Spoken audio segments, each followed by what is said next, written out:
Good morning and a warm welcome on Coronation Day from Headingley for day 3 of Yorkshire versus Glamorgan in this county championship Division 2 match. Nick Webb of BBC Wales alongside myself, Jonathan Doidge, throughout the day once again, and we are joined for the first time in 2023 by David Townsend as our third voice this afternoon. He's making a nuisance of himself as usual at the back of the box, but you'll be able to hear him make a live nuisance of himself on air in about half an hour or so's time. The match situation: Glamorgan 57 for 2 going into this third day. Marnus Labuschagne 7 not out. Sam North East basically walked out to the middle yesterday to face a delivery and then was sent back because they came off for rain.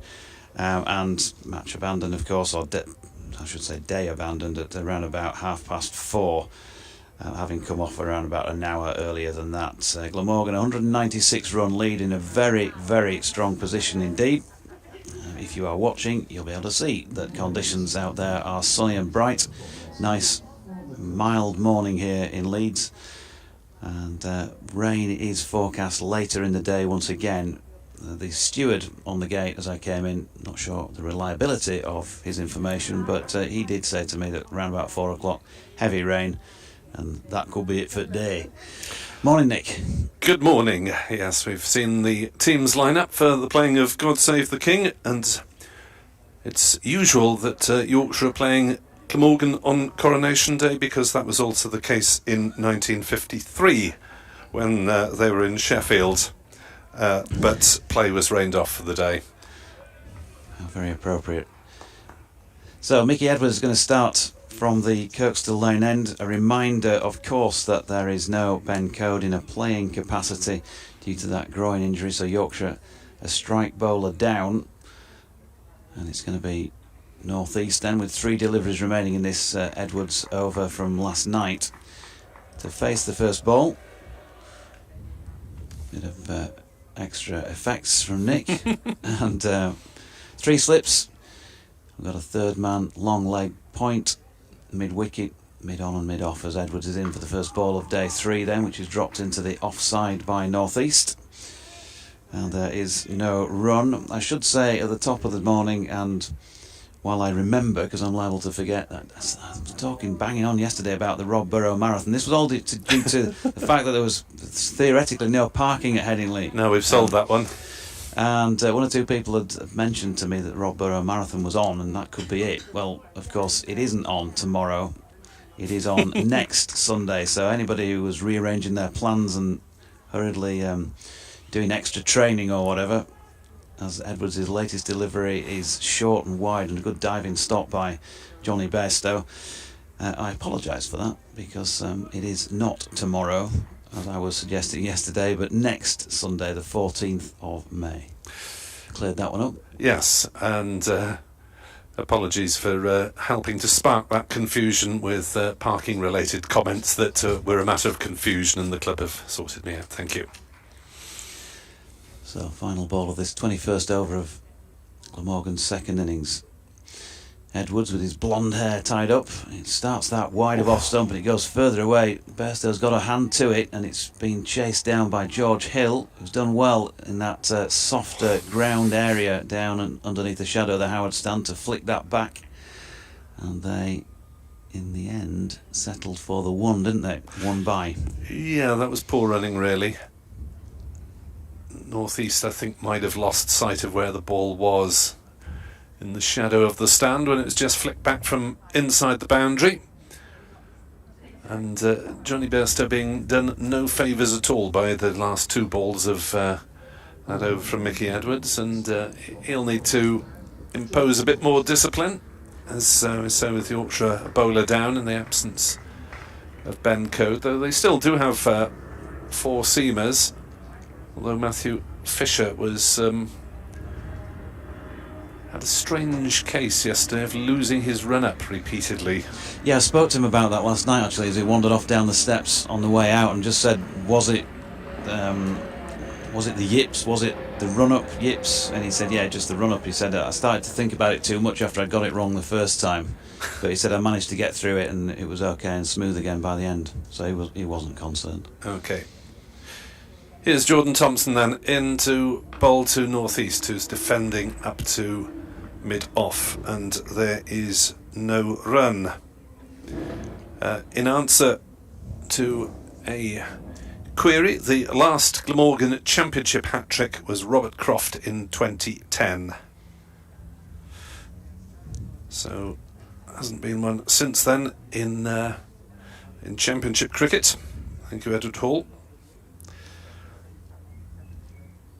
As in comes Thompson again, and bowls, and North East leaves outside off stump. Graham Smith is enjoying himself in Peru, where he reckons there are only 16 millimetres of rain a year in Lima. There we are. Paddington Bear will keep his fur dry. In South Wales, it is reported to be hosing down in Cardiff when I last made contact an hour ago. As Jordan Thompson is into bowl, that's moving away outside off stump. North East has nothing to do with it. And I'm saddened to report that Craigie against Machen in South East Wales Division 3 and Machen against Abercynon in South East Wales Division 11 have both fallen victim to the weather. Division 11, there's some going, is that? That's a lot of clubs. 13 divisions. Wow.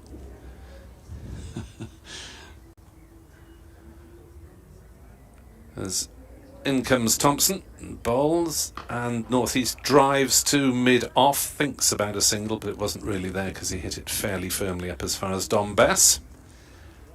Yeah. Here it is bright, dry at the moment, and hopefully people across the county of Yorkshire will be able to play at least some cricket before any rain arrives.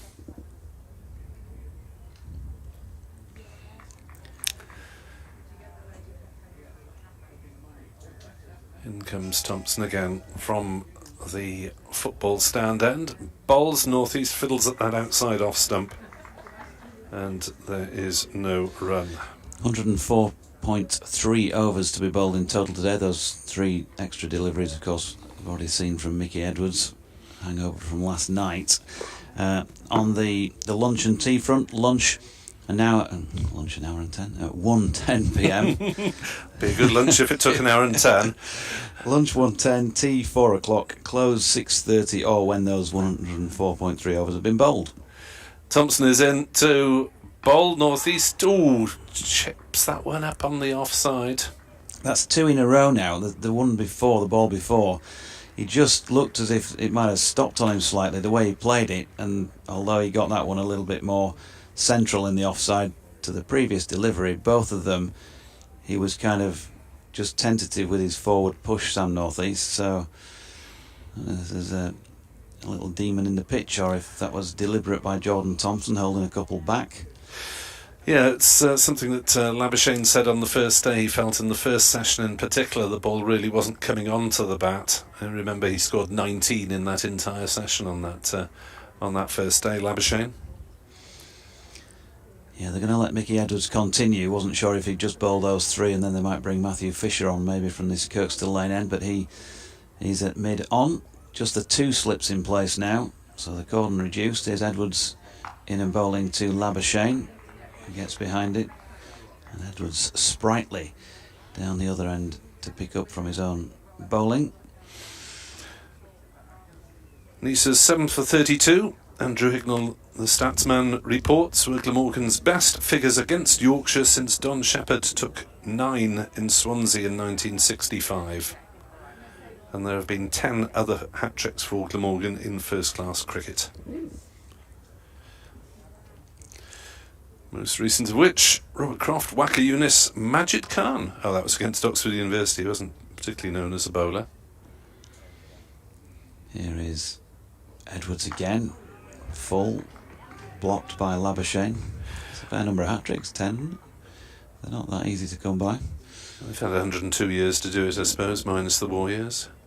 Going back from Majid Khan then, also in the 60s, Ozzie Wheatley, Don Shepherd, almost inevitably, and Jeff Jones against Yorkshire at Harrogate in 1962.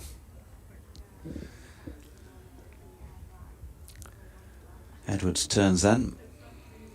makes his way away from our commentary position, bowling to Labuschagne, who's pushing out into the offside this time. Another good length ball. Finlay Bean round to field from cover. Don Bess is at mid-off. I mentioned Fisher at mid-on. Sorcha Keel is at mid-wicket. Matthew Revis is a substitute fielder down at long leg. The two slips are George Hill and Adam Lyth. And way down at third man, having a chat with the S&C Harry Booker, is David Milan. So just the one substitute fielder on to start this morning to replace Ben Code.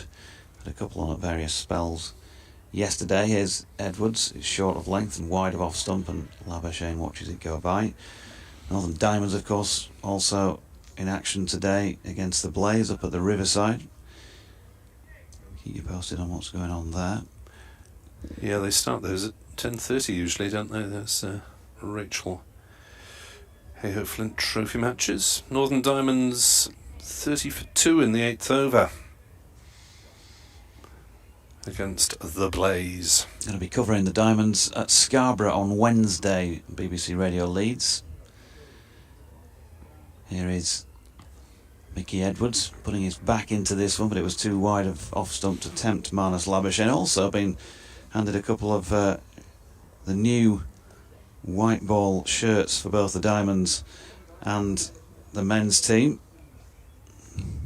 So there's the fellas' new shirt, which has got, pretty difficult for you to see at this angle presumably, but you may be able to make out that within the confines of the shirt listed all the clubs affiliated with Yorkshire County Cricket Club in this county, as Edwards is in again. And that's Labuschagne with a good leave. And similarly with the Diamonds here, all the women's teams around not just this county, but I think also further northeast as well. So for example, I can see Gateshead Fell, I can see Horsforth. Good shout out for my place of birth. Otley, Ousburn. We've got Pudsey St Lawrence. We've got Seaham Harbour. We've got Washington. All on the women's shirt, and on the fellas, well, 600 and odd to go at. But you'll have to save that for the rain break. So if you start when it rains at 4 o'clock, you might just have finished by 6:30. Yeah, Maltby, Leeds Gladiators. Jordan Thompson is in to bowl. And forwards comes northeast and defends. For those of you just listening on the stream, they're the men's shirts, fetching variety of shades of blue in panels, squares and other such. And the Diamonds are rather more, well, diamond shaped. Yep. Jordan Thompson's first club on there. Guiseley, Cowling, Bransburton. Oh, the list is, well, it's not endless, is it? But it's large. It's lengthy. Great idea.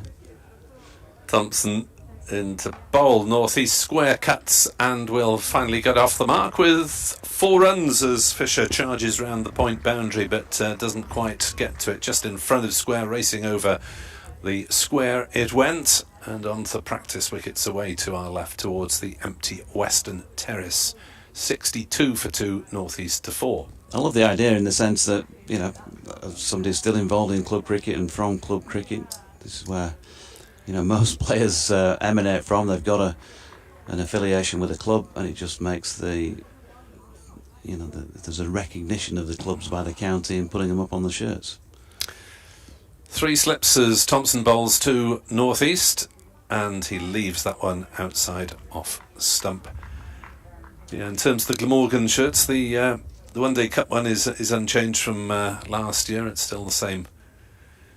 Mainly the daffodil gold with the blue V across the neck.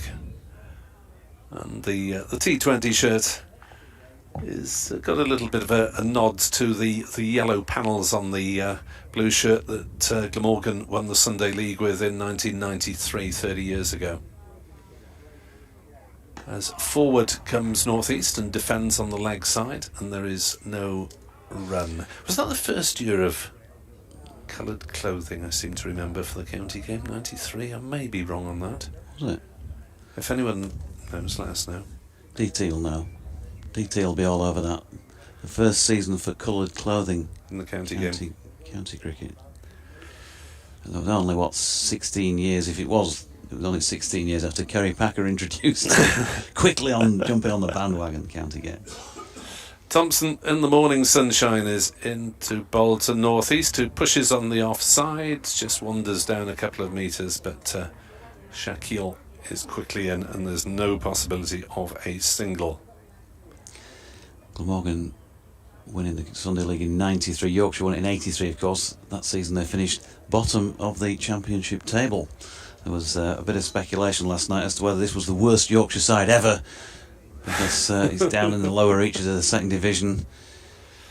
It's a little early in the season to be getting that pessimistic, to be honest. I know there is a few things floating around in the background in terms of potential points deduction, as Thompson is into bowl to northeast, who is forward defending back to the bowler. So we've just had the one scoring shot off the bat so far today. Glamorgan 62 for 2, and with that northeast boundary, the lead went past the 200 mark. It's now 201 runs, and I suspect that Welsh followers might like to see it in the region of 350 before being mildly confident.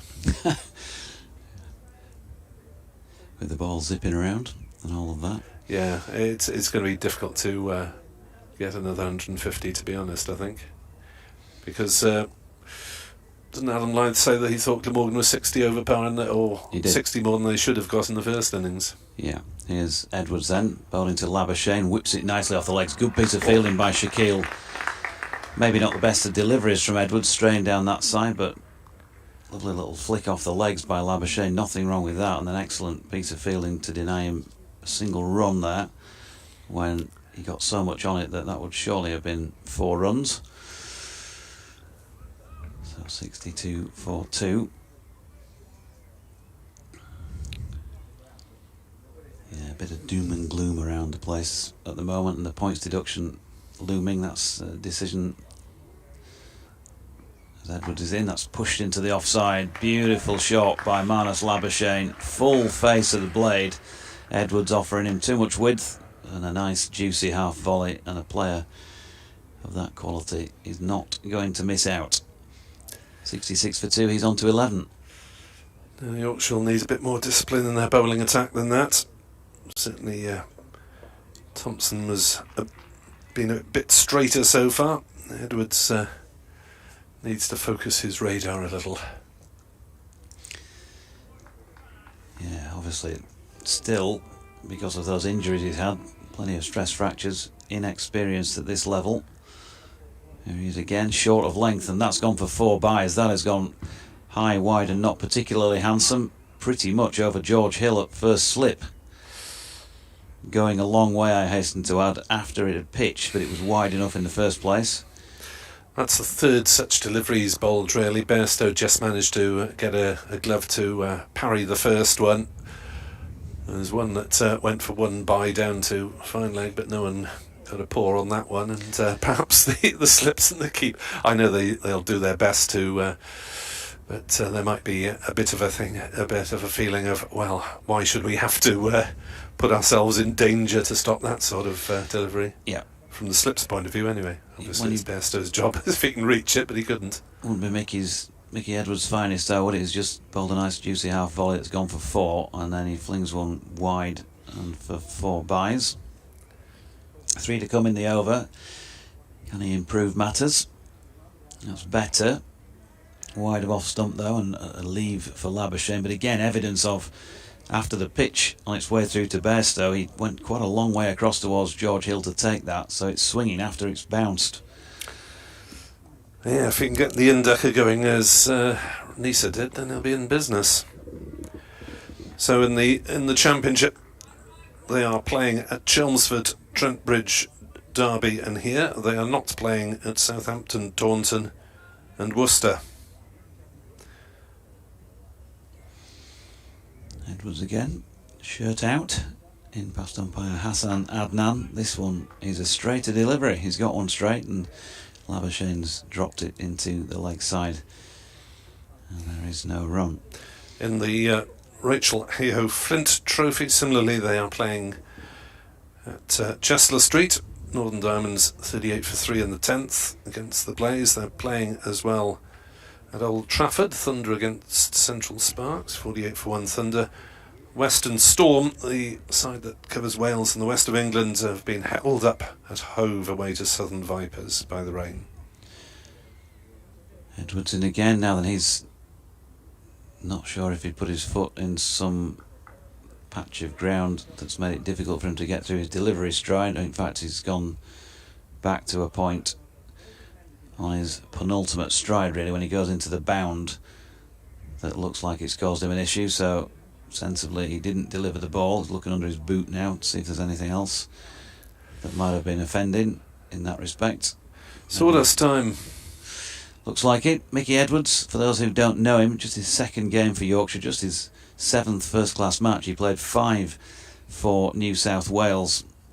Not easy to get into that side in the Sheffield Shield, so he must be a player of some ability, but it's been difficult, I think, for cricket to see that because, as I mentioned, he's had several stress fractures, which has meant time on the park has not been as plentiful as he would have liked. 28 years of age, born in Sydney, educated at St Augustus College in that city, and played for New South Wales at junior level, under 23s. Had a few games for Middlesex Seconds, the Sydney Sixers. Yeah, he's a couple of years younger than Tim van der Hoogten, who also played for New South Wales before coming over to the UK to base himself. He played 2 Sheffield Shield matches last winter for New South Wales. Here he is for the final delivery of the over, which is flicked to leg again by Labuschagne. Another good piece of fielding by Shaquille to complete over number 25 of this Glamorgan second innings. They're on 70 for 2. Yeah, played against Western Australia. Took 1 wicket across the 2 innings, and he played against Victoria, taking 3 wickets across the 2 innings. That was his most recent first-class game prior to his Yorkshire debut at Hove against Sussex a couple of weeks ago. Yes, he's looking to add a bit of venom into the attack. From your chat with him, like to rough the batsman up a bit, rather than the more steady seam bowling side of the operation. But he'll need to be a little bit more accurate than he has been so far this morning. Glamorgan 70 for 2, lead by 209 here on BBC Sport Online. Jonathan Doidge, Nick Webb, Dave Townsend to follow, as North East is leaving that one at the last moment from Townsend, and that one jagged away from the bat. It's moving a bit off the pitch, isn't it? It is, and you'd have to say you'd want to see that movement being used more often and to ask more questions of the batters from Yorkshire's point of view. And I guess these two will be happy to. They've had a few sighters now in the first 20 minutes of the morning. As in comes Thompson, and North East turns that one off his legs, down to Edwards at fine leg, and they take the single. Good morning to Glamorgan travellers and to Edward Cooper, who have been enjoying the action in person. Rodri Mears, with regard to Nice's heroics yesterday, tweeted, "Don't overdo it, Glamorgan need you." Well, I think Finn McCool says, "Carried the attack today, well done, big man." I think Glamorgan should be resigned to losing him in probably July, if not earlier. And I suppose they'd be looking to replace him for September anyway, possibly August for the One Day Cup, though that's obviously not such a high profile. Thompson into bowl, and that's driven by Labuschagne, scrambling stop at mid on no run. A few extra Welsh cakes, Nick, that surely might, might get him to stay that bit longer. Yeah, I think this is going to be, I mean, the Queensland generally call the players back at some point in August anyway, so Glamorgan would need bowling cover for him for a month or two, but it might turn into 3, which might make the assignment a little bit more attractive, really, if it's a 3-month job for a replacement quick. As Labuschagne drives back to the bowler, Thompson threatens to throw down the stumps in case Labuschagne had overbalanced. The action was only ruined by the fact that he didn't have the ball in his hands at that point. Yeah, he's looking the more likely of the two to break the partnership, isn't he? Jordan, he's bowling that bit straighter. He's asking the batters to play a bit more. As clouds over a little bit more, light dips a little. Perfectly playable though, as Thompson is in and Labuschagne is forward defending, and there is no run. Eddie Baton was jokingly objecting to my headline of Nisa putting his hand up for the Ashes, etc. Nisa's turns in a star performance for Glamorgan. Priorities, please.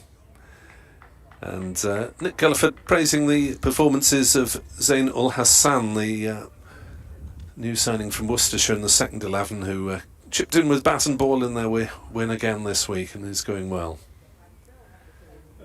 As that is pushing forward, Labuschagne beaten on the outside through to Bairstow. Excellent delivery to end the over. If Thompson can get that, just that little bit of away movement, maybe there was too much in some of his previous deliveries, but he was close to taking the edge there.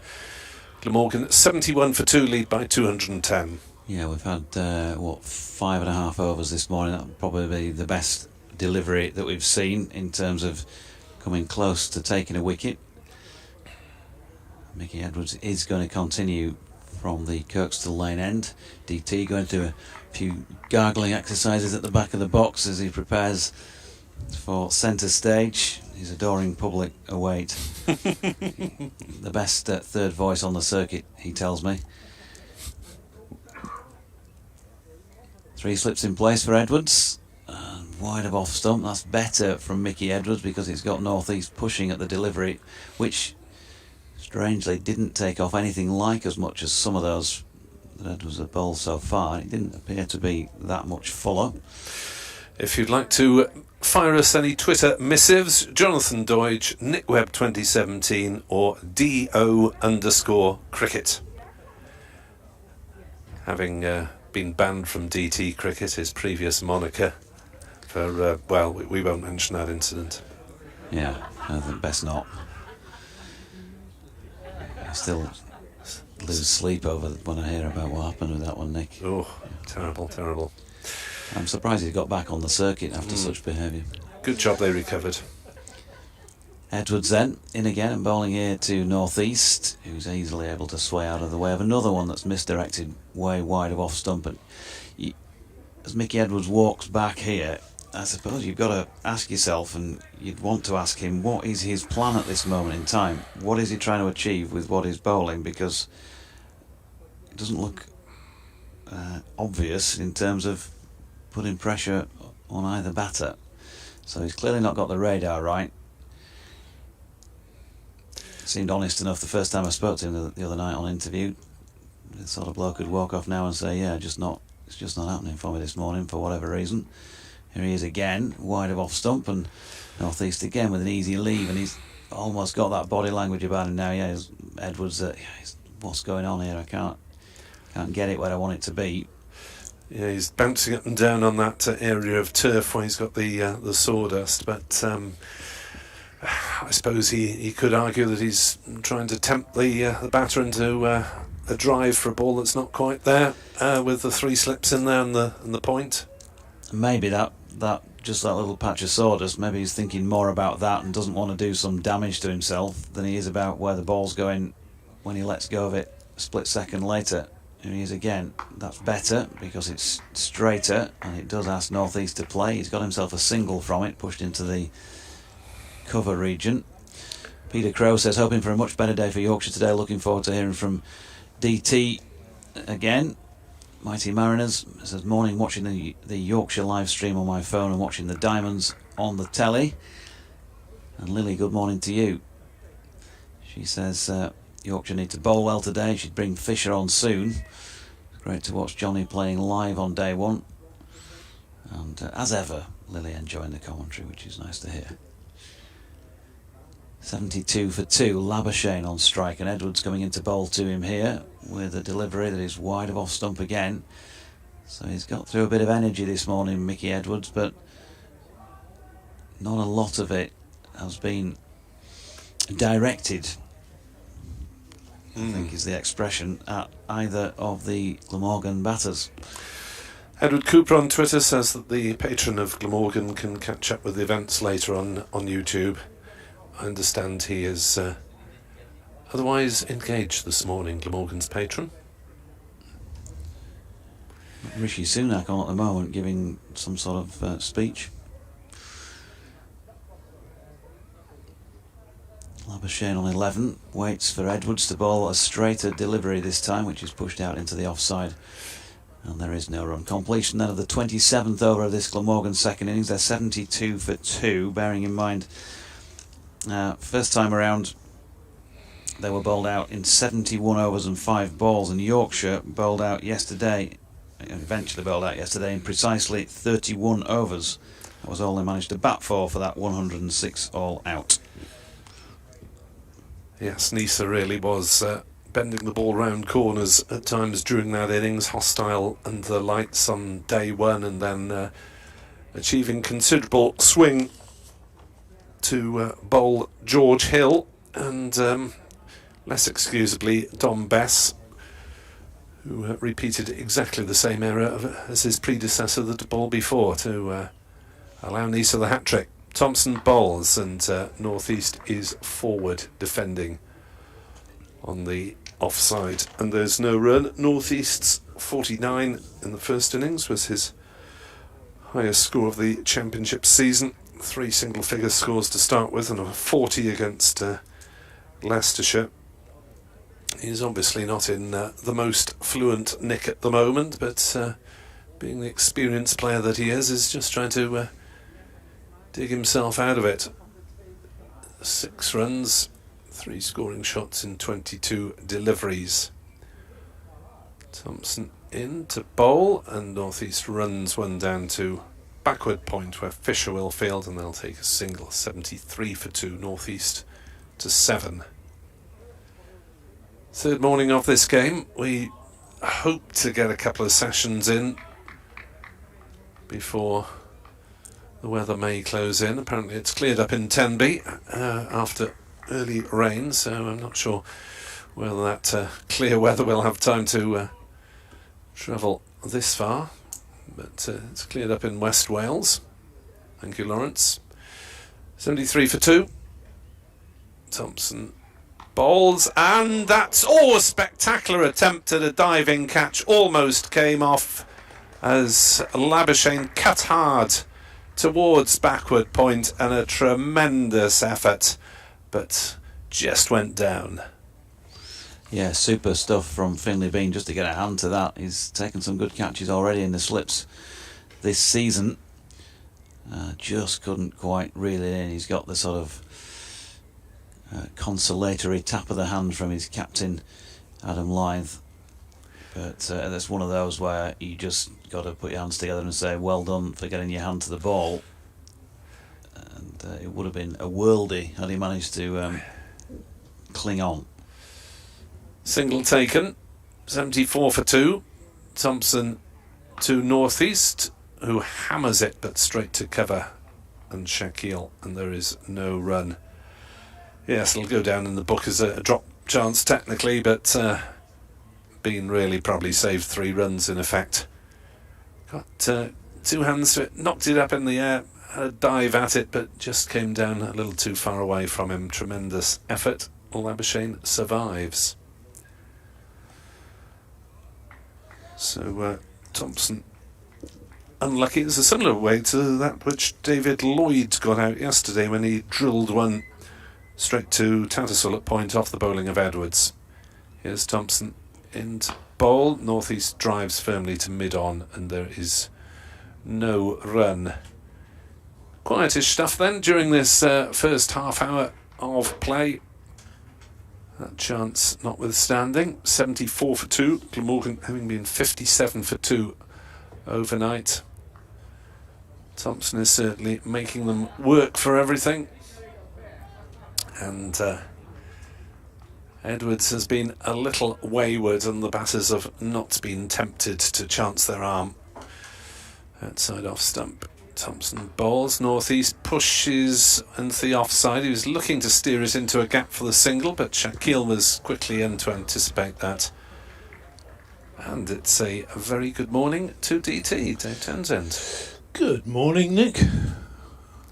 Happy to be back here at Headingley on a. It's almost sort of typical Headingley day, isn't it? It's sort of cloudy, and it's ball doing a little bit, and reasonable crowd of coming in trips and drabs. It's by no means a big crowd. I was down at New Road on Thursday watching another Australian, actually with his hands in his pockets most of the time at second slips. It wasn't particularly warm. Steve Smith will be he'll be appearing in the Ashes, and there was a very, very good crowd at Worcester. There would have been over 2,000 people there. Oh, I think good. some of them coming in to a percentage coming in to see Steve Smith, and another percentage because it's a first ever championship game and the sun was shining, which always helps. So and they got to see Pujara bat for a long time instead yesterday. Yesterday they would have done. Yeah. First day Worcestershire batting, and But they're not watching any cricket there at the moment because it's a rain at New Road. so it's going to be Mickey Edwards to continue bowls, and Labuschagne plays that one into the offside square. The wicket, no run there. As you say, Mickey Edwards hasn't been as threatening as he could have been this morning, but one thing you could say is he's definitely been bowling one side of the wicket, hasn't he? But unfortunately, at times, very much that one side of the wicket. Sort of. And he's lost one of his slips as a result of that, down to 2 now. So, big man, number 90 on his back, runs away from us, bowls, and that's through to Bairstow, no run, 6-3 field, couple of slips. Third man down a pretty short boundary on that eastern side of the ground. The western terrace is closed today. You sometimes see the occasional photographer just pops up in there. I think looks for a good angle on a day. But it's a long way. Needs a long lens, wouldn't you, from the western terrace on this pitch? It's a long way over from where the Test match pitch would be, or undoubtedly will be later in the summer. Edwards bowls a drive there, and a miss. It's gone through to Bairstow. That was an elegant looking shot, but no contact. Getting outside the off stump, and Labuschagne looking for that gap between the three fielders.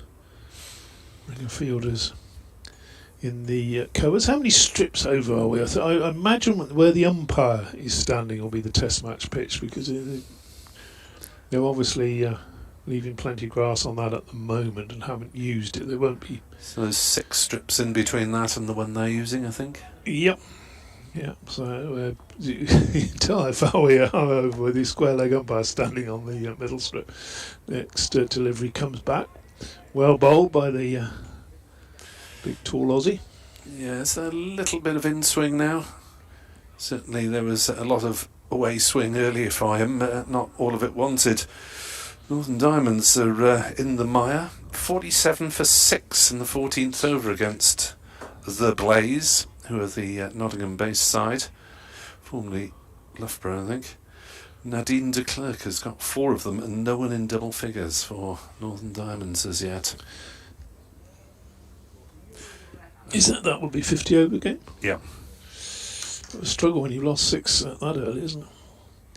Edwards bowls, and that's it in the air, down towards third man, a wide, couple of bounces, and it's 4 runs. So Labuschagne played that one deliberately. It was in the air for a while. It was never in danger of being caught down there, and the score moves to 78 for 2. Yeah, they're off in the championship at Derby, which is, I suppose, somewhat worrying if the weather is arriving from that direction today. Sun always shines on me, Nick. No need to worry. Absolutely. Dave's got his binoculars out. I don't think you can see Derby even with those binoculars, Dave. Indeed not. Here's Edwards again, bowling outside the off stump through to the keeper, who takes that with his fingers pointing up, although it was probably not much higher than waist height. He's all crouched down. Bairstow took that in front of the 2 slips. That's the end of that over from Mickey Edwards, and looks as though we got a change of bowling at the football stand end. No, we haven't. Thompson's still on. I thought for a minute we got Matthew Fisher warming up down there. But Now Fisher's just come back on after presumably changing his boots to bowling boots. perhaps take over, run down the hill. Could do. Matthew Fisher. Was surprised we haven't seen him a little bit earlier this morning. Had that problem yesterday, of course, with his run up, but he's the England bowler after all. Well, he played that 1 Test match, didn't he? Over Indeed. West Indies. I'm sure he'll play a few more as well.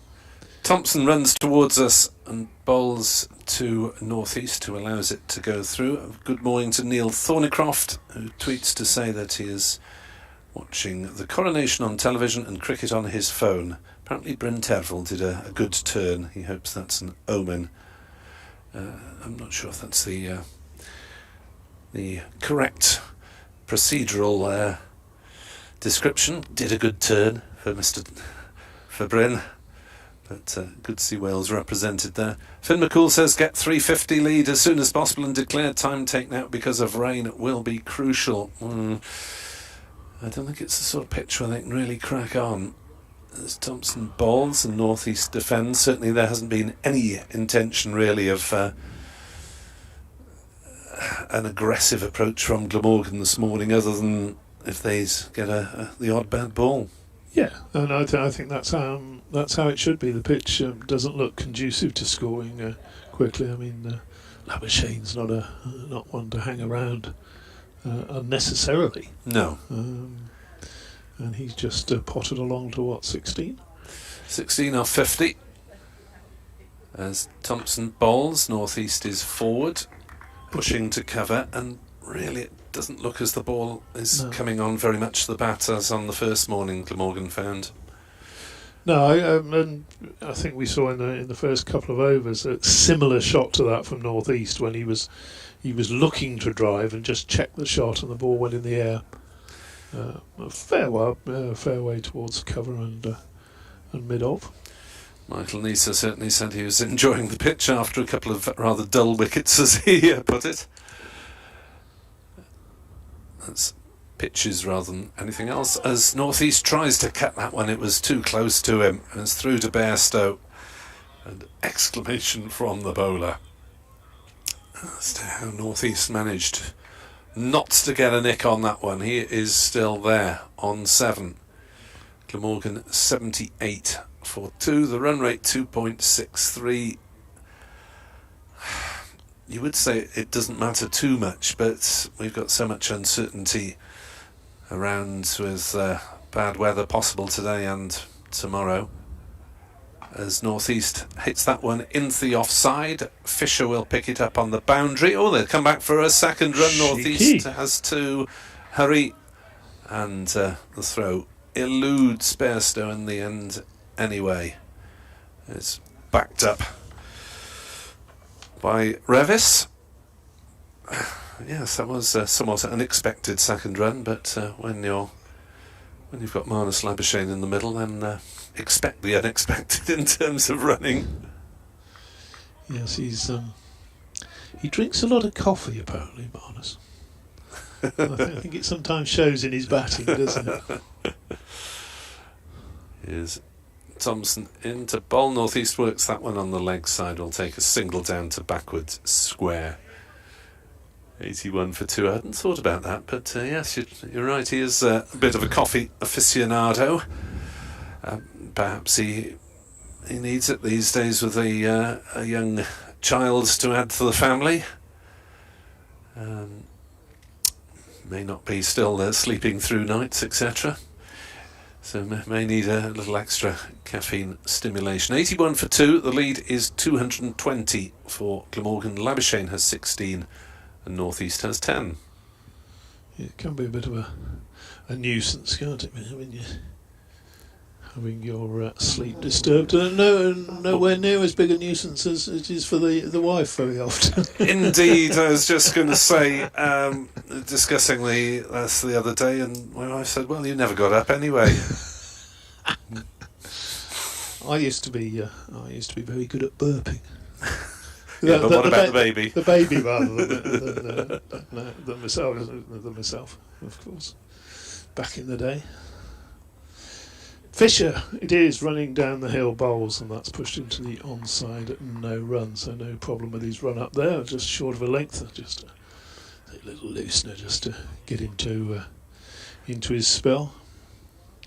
Yes, poor old Danny's mum, she used to have all sorts of problems burping. Oh, give him here, and away you go, there you go, back in the cod.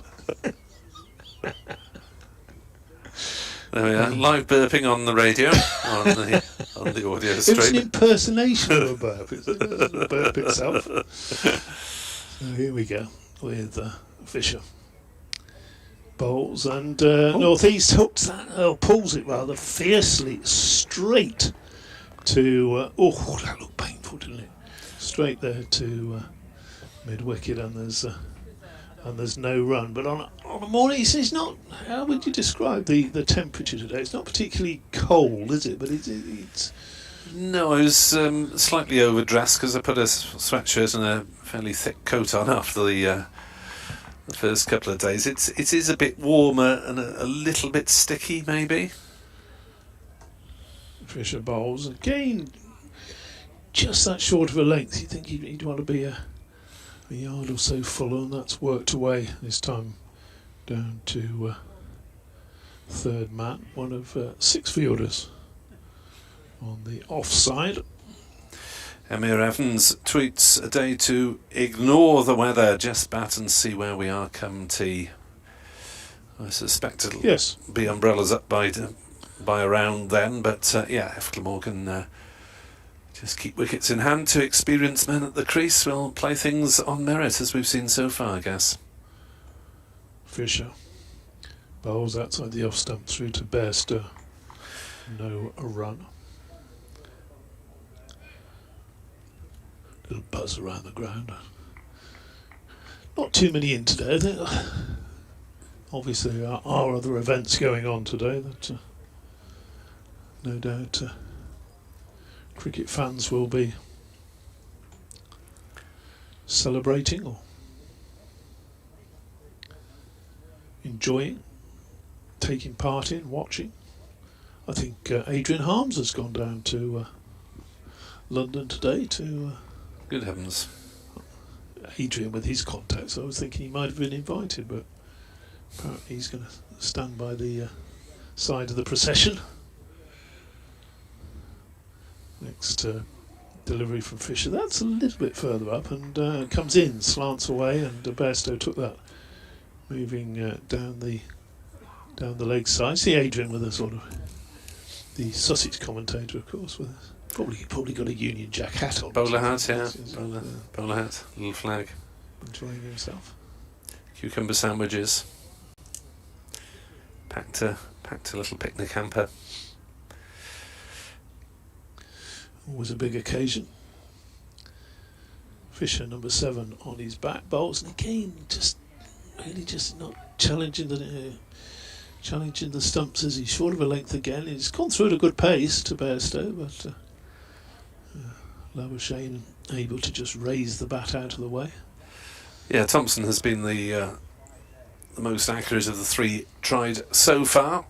Got George Hill in terms of the seam attack.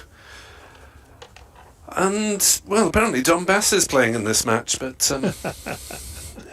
Now, that's unkind. You realise there are only 2 matches actually in play at the moment. Yeah, shows around. Just here in Trent Bridge.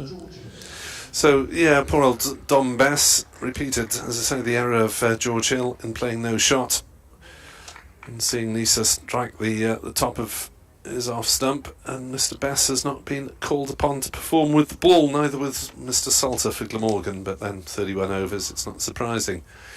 Hill is into the attack, bowls down leg side, northeast. Does not make contact as Bairstow takes going to his left.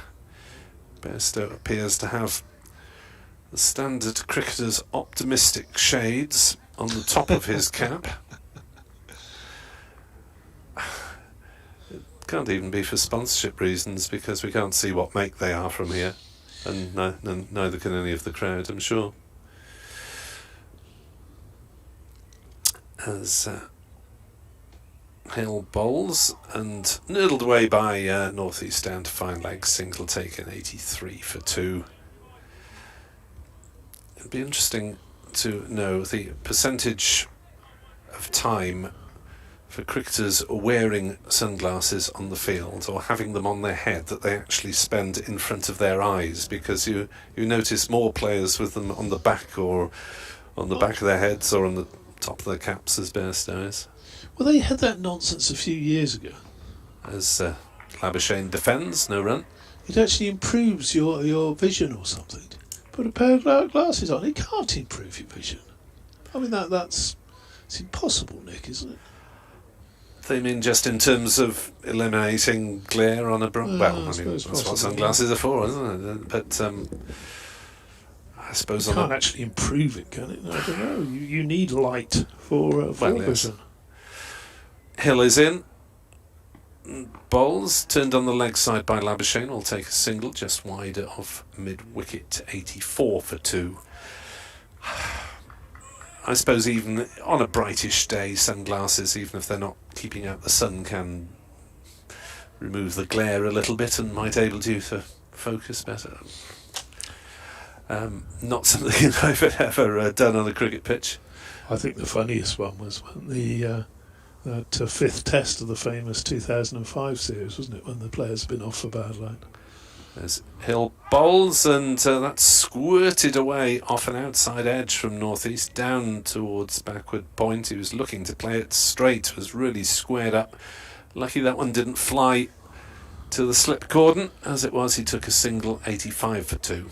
Could have gone to gully, that, couldn't it? Do you remember that one where the Aussies wanted to get back on, and the umpire saying it's bad light, and when they finally did come on, the Australian team, all 11 of them came out wearing sunglasses,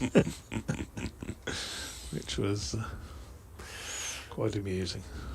Hill, hair flopping, races towards us, bowls, and Labuschagne blocks it back whence it came. End of the over.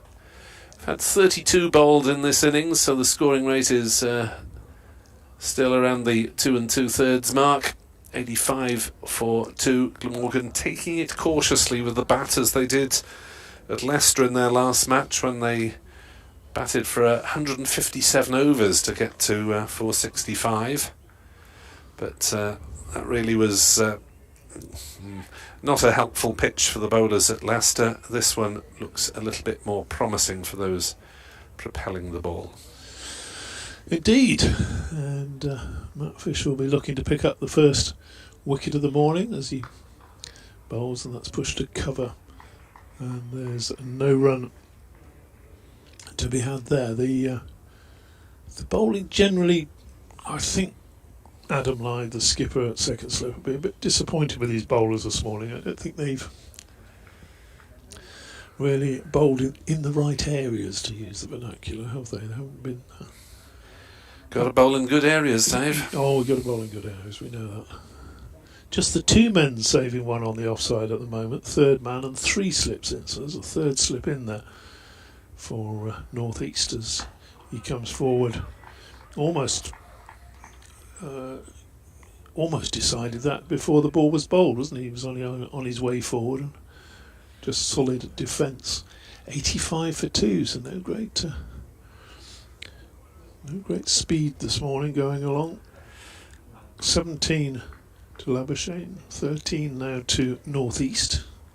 But they'll be happy enough with this. The one thing they didn't want to do was to lose 2 or 3 in the first hour. Fisher bowls and pushed square of the wicket, or just behind square down to third man. What we used to call an agreed single. The batsman just jogged through. The fielder comes jogging in. But I suppose even though we've lost plenty of time to the conditions, we're still into the third innings of the game, early on day 3, and there may be plenty of time left in this match. But the sun is threatening to come through at the moment. Gosh, Fisher bowls a nice looking drive, and that's gone through shortish mid-off, short extra cover, and it's gone all the way to the boundary. There's a short boundary on the eastern side of the ground, and good looking drive.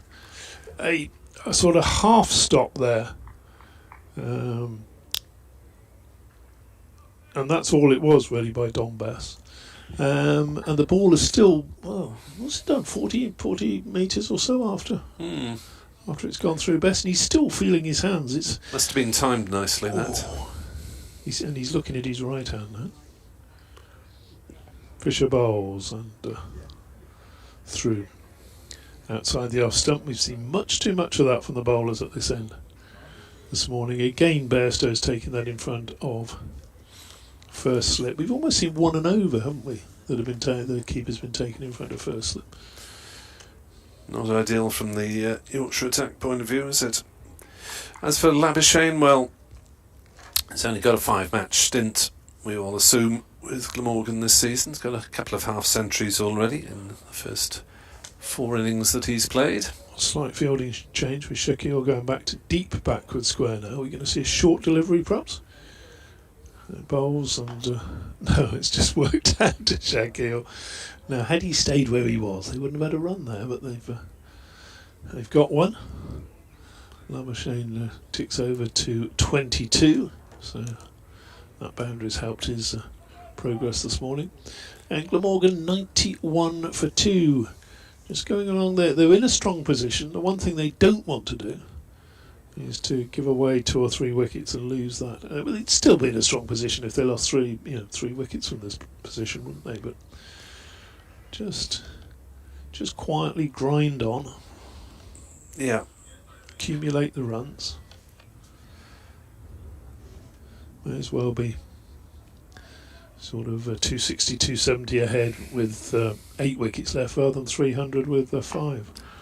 As Labuschagne has picked up that first ball of the new over from Hill, it was a little bit short, and Labuschagne pulling and finding the ropes just forward of the umpire at square leg.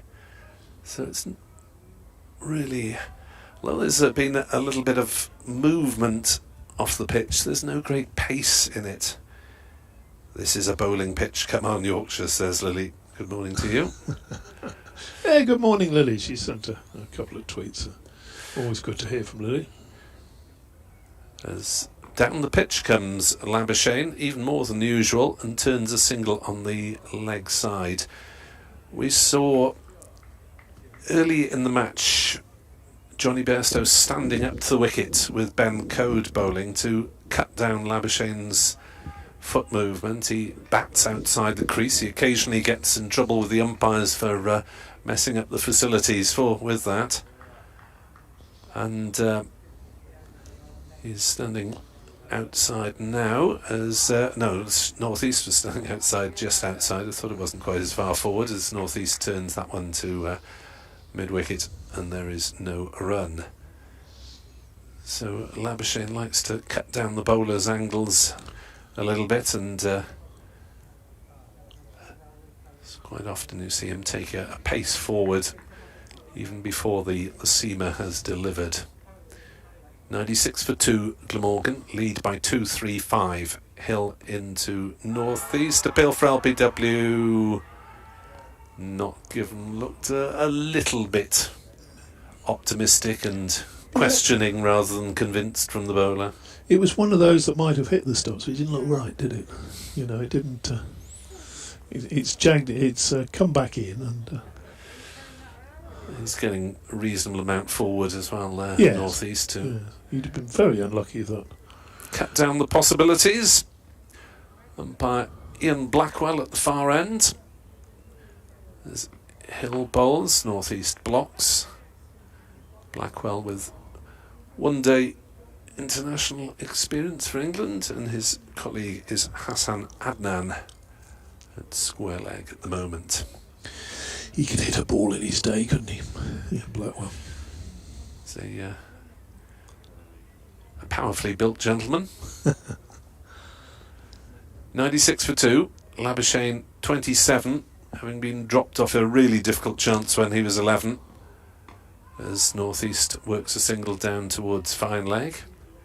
97 for 2. Northeast moves to 15. It was an excellent stop, really, rather than a drop chance from young Finley Bean in the gully area. 97 for 2. And the batsmen meet for a little mid-wicket conference, and by and large they've taken the drama out of things in this first hour, and probably improved the humour of those waiting to bat as well. So, you know, players can survive and accumulate even if they're not racing along. Yeah, I mean these are the two main men, aren't they? But talking earlier this week about being down at Worcester, poor old Worcestershire bowlers 3 and 4 on the opposition side, on the Sussex side. It's extraordinary. Fisher bowls, and beautiful drive by Northeast. He's timed that one nicely past extra cover out to the boundary, and that, looking at the score, it does bring up the 100 scoreboard a little bit on the slow side. 101 for 2, Northeast 19. So yes, well, this is something Pajara and Stephen Smith 3 and 4 is this is something that Glamorgan will be up against in the next round but one down at Hove. Yeah. Labuschagne against Smith. Labuschagne wants a bowl, apparently, so I'm going to be grabbing that ball as soon as Smith comes in. Here's Fisher again. I hope that hasn't put him off pitching up a little bit more, because I think the first couple of overs he'd been short. Bowls again and pitched up again, and that's played up to mid-on. And if anything, he's slightly over-pitched these last two deliveries. He's just got to get that length right. And that's pushed to Shekil. No run to be had there. 101 for 2. If you're looking to slip off to update the no, it's all right. The good folk of, I gather the good folk of Wales are still watching or listening to proceedings on the radio anyway, in London. Next delivery from Fisher, through. As a big shout there from Fisher. Now, what's he appealing for? Is he appealing for the court behind, or is he appealing for the LBW? The ball's jacked back in. It struck something on the way through to Bairstow. Bairstow he's appealed, but he hasn't been ecstatic about it. But Fisher's really been giving it the old, well, I extended appeal almost. Yeah, appeal and see what the umpire thinks. You didn't hit it, all right. Was it LBW then? You don't have to say what you're appealing for. Come on, ump. It's got to be one of the two. So, Mr. Saeed, umpire Saeed, not at all interested. Fisher bowls again, and that's driven straight to short extra. No run there. I think it's probably about the hour for Jonathan to come back into the attack. He needs to come in here, doesn't he? At the end of the over. It's all right. Carry on to the rest of the over. I'm doing a bit shuffling backwards and forwards. It's there are things we third voices have to put up with. We don't have a regular chair. And disgraceful. Like oh. Disgraceful. It'll be Dave Townsend and Jonathan Deutsch in a couple of moments. Here's Fisher bowls, and again pitched up, this time on the legs, and that was tucked away. There's going to be probably 3 runs. A determined chase out there, a slide and a stop. I tell you what, if they'd have gone a bit quicker, they could have probably had 4 runs there. Substitute fielder, but settle with the 3. And I'll tell you what we'll do, Nick. If you just want to talk through this last ball, then I can let Jonathan slip into my seat. So the 104 for 2, the partnership is now with 47 for this third wicket for Glamorgan, and largely cloudy skies, and with Matthew Fisher probing away, looking for the breakthrough as that run does come back a little bit. That's the sort of shape that Michael Neser was getting, only slightly less dramatic. It's through to Johnny Bairstow. It is the end of the over. Glamorgan are 104 for 2. The lead is 243 runs with 8 wickets still standing. Labuschagne has 27. North East has 22. Jonathan will be joined by Dave. As he's Mr. Webb. So 104 for 2, yeah. It's been Glamorgan's first hour, no doubt about that. No addition to the wickets column for Yorkshire. That lead extended from 196 overnight to 243. And Yorkshire, barring that one very sharp chance to Finlay Bean some time ago off the bowling of Jordan Thompson, haven't really looked like breaking this partnership, have they? Here's George Hill bowling to North East, who pushes back to the bowler. And there is no run. Not bowled as well as they could have done this morning, have there been far too many balls left? And yeah, it needed to be a full-on concerted question asking of the pair out there from ball one, didn't it really? Give yourself some belief, give the opposition, start to question their belief in their ability to see this through to a win. Not been the case though. George Hill's led his delivery, pushed into the offside by North East, no run. Looks as though the king is about to have the crown placed on his head. Meanwhile, elsewhere. have we spotted Adrian Harms there? He's gone down to Fred Harmsy, today. There we go. He has now been Is he in crowned. the audience somewhere? No? 12:03, 6th of August 2023. You'll remember that moment, David 6th Townsend. of August? 6th of May. Did I say August then? Sorry, I'm afraid 6th, you did, yeah. 6th of May. As Labuschagne, as North East even pushes that one out backward a point and picks up a single. He's on to 23 now. Partnership is worth 48 for this third wicket. So does he get to do more things now he's been properly crowned? Because he's sort of acting king before that, wasn't he? Not sure. Maybe. It's a bit like you, acting third voice or real third voice. Yeah. Disappointed we haven't seen Harms there, though. Just been for a quick chat in the press room. Chris Waters was delighted to see you back. Yeah. Diamonds, by the way, have really struggled, haven't they? Bowled out for 62. But the Riverside, as Labuschagne drives this Hill delivery up to Jordan Thompson at mid-off, and he's just giving a wave over in this general direction. He's now throwing the ball to Johnny Bairstow, to Don Bess, and Adam Lyth getting involved as if there's something wrong with it. Thunder 112 for 3 in their RHF trophy game, but the Diamonds, having been put into bat by the Blaze, the new team in the competition this year, have been routed for 62. Not a single player making it into double figures. The only double figures were the extras column. That included a 5-run penalty. Labuschagne shouldering arms to George Hill's delivery, which is wide of off stump, no run. Nadine de Klerk, 9.1 overs, 3 maidens, 7 for 33. It was a fairly useful spell. And Grace Ballinger, 9 overs, 2 maidens, 3 for 23.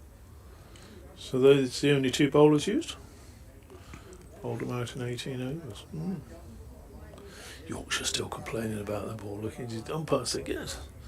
Ian Black was having a look at it. No, he's going to have a word with his mate now, so probably will get it changed. Very persistent. Don Bess going down to have a word as well, I think. Yeah, shall we look around the grounds while I've got a break in play? Lancashire 168 for 1 in their second innings against Nottinghamshire. That's a lead of 133 down at Trent Bridge. No play at the moment at Taunton between Northampton and Somerset. The home side 199 for 4 in their first innings, 56 runs behind. They're inspecting around about now at that one. Delayed start as well at Chelmsford. Essex 24 without loss, leading by 98 second time around. Same situation at New Road. Match delayed, or start delayed due to rain. Worcestershire 34 for 1.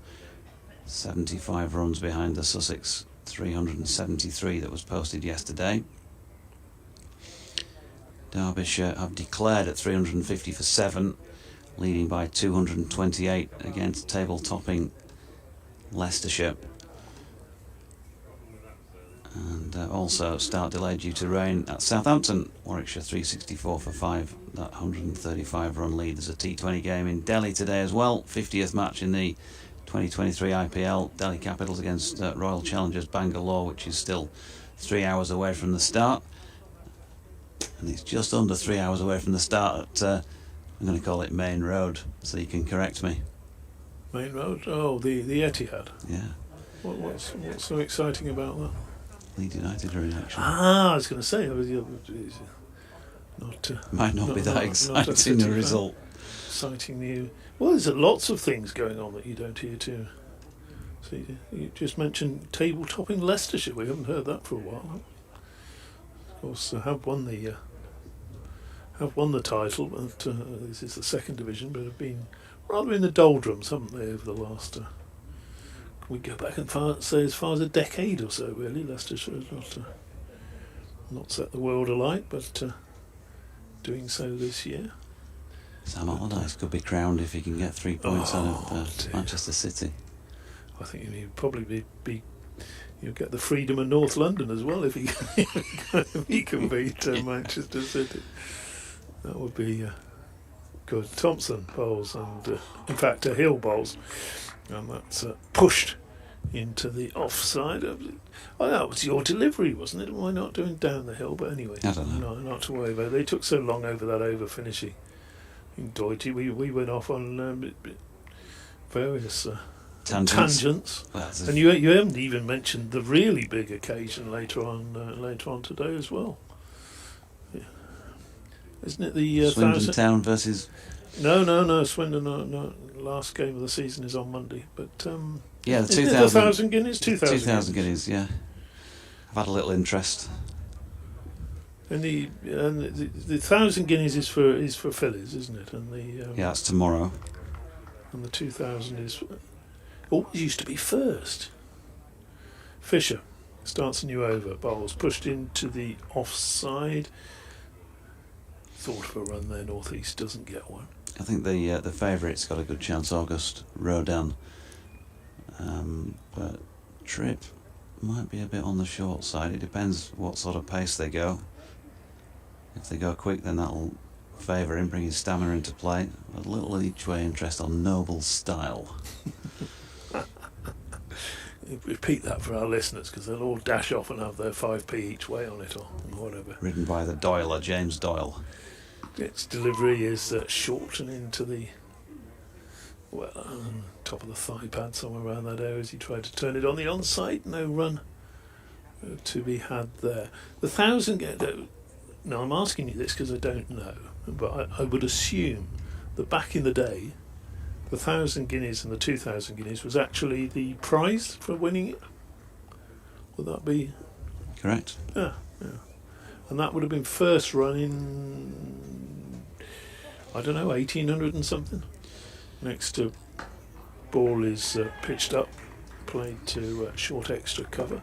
I'll give you the Ledger, the St Ledger's the oldest one, isn't it? Was that 1860 or something like that? It was, or 1960. Sorry, 1760. Going the wrong way. 1760 for the Ledger. Can't remember the precise date, but I'll tell you shortly. The 2,000 guineas was inaugurated in 1809. It's a long old time, isn't it? Here comes Fisher again, bowls and beats North East on the outside there as he looked to play that. Just nothing sort of shot, wasn't it? But that was a sort of first moment of excitement as that ball's gone past. But 1776, the St Ledger was inaugurated. As I said, I knew there was 17 and a 6 in there somewhere. Did you? So 1776. Was that the day you backed the first 3 winners in a treble? Ah dear, got the trifecta up, has they? That's Australia, isn't it? Trifecta. Fisher bowls again, and this time it's outside off stump, and North East has nothing to do with it.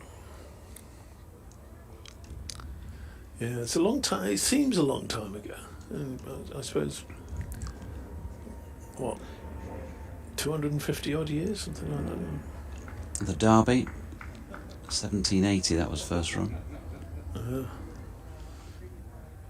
Epsom Downs. You've been The there before. Derby. You've been racing at Epsom before, haven't you? I Been to the Derby itself? have been to the Derby. Which Yes. who won it? Which year? Oh, several years maybe. Next ball from Fisher again outside the off stump, no run. I honestly can't remember, but I went with. It would have been around the time I was working with the Middlesex Cricket Call boys, because I went with John Carr and his either his missus or his future missus. So roughly 89, 90, somewhere around that time. something like Nashwan perhaps win it. Willie I can't Castle. remember. They all just went past so quickly. Was it really? We That's a surprise. we were down on the furlong post and sort of thought, well, and then it's all gone. It's there and done, and very disappointing. Meanwhile, here's George Hill bowling 2 minus Labuschagne, who's got another easy leave. That's a wander off towards square leg. I was down there for the Derby last year. Beautiful sunny day. All the pageantry. In fact, I bumped into Princess Anne, and literally bumped into Princess Anne in the paddock by accident. I didn't even know she was there. I was concentrating on something else or somebody else, making a beeline for them across the paddock. And I brushed this person, and like you do, I just turn around and say, "Oh," so, and then the double take, and she was there with Zara and several other ladies. None of the security, and there was pretty hefty security around the paddock, moved in to apprehend me. I just kind of went, "Oh, sorry." Sorry. You didn't ask her for her number either. No, She's Labuschagne pushing this married latest one lady, out to the though, isn't she? offside. So, know what you're like, don't you? A couple of pims inside you. Never makes business with pleasure. His Hill is wide of off stump, and Labuschagne shoulders arms. Dennis Lilly asked the Queen for an autograph, didn't he? That was when they were being presented in around 1980, around that time. That's the sort of thing you do, isn't it? Well, you want to put them at their ease, don't you? Evening, Mum, can we go find a real ale, Craft ale. a craft ale pub somewhere?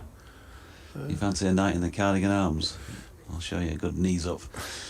Here's Hill bowling to Labuschagne, solidly behind that, pushed up to Milan at mid-on, and there is no run. We had sunshine, plenty of brightness to begin with. It's certainly not bad light out there, but it's got a little greyer overhead. Glamorgan resuming this morning, 57 for 2. I imagine the royal family would quite like the Cardigan Arms, because it's genuine, isn't it? It's authentic, and it's not all flashy. Hill's latest delivery then is roundabout leg stump and flicked away down to fine leg, where it looks as though, I think that's Dom Leach who's out there. Oh, it is Dom Leach who's out there fielding as a substitute. Does the fielding, they get back for 2. 50 partnership from 104 deliveries, 22 of them from Labuschagne and 23 from Sam North East. And it's just carrying Glamorgan into a stronger and stronger position by the ball. 246 runs on and still 8 second innings wickets in hand, as Hill bowls to Labuschagne, who drops it out into the offside, and there's no run. And to all intents and purposes, while it's still playing pretty well in terms of the playing surface, you'd be saying that conditions are on the side of the bowler. Just not able to get through here, Yorkshire.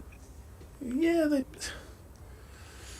sort of been able to build up that pressure, have they? I mean, quite got the lines right. Even Fisher has been either a little bit short or a little bit too wide outside the off stump. He hasn't got that found that perfect length just on fourth fourth stump or so. That's ball angling in there to northeast, who just turns that towards square leg.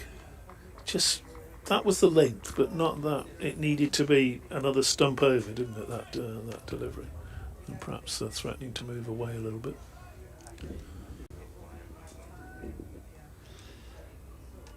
We did bump into a few royal characters last night as well, Doyle, didn't We did, yeah. There was Woodies. there was some great pre-coronation fun and games going on as that ball is again turned to square leg, and the ever-energetic Labuschagne thinks he's going to have a single, but he doesn't. It's I love the irony of the chap turned up with some big ears stuck on, a crown, didn't he, in a robe, clearly playing the king, and then there was a female alongside looking like she might have been Camilla. She did actually look. That was a very good costume. That was a very good costume. And then the irony of the other character walking in looking like the pop star Prince.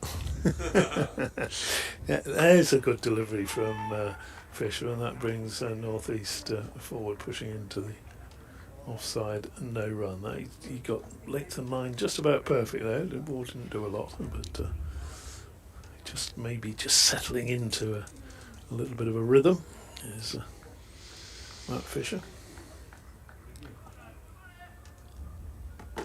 Yeah, that was good. It's that sort of pub for that as well, isn't it, Woodies? They always have a sort of students' rag week and all that. Yeah.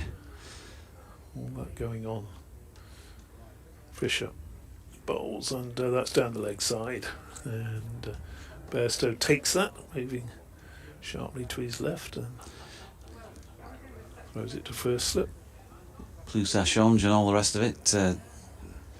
DT said, I'll go find a table and I'll have a Northern Money. Nobody asked him if he wanted a drink, he just told me he was having it. And then, of course, you get that cloudy beer. As Doidgy thought the beer was off or something. He didn't, I said, no, it's like that. They call it hazy now, Doidgy. He's just not up to date with it. But, up on his toes, eases that one away. Does northeast down to third man for another single. He moves on to 24, Labuschagne 29, and that's 51 they've added now, so obviously we've had 51 runs this morning in about an hour and 20 minutes, which is not actually that bad progress, but they've taken few risks to score these runs. 2 slips still in place, but nothing to do yet. Fisher bowls, and Labuschagne pushes that into the it's northeast rather, pushes that. No, it's not right the first time. It's the end of the over, that's why the scoreboard has changed the little blob beside the batsman's lane. That is the end of the over, 108 for 2. Very, very strong position for Glamorgan, leading by 247. Yeah. George Hill going to continue from the Howard stand end of the ground. Mentioned that delayed start at Taunton as Hill bowls here to northeast. He gets an inside edge onto his pad. And I haven't looked at the scores in detail, but number one son has sent me a message saying, have you seen TKC? Tom Colacab on 95 not out down there. When they resume, up to 71 deliveries. So whacking it to all parts of Taunton, perhaps 16 boundaries, 17 if you include a 6. So well done to TKC as George Hill is in, and that's wide of northeast off stump, and he's not tempted to get involved in playing at that. So it's just been sensible play by this pair this morning. No real risks taken. There was a Labuschagne sharp chance to Finlay Bean, but largely untroubled. I wouldn't even. Was it a chance? Half chance at the very best, wasn't it? He did wonderfully well to get a hand on it. Northeast just pushing forward, gets an inside contact on this. Backward of square on the leg side. Revis reels it in. and they get through for a single. As a batsman, you'd be really sort of chuntering to yourself as you walked off, wouldn't you, if you got caught with that one? You do that to yourself a lot, don't you, Chunter? I do. As long as you're getting the right answers. Hill to Labuschagne. Another good piece of fielding by Finlay Bean. He's quick in there. And the way that the catching has gone for Yorkshire in the cordon in the last season or two, then I think you'd have to say he's a useful addition in that particular facet of his game. Although, of course, his job really is to score runs. Had a century already this season, Finlay. Here comes Hill again. Bit of stain about the right knee from some fielding action. He's got his hands on his head as well here, because Labuschagne did play a relatively false shot by the standard of the morning. He's got that towards the outside edge. It was aerial for a while, but has pierced a gap in the offside and got him back for 2.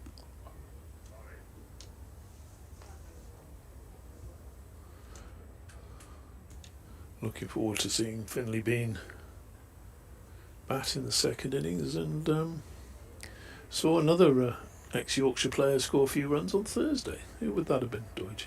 Matthew Waite, no doubt. Yeah. Here's Hill. It's wide of Labuschagne's off stump, and he's able to have an easy leave. 31 to Marnus, 25 to Sam North East. Partnership now worth 54. George Hill, 8 overs, 1 maiden, none for 19.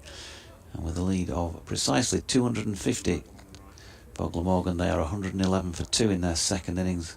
40 overs of it having been bowled.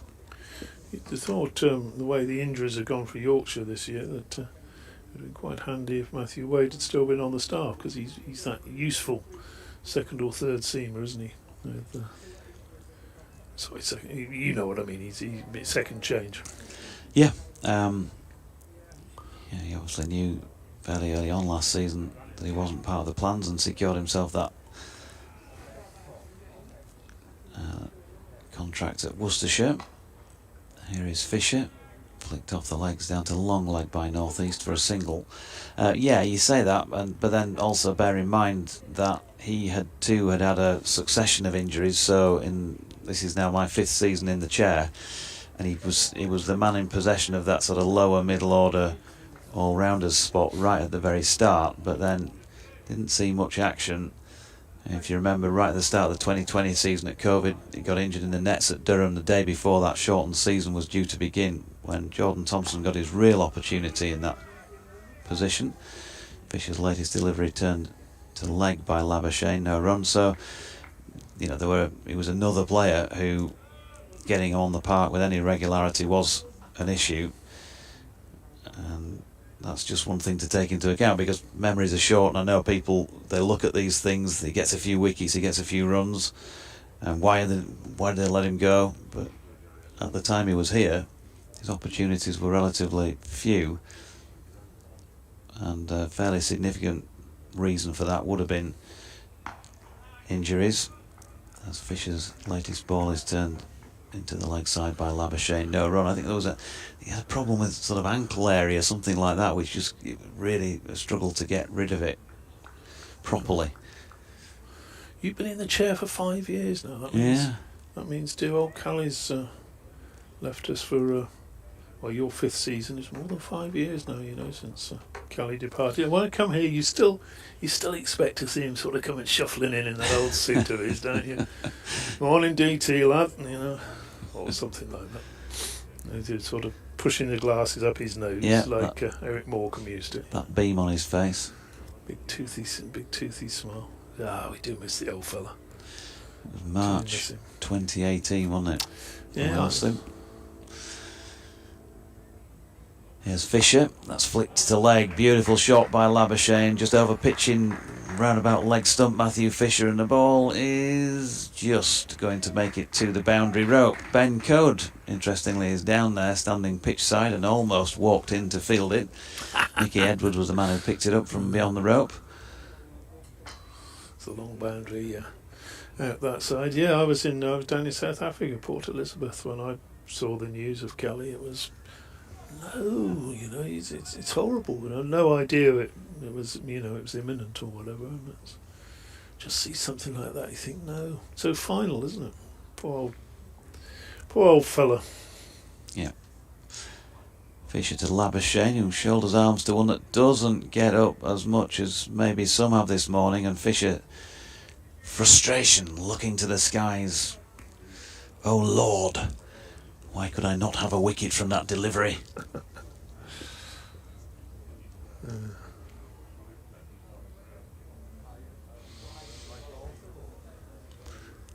Out there for the best part of an hour and a half now. Still not a single wicket this morning in a match where they have tumbled. Fisher wide of Labuschagne's off stump, and again remonstrating with himself, the Yorkshire bowler, as that is another easy leave for the Australian Test star. End of the over. 41 now complete. Second time around for Glamorgan there. 116 for 2 at 255 run lead. I don't think it's anything to do, with the pitch having got easier. I think there's still plenty out there for the bowlers, but just not quite been on it this morning, have they? And Ben Code may have gone very well this morning had he been fit. Yeah, you can. So that sort of morning, isn't it? You can tell there's still moisture around because of particularly from where George Hill is bowling now, darker footmarks. Hill in bowls, and that's just pushed wide of Bean in the gully, who scampers after it and sends in his throw. The batsman cross for a comfortable single. That brings Labuschagne back on strike. So the score ticking over, the lead extending. I think it's almost beyond Yorkshire already, isn't it? 256 runs. That would be a big fourth innings chase on this pitch. Hill bowls again, and defensively forward comes Labuschagne. Do you think you're going to see anything of young Harry Brook this year? You'd have to think not a lot, if anything. Still out there in the IPL.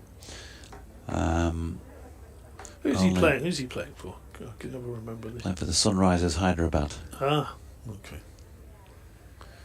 Hill bowls. And through Labuschagne there, who's looking to play that on the onside. He's beaten outside. He just shaped, didn't he, to play that perhaps somewhere towards mid-on, and the ball must have just left him and gone through.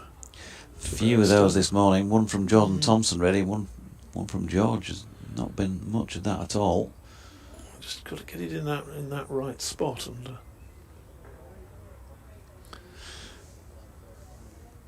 sun coming out. Hill bowls again, and Labuschagne's having none of that late movement now. He's taking a couple of steps towards the bowler. Played defensively. On the subject of Harry, I was at his club last week because my club were playing there, and no cricket last Saturday, so went and had a watch. Needs to say, of course, that Rawdon CC got across the line with a pretty comfortable victory in the end, but good to see a few of the Burnley locals as well, one or two that I've played against in the past. Next ball is clipped firmly through the onside, a diving half stop there by Edwards. I think he might have just got something on that to slow it, and batsman back for a second run. His grandma was there, pitch side. Just the entrance to her garden where Harry, I think, played a lot of cricket. You didn't bump into her and ask her for a telephone number like you did with Princess Anne, did you? No. No, okay, good. Hill in again, bowls. Again, Labuschagne, little false shot. Yeah, he signals afterwards that he was looking to hit that through mid-on, and again, just a sort of leading edge. Well, the shot he played afterwards looked like it was on the first tee. Yes, he was going to dispatch that down to the. But yeah, corner. To go back to your Brookie question, still in the IPL, although his team don't look like getting anywhere near the playoffs the way things are going at the moment. So that'll save a week or something like that where he might have had to stay out there, you would think, but he's not going to be back for the Durham game, so he's missed the first raft of red ball cricket played, because we'll be into T20s then. And if you look at the England calendar, if they're planning on playing him as you would expect against Ireland in the Test match, you'll know the precise date of that as Fisher comes in to bowl to North East and nudges one backward of square leg for a single. Shaquille giving good chase there, keeping him to 1. 1st of June it starts. 1st of June. And we're already at the 6th of May, not the 6th of August. Yeah, well, so what? The 6th of August is a coronation day. How do you forget that? We've got 3 weeks and a bit. 3 weeks or so to go before that first test starts. So England want him in for a few days before that. Want to rest maybe anyway. So I'm not sure he's going to play in any of the T20s for Yorkshire. Ireland have got a problem, of course, with their best bowler Josh Little, who's out there with the Gujarat Titans, who are going well. Yeah, last year's champions. Here is Fisher. It's been flicked away down the leg side off the pad of Marnus Labuschagne, according to umpire Hassan Adnan. I'm being buys. You're being ousted. I'm being thrown out of my seat by Mr. Nick Webb. Will be shortly. So talk to everybody later on. DT might do the decent thing and pop to the press room and get us a sandwich bag each, because the gannets in there will have taken them all by the time he gets to lunch. Is there no hot food, DT? You're living on a different planet to the rest of us these days, I think. Have you seen the size of Yorkshire's deficit?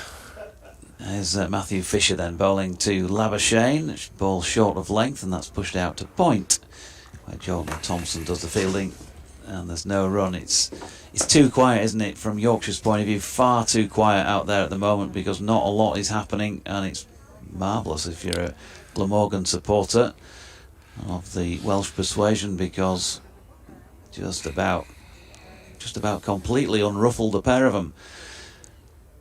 From flagfall this morning, over an hour and a half, and still no addition to the wickets column. The lead 263 as Fisher is in and slightly squared up Labuschagne.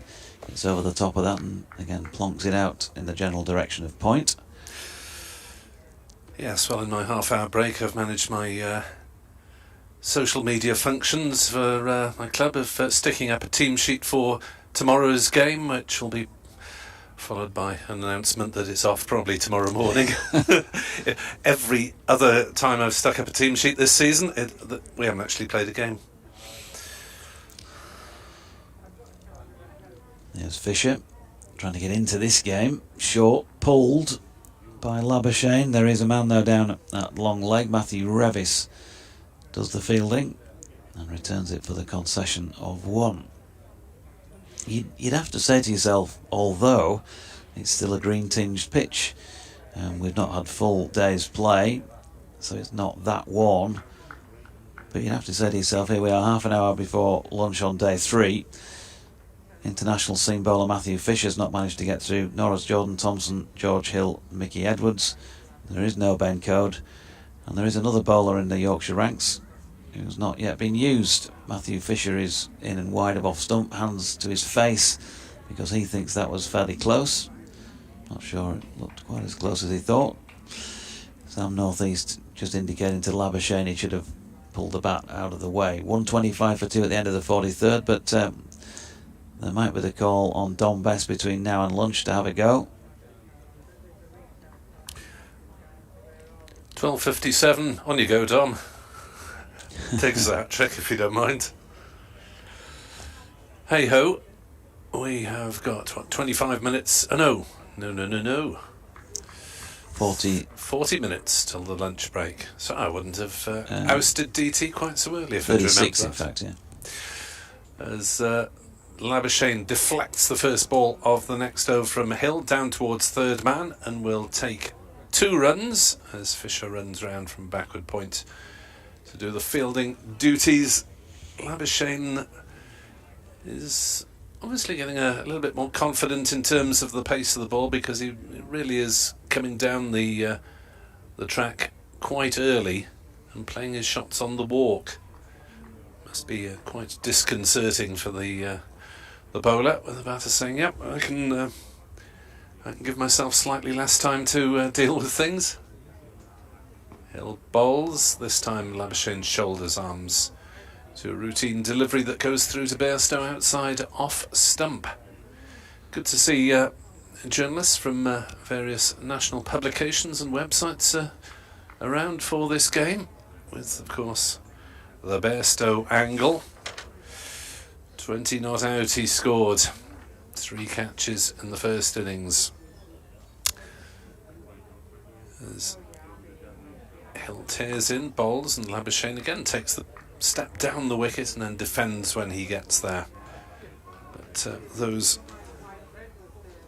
writers have had more of Labuschagne to describe, and of course Nisa, a potential Ashes candidate for the back half of the season, and he's a modest man, but saying that he's in the best place to put forward his candidature for that, being in the country and taking wickets in the relevant conditions. As Hill is in to bowl, and Labuschagne drops one down the offside, calls northeast for a quick single, and they scamper in despite Shakil's dive from cover as he came sprinting in, tried a little one-handed throw at the stumps. Northeast, I think, was safely home, but the throw passed over the top anyway. You have to stay on your toes when Labuschagne's out there. He's pretty quick, isn't he? Saw Shakil. Definitely stood out in that department. Hill in, bowls to northeast, struck on the pads as he looks to work it on the leg side, as the appeal seems to echo around the infield there. I think it echoed around the northeast stand. There's a desperation out there now for some wickets. There's evidence of swing there as well for George. Yeah, the spectators are virtually all away to our left on the eastern side of the ground, as northeast cuts in controlled fashion down to backward point and will take a single, 130 for 2. There's a smattering of spectators up at long off as we look at it, just to the right of the sight screen, which is not actually being used, the permanent sight screen, because the pitch is so far to the left. So you've just got the white seating and big sheet behind up at the football stand end, and a big white tarpaulin just down to our left at this Kirkstall Lane end, as the batters meet for a little mid-wicket chat, and Jordan Thompson to try to break this stand, having bowled quite tidily in the first spell from the other end. Well, he is, of course, officially the man that makes things happen. 12 overs, 3 maidens, 1 for 28, so can he make it happen now? He's already had a go, of course, this morning at the Howard stand end. He's getting a run down the incline from this Kirkstall Lane end, bowling to Sam Northeast. Right-handed, high backlift. Thompson in and pushed into the offside. First up, and there is no run. Just looking at the scorecard from Headingley on the 8th, 9th, 10th of September 1999, a 4-day match here, which Glamorgan won by an innings and 52 runs inside 3 days. 186 for Matthew Maynard before he hit wicket to the bowling of Chris Silverwood. 70, 45. Other scores among that, 498 all out first up, as Thompson has been dispatched by Northeast. The ball that was too short and wide, and got the treatment it deserved really from the Glamorgan batter. Hammering it away in front of square for 4, takes him on to 33, and the visitors on to 133 for 2. Glamorgan 498 back in that 1999 match. Yorkshire skittled for 140. Steve Watkin 4 for 35, and then following on all out for 306. Richard Blakey made a a rearguard 123.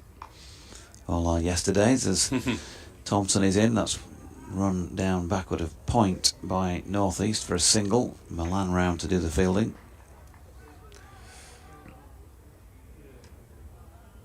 Yes, affairs 2 years ago interrupted by the snow here.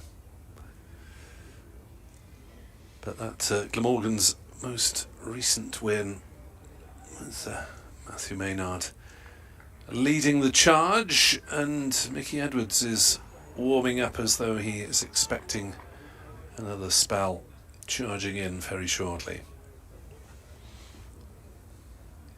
Thompson with an extra turn, end of his run.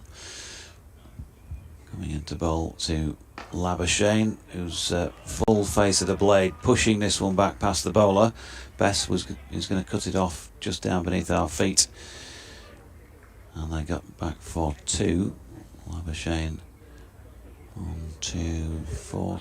Is he still on 43 or is he on 45 now? I'm not sure how quick the board's updated. You ought to be able to read this board by now in terms of how quickly it operates. No, actually, it does vary. It's one been, of its quicker moments there, I think, wasn't it? It's been quicker over recent times than it used to be. 43 then to Labuschagne, 136 for 2. Chelmsford's the most difficult on the circuit, I find.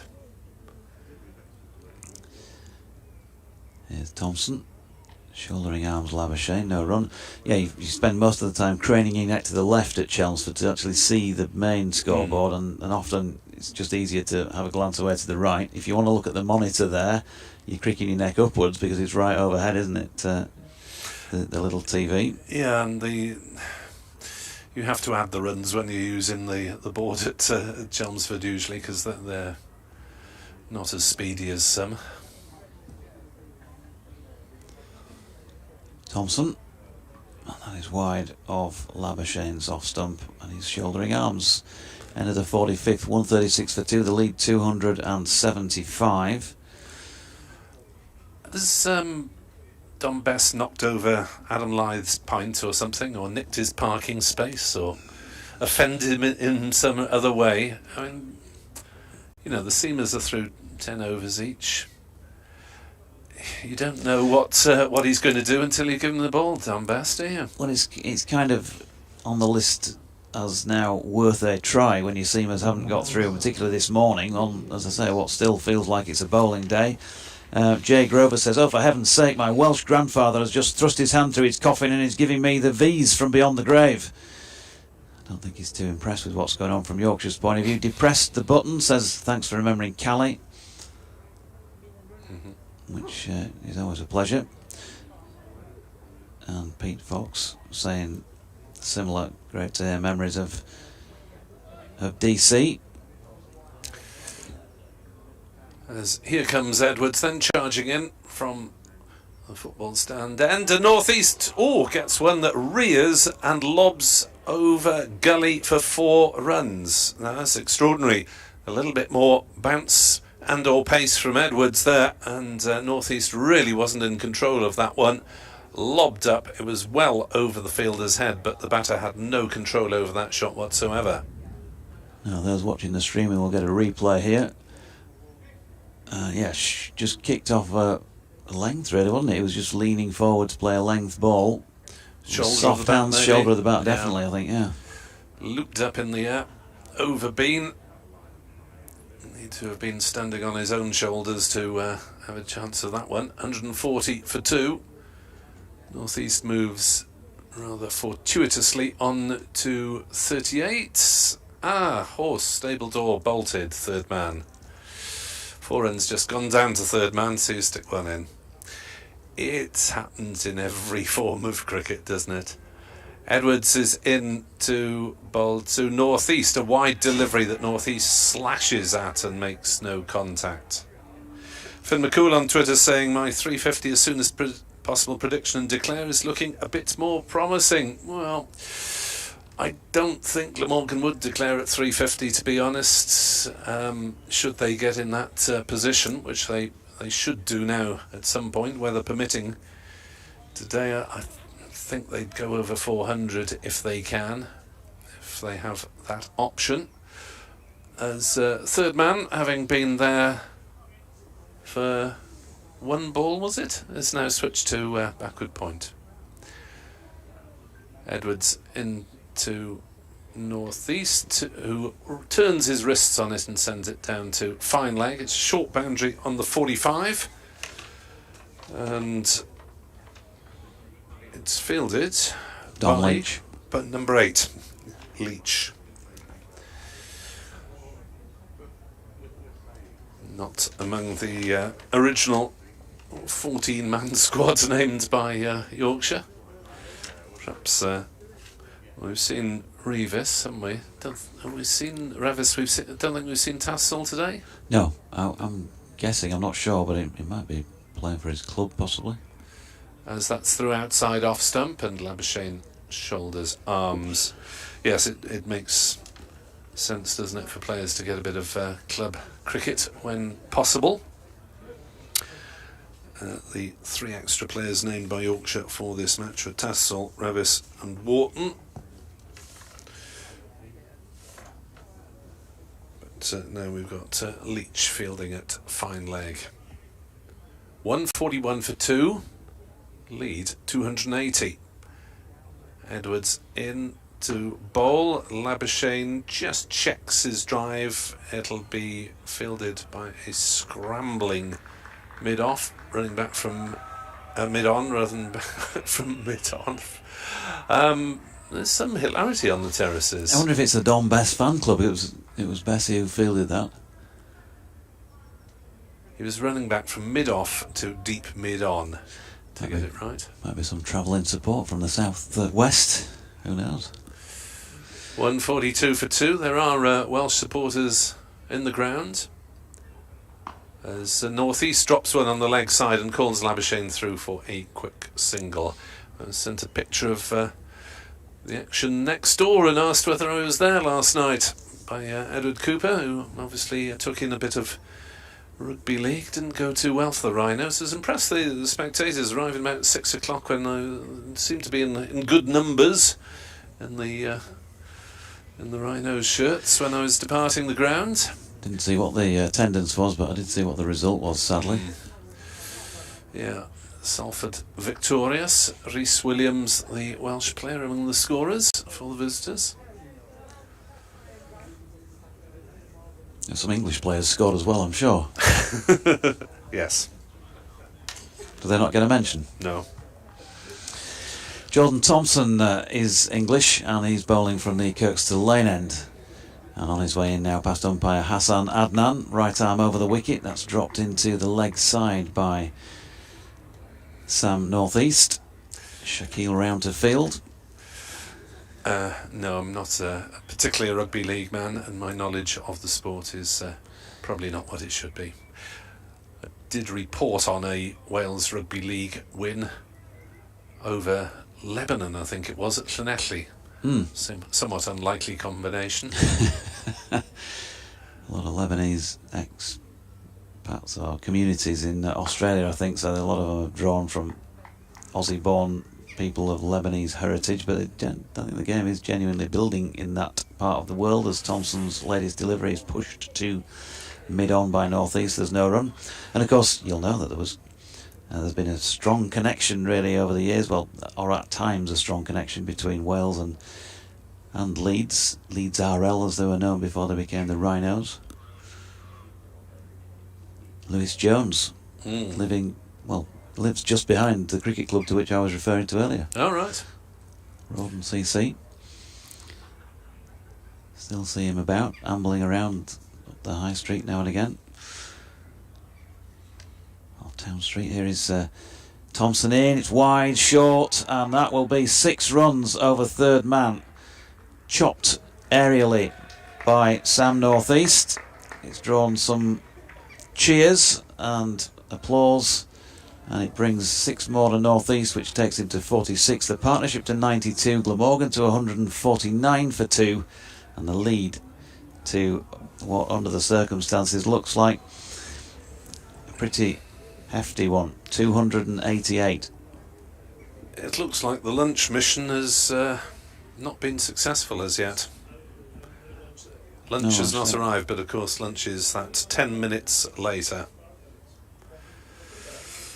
And I don't think the Yeah. media room is that thickly populated today. They turn up, they get paid more than we do, these third voices. You ask them to do one job, go and get you some lunch, and they return empty-handed. Well, NASA did it very nicely on the first couple of days, didn't he? He did, excellent job. He got pretty simple. We just said, NASA, would you mind? And he just delivered. He did. Townsend fails again. 149 for 2. Not going to have the nickname the postman, is he?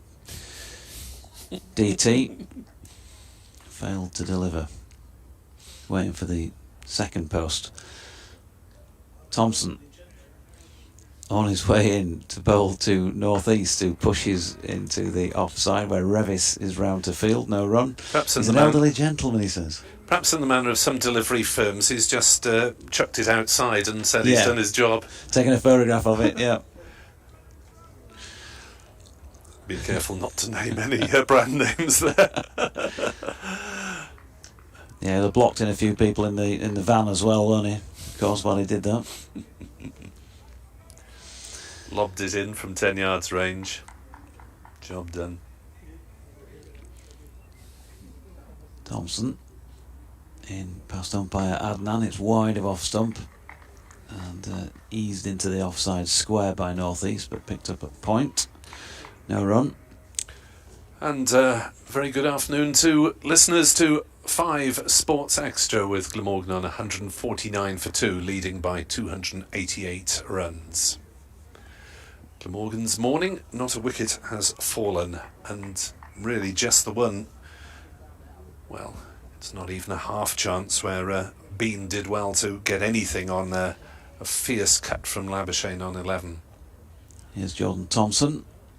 Right arm over, strays down the leg side and flicked down towards Mickey Edwards, who's at long leg, for another run. That is the end of the 47th over of this Glamorgan second innings. Then 150 for 2, Labuschagne 44, northeast 47. The lead is 289, and we're saying that's a massive lead, and it feels like it given what's gone before in this match, Nick. But it you can question how well Yorkshire have bowled this morning. Yes, you certainly can question that. But are things getting that bit easier? And therefore, will that mean that David Lloyd will want to go on and on and on with the bat? I suspect so, given Leicestershire's heroics in the first game here this season, chasing 392 to win. As Emir Evans says, excellent partnership this, and he suggests the Yorkshire attack have been a little short on their lengths. Glamorgan have left on length, says Emir.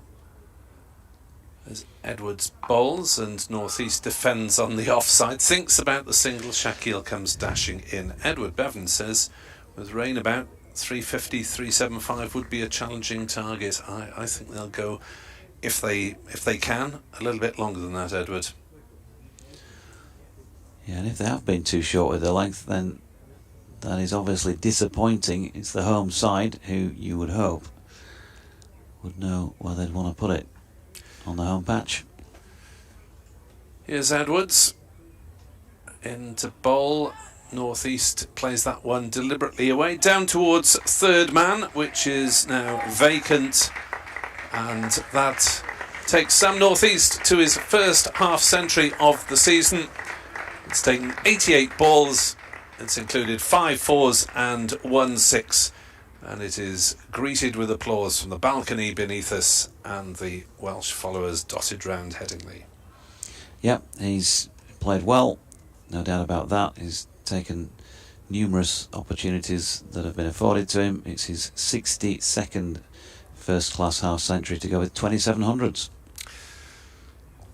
As he waits for Edwards again, and turned on the leg side this time. There'll be more runs. In fact, there'll be 4 more, because he's managed to bisect the men at mid-wicket. And fine leg tucked away down to that shorter side of the ground for 4 more. And that typifies Yorkshire's match with the ball in the main. Not that everybody's bowled terribly, but it's just been a bit 2 sides of the wicket. So ball before, too short and wide. We've seen Northeast is very strong backward of square on the offside, and he hammers it away for 4, and then overcompensating Mickey Edwards, dropping it round about leg stump and flicked away backward of square on the leg side. That brings up the century partnership as well, and that has taken 162 balls. As Edwards is into northeast, who drives again, and will get just a single this time down towards Fisher at backward point. The 50 stands took 104 balls. The 100 stand came up in 162. So the second 50 has taken 58, if my maths are correct, and has therefore been getting on towards twice as quick as the first 50. So Glamorgan have been accelerating. Northeast on the 56. Labuschagne is forward defending out on the offside, and Northeast, I suppose, was quite unlucky in the Durham game. He was playing soon after fracturing his finger anyway, and got a couple of really nasty deliveries against Durham to see him out for single figure scores. Was obviously digging himself back into some sort of form with quite a painstaking innings of 40 at Leicester, and has carried on from there. Edwards into the Labuschagne, who's taking a single on the offside, and there's the run that takes Glamorgan up to 160 for 2, and the lead to 299, which must look pretty horrible to the Yorkshire players and supporters, seeing that on the boards. Nearly 300 and just the 2 wickets down. And I guess players experienced as Northeast would have gone through relatively fallow patches before, and probably has the experience to be able to not panic and dig himself out of it. Yeah, massive weight of runs in domestic cricket for Sam Northeast, and we are going to see Don Bess. Hey. Spin bowling. 12:58 on day 3. On day 3.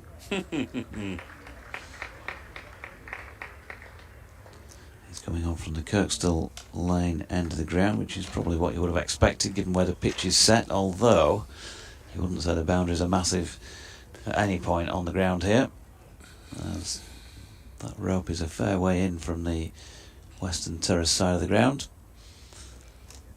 Jordan Thompson with 1 for 42 and Mickey Edwards 1 for 43 from 14 and 11 overs respectively, the 2 wicket takers so far in this Glamorgan second innings. So Bess has a slip. He's got a man backward of square leg on the 1, Sword Shaquille. Edwards has been dispatched out squarish mid-wicket on the boundary edge. Finlay Bean is at a deepish straight mid-wicket. Milan in a catching position just on the wicket ends at a wideish mid-on, short mid-on. As the first delivery by Bess is wide of off stump and worked away backward of square on the offside for a single. So we've seen 150 overs of seam in this match, all up before the first one of spin. Matthew Fisher at deep mid-on, probably be 20 yards in from the boundary. George Hill mid-off. Matthew Revis at a shortish extra cover, and there's a deep backward point. Jordan Thompson. Bess in again, and this time Northeast right over the top of that and pushing back to the bowler. Sun out again at this moment in time at Headingley, if the forecast by our steward on the gates at Kirkstall Lane end is to be believed, then rain coming in about 3 hours time. Bess in again, and that was Northeast not in control of an attempted slash stroke cut shot, which he might have got a nick on. 10 minutes to go before the lunch break. 1:10 and 4 o'clock the set in stone breaks, we're told today, as that is worked around the corner by Northeast for a single. Dave Townsend has departed to knock us up a little coronation quiche, obviously. You thought we were going to get coronation chicken, weren't you, in the sandwiches today? Or coronation something non-meat for the vegetarians. As Bess is in, and that's pushed back along the pitch by Marnus Labuschagne. Yes, I'm afraid the inclusion of spinach in the coronation quiche would rule it out for me. Plus the fact that I can't cook. Bess in again. Tosses this one up. Labuschagne drops it into the leg side where Milan will pick up, and Bess has gone for 2 in that, his first over. No immediate damage done by the off spinner. Glamorgan 162 for 2. That lead now over 300. 301. You can get in touch at Nick Webb 2017, at Jonathan Doidge, or your Twitter points of contact, or also, of course, via BBC West Yorkshire Sport at gmail.com. For whatever reason, your correspondence does tend to reduce in number on a weekend, and that is very much the case today. I wonder what's going on elsewhere. Well, there's lots of people playing club cricket, presumably. As Edwards races in, bowls outside off stump through to Bairstow. No shot from northeast.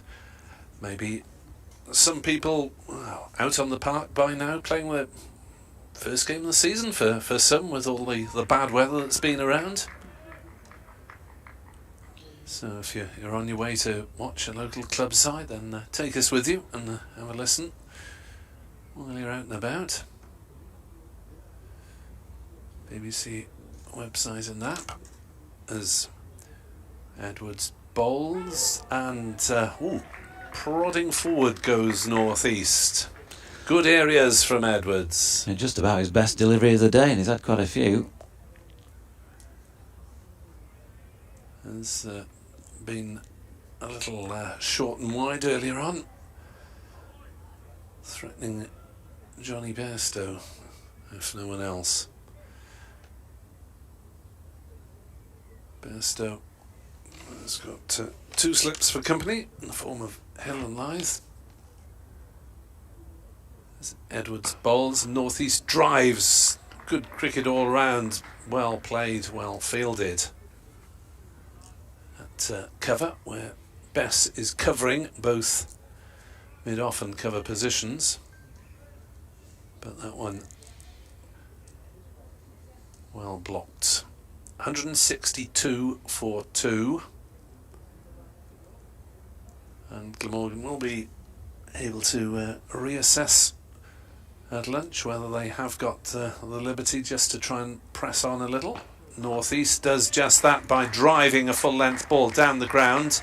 Bass is off in pursuit, and he gives up that pursuit about 5 metres short of the ropes, and it was sweetly enough time to run away for 4. Northeast moves to 61.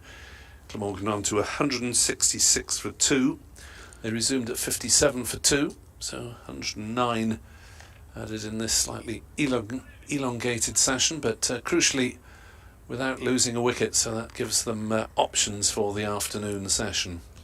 Yeah, another poor delivery. At no stage has Adam Lythe had 2 bowlers who are asking significant questions together and keeping it tight together, really.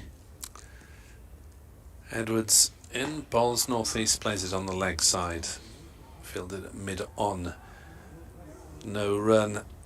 Yes, it's something that Glamorgan have experienced at times this season. Bowl as a unit, as the saying goes these days in coach speak. Yeah, right areas, etc. Basically, if you've got 2 blokes bowling well at any given time, you're in business, as one adds to the chances of the other.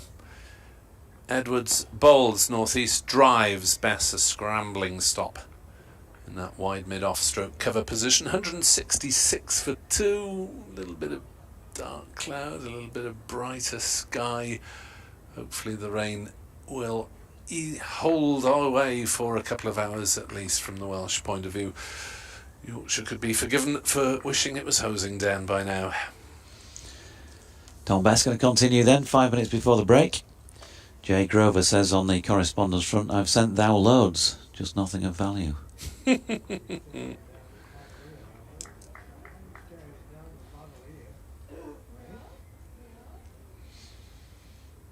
So, an in-out field and very much leg side loaded here for the off-spinner Don Bess, bowling to the right-handed Marnus Labuschagne. Kirk's to the lane end, and Labuschagne, having seen that field setting, is immediately playing a reverse sweep, which is just crossing the boundary rope down through what would have been third man for 4 runs. Labuschagne's 4 takes him to another first-class half-century. It's taken him 156 minutes, 104 deliveries, and that was the 6th 4 that he's hit. 50 not out. Well played, sir. Second century of the match and third in succession. Century? Half century. Sorry. Second half century of the match. Third half century in succession after one at Leicester as well. Quality player. Here is Bess. This time Labuschagne from the crease will play it out to Milan, walking in from his leg side field position. A few words from bowler. Milan, of course, can turn his arm over with a bit of leg spin occasionally. Bowler to bowler in this instance. Cloudy, but still bright enough at this moment in time, as Bess just asks substitute fielder Matthew Revis to make his way out to the cover boundary on the east side of the ground. And Labuschagne is not going to bother with that position. He's got forward again and played another reverse sweep, slightly squarer than the previous one, but well clear of Jordan Thompson for a second boundary in the over. Well played again, 54 to him, 174 for 2, and a lead of 313 runs. So what has Don Best got to combat that? He's asking Jordan Thompson to move from his position squarish at that point. Well, it looked like he was. He's now asking him to come in, but still square on the offside. And now he's been asked to adjust and go probably about 10 yards backward of point. So what does Labuschagne do this time? He's just played the scoop over his left shoulder for a 4 through fine leg. 3 boundaries off Bess in this over. The adaptations coming out from the Australian Test start, and Yorkshire going for more and more runs. 178 for 2, the lead 317. Yeah, distinct change of gear from Labuschagne. Well, we were calling for spin. Maybe we were wrong. Well, we were calling for give it a try. Yeah, quite.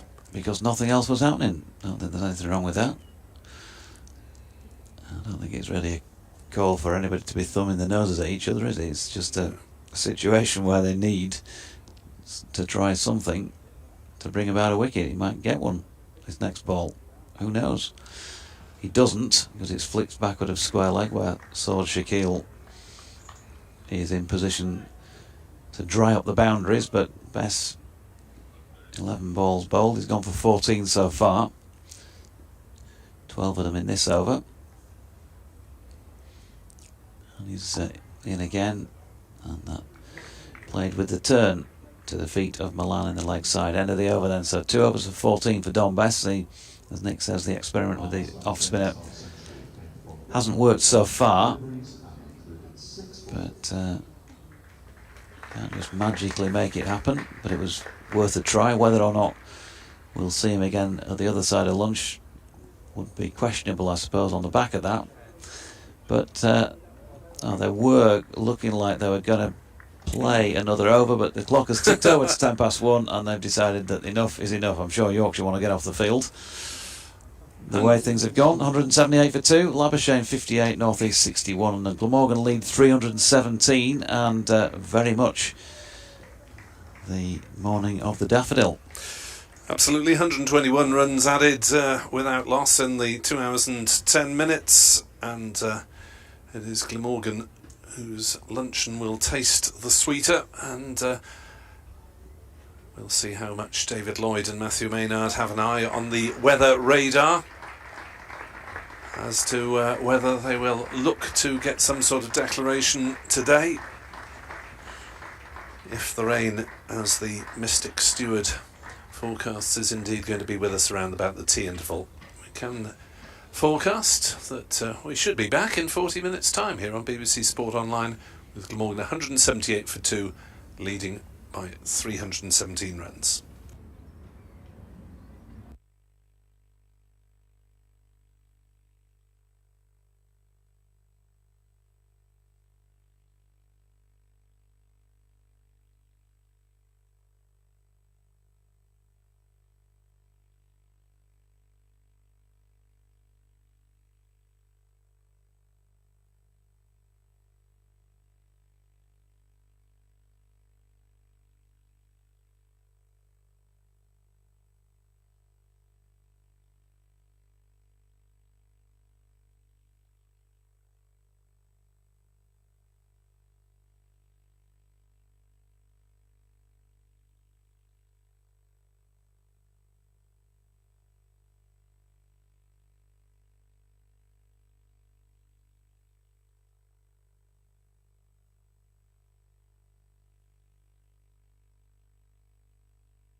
Very good afternoon and welcome back to Headingley, BBC Sport Online for the second session on the third day of this County Championship Division 2 match between Yorkshire and Glamorgan, where I think it's fair to say that the visitors are very much in the ascendancy, having added 121 further runs this morning without losing a wicket.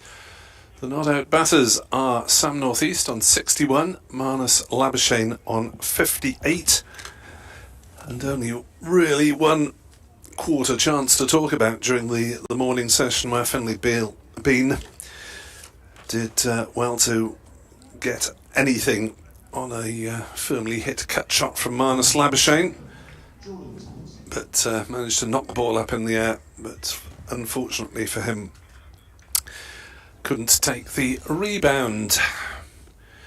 We saw the introduction of spin that we had been calling for on Dom Bass, and Marnus Labuschagne went on the offensive with 3 boundaries in and over, 2 reverse sweeps and a scoop shot. I'm Nick Webb. David Townsend is alongside me, and Jordan Thompson is going to bowl the first over of the afternoon.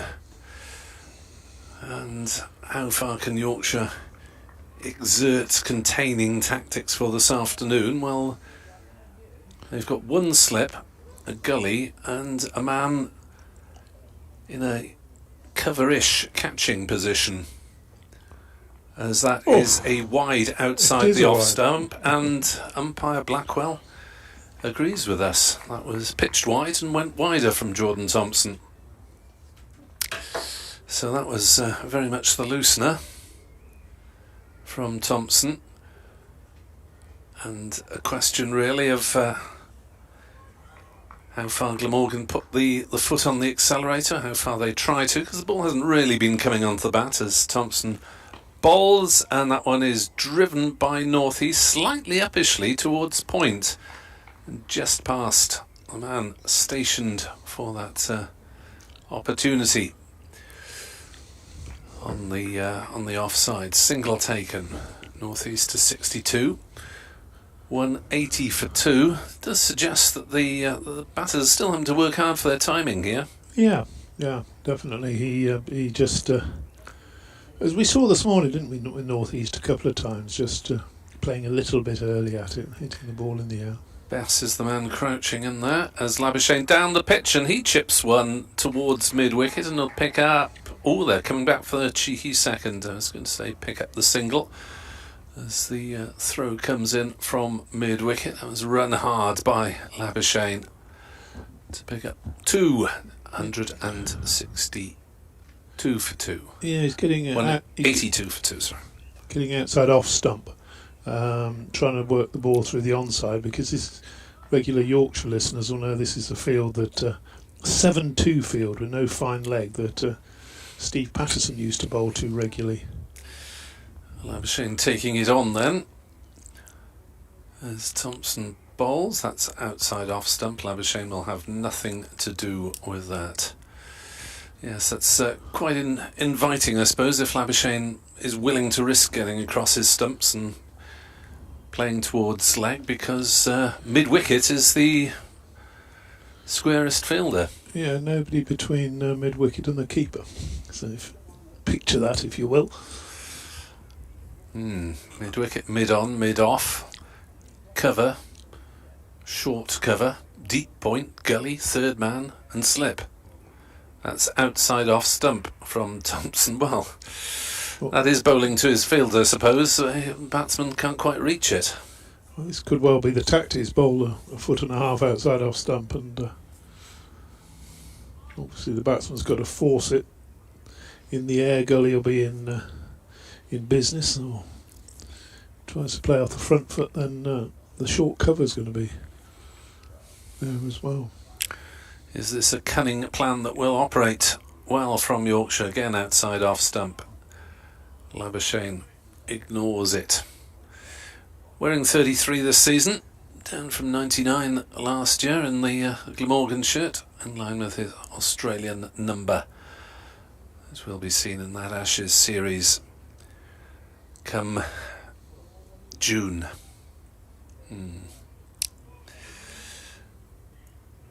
Australia also, I think, have limited overs duties in South Africa to perform, as Labuschagne goes to the scoop shot and flicks it away down towards fine leg for 4 runs. Well, that is the answer, but it's a high-risk answer, but Labuschagne played it well. He moves under 64 with his 9th boundary. Glamorgan on to 186 for 2.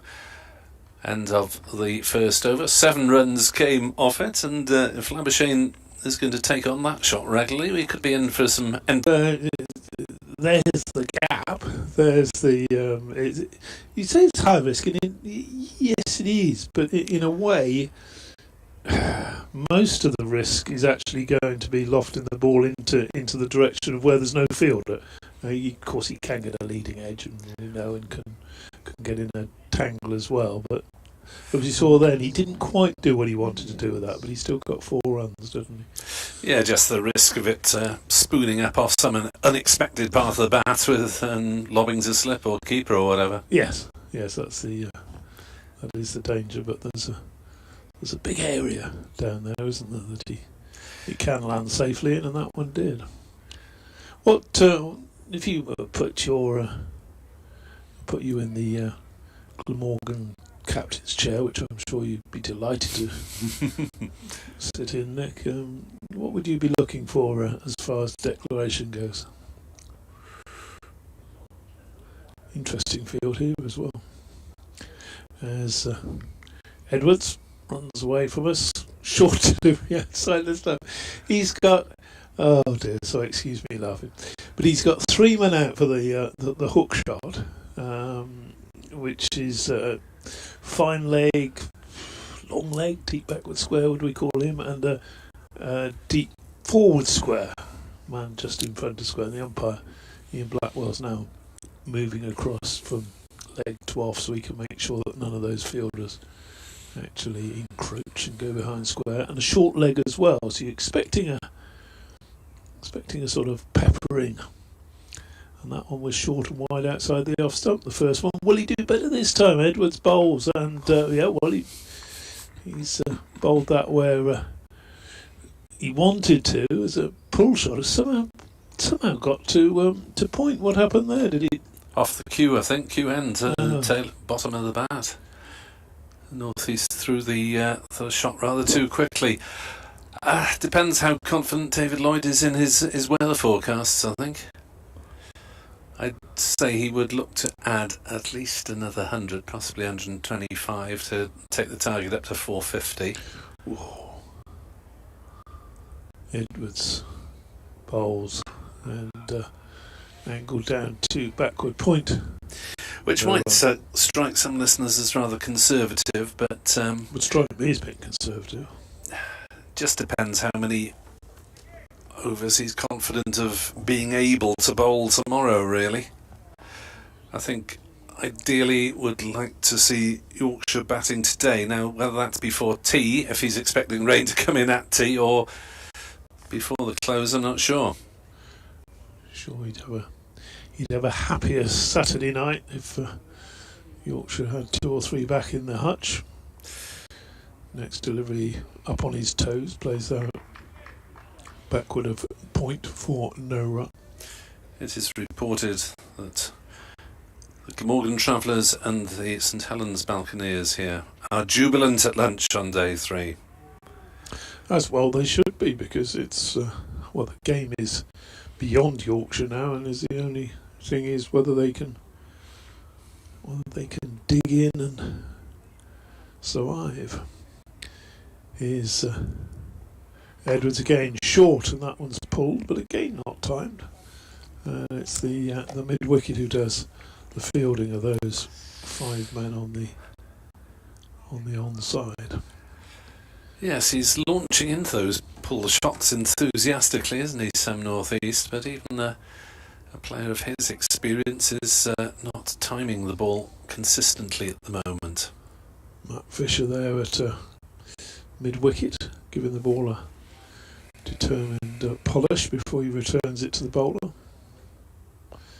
Next delivery again short, and that's swung away. I tell you what, I wouldn't want to be in at short leg at the moment. That ball is Swung away by North East down to a deep square leg for 1 run. Yes, it looks as though the short leg. Well, Bess has shoveled his helmet over because it's the end of the over. But I wonder whether he'll be there next over. He might be saying, "Excuse me, you really sure you need a short leg?" He's more likely to catch something, I suspect, in his vantage point for at this end, which is in that short cover catching position. Oh, it's a difficult one, isn't it? Because you see the ball being about to be whacked in your direction, but you've got to keep half an eye on it. You've got to take evasive action, but keep half an eye on it in case it's bottom edged into a thigh pad or something and balloons up.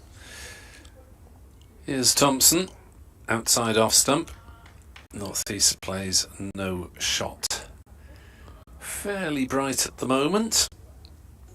The light glinting off the top of the football stand opposite us. And Glamorgan in very much the ascendancy, looking to see how much they're playing around the country, whether there is any bad weather on its way. Oof, we're the only county match playing at the moment. Oh, gosh. So there's likely to be some precipitation from somewhere as North East drives into the offside, but picks out the deeper of the two covers, which is Bean. So this is the only county championship match. Northern Diamonds beaten by 4 wickets only by the Blaze, despite being bowled out for 62. Oh, that's a good effort with the ball. Thompson bowls, firmly driven by North East, but he's drilled it straight to mid-on. The Blaze were 63 for 6 in the 19th over. There were 4 wickets for Chloe Tryon and a couple for Katie Levick. Hey! Who I understand is no stranger to these microphones. Oh, she's done some sterling work. As Thompson bowls, wide outside off stump, powerfully cut by North East, but straight to the sweeper, George Hill, on the point boundary, and there is no run. No action for Western Storm, the side covering Wales and the west of England. Their match away to Southern Vipers at Hove, abandoned without a ball being bowled. Sounds fairly wet down south, isn't it? Yes. Currently off at Chelmsford, Southampton, Trent Bridge, Taunton, where they're due to restart at 2. Rain delays at Derby and Worcester as well. So here, Glamorgan at 188 for 2. The over 8 is level, so Yorkshire don't have to worry about bowling spin on that account. And Thompson is in to bowl outside off stump. Labuschagne leaves it to go through. I suppose there'd been a few ironic smiles this morning down in London when they were singing Long to Rain Over Us. How are you spelling the rain? Yes. It's a shame, isn't it, days like that? You can't. You know, those ceremonial things, they need sunshine, really, don't they, to just to add to a little bit. Labuschagne plays the scoop shot again and gets 4 more runs, down on one knee, falling away to the offside, targeting that fine leg boundary. And despite the fact that mid-wicket had been moved round to square leg, to fine leg rather, he couldn't get to it there. Dom Leach, the substitute fielder, and Labuschagne's unorthodox shot-making pays off again. He moves to 68. It's 192 for 2. That was a quite extraordinary shot, wasn't it?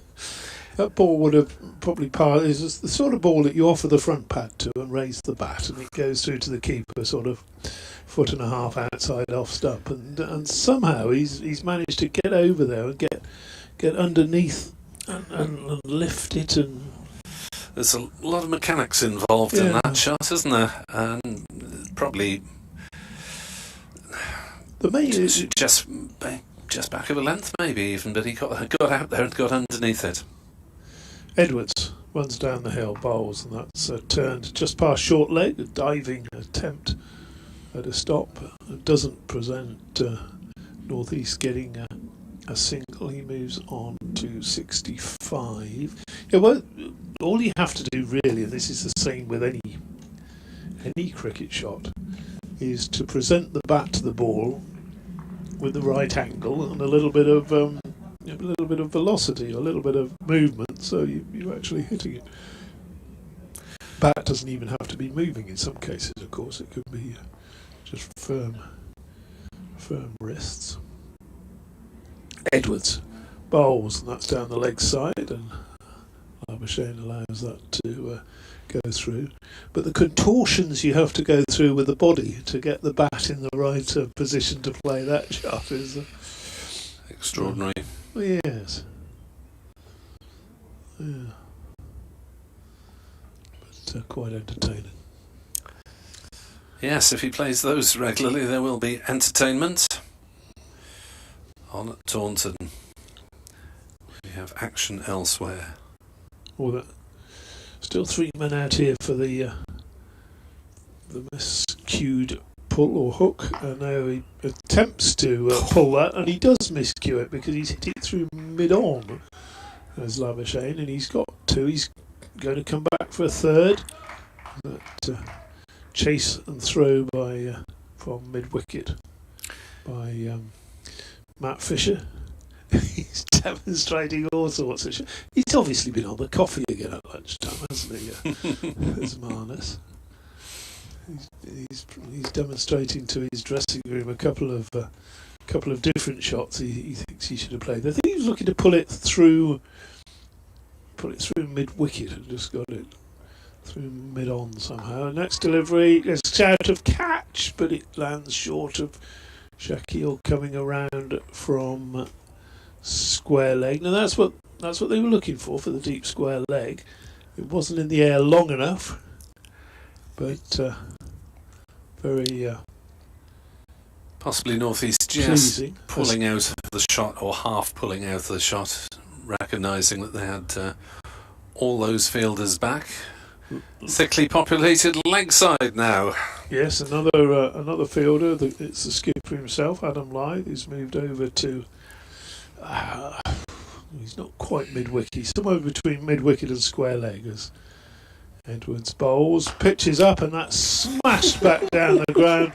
An extraordinary looking shot from Labuschagne, and he brings in 4 runs, takes him to 75. He's just cleared the front leg, and you'd be expecting perhaps a shot over somewhere out to extra cover boundary, but he's managed to hit that on the onside, past a wideish mid-on.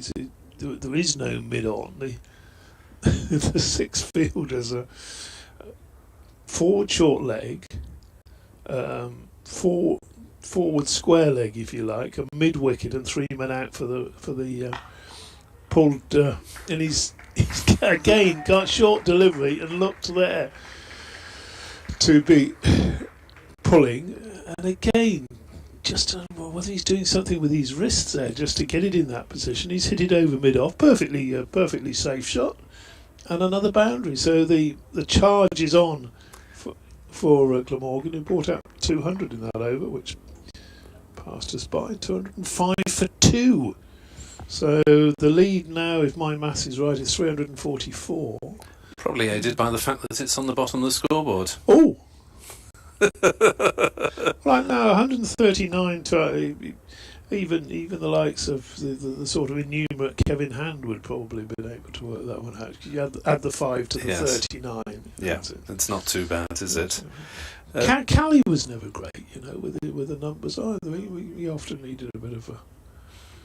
You often had to get use both hands to work it out. As long as you don't take your socks off, that's when it gets a bit beyond as a commentator.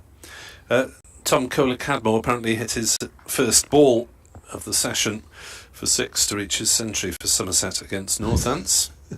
Somerset 212 for 4, plays Northants 255 at Taunton. Thompson bounding in, northeast swishes, drives and misses through to Bairstow. Yeah, they're definitely on the charge at the moment, aren't they? I reckon 400, Nick. Yeah, you could well be right. David Lloyd might be convinced that the rain is going to come in at 4 o'clock and look to have half an hour's bowling before then. As Thompson in bowls, northeast is caught, cutting at backward point by Shaquille, and Yorkshire finally have the breakthrough. Northeast has gone for 66, Glamorgan 205 for 3. So, a wicket at last, yes, a deep gully there, Shaquille. That was hit very hard as well. Good reaction catch, taking it about shoulder height, and applause for Sam Northeast, who makes his way off.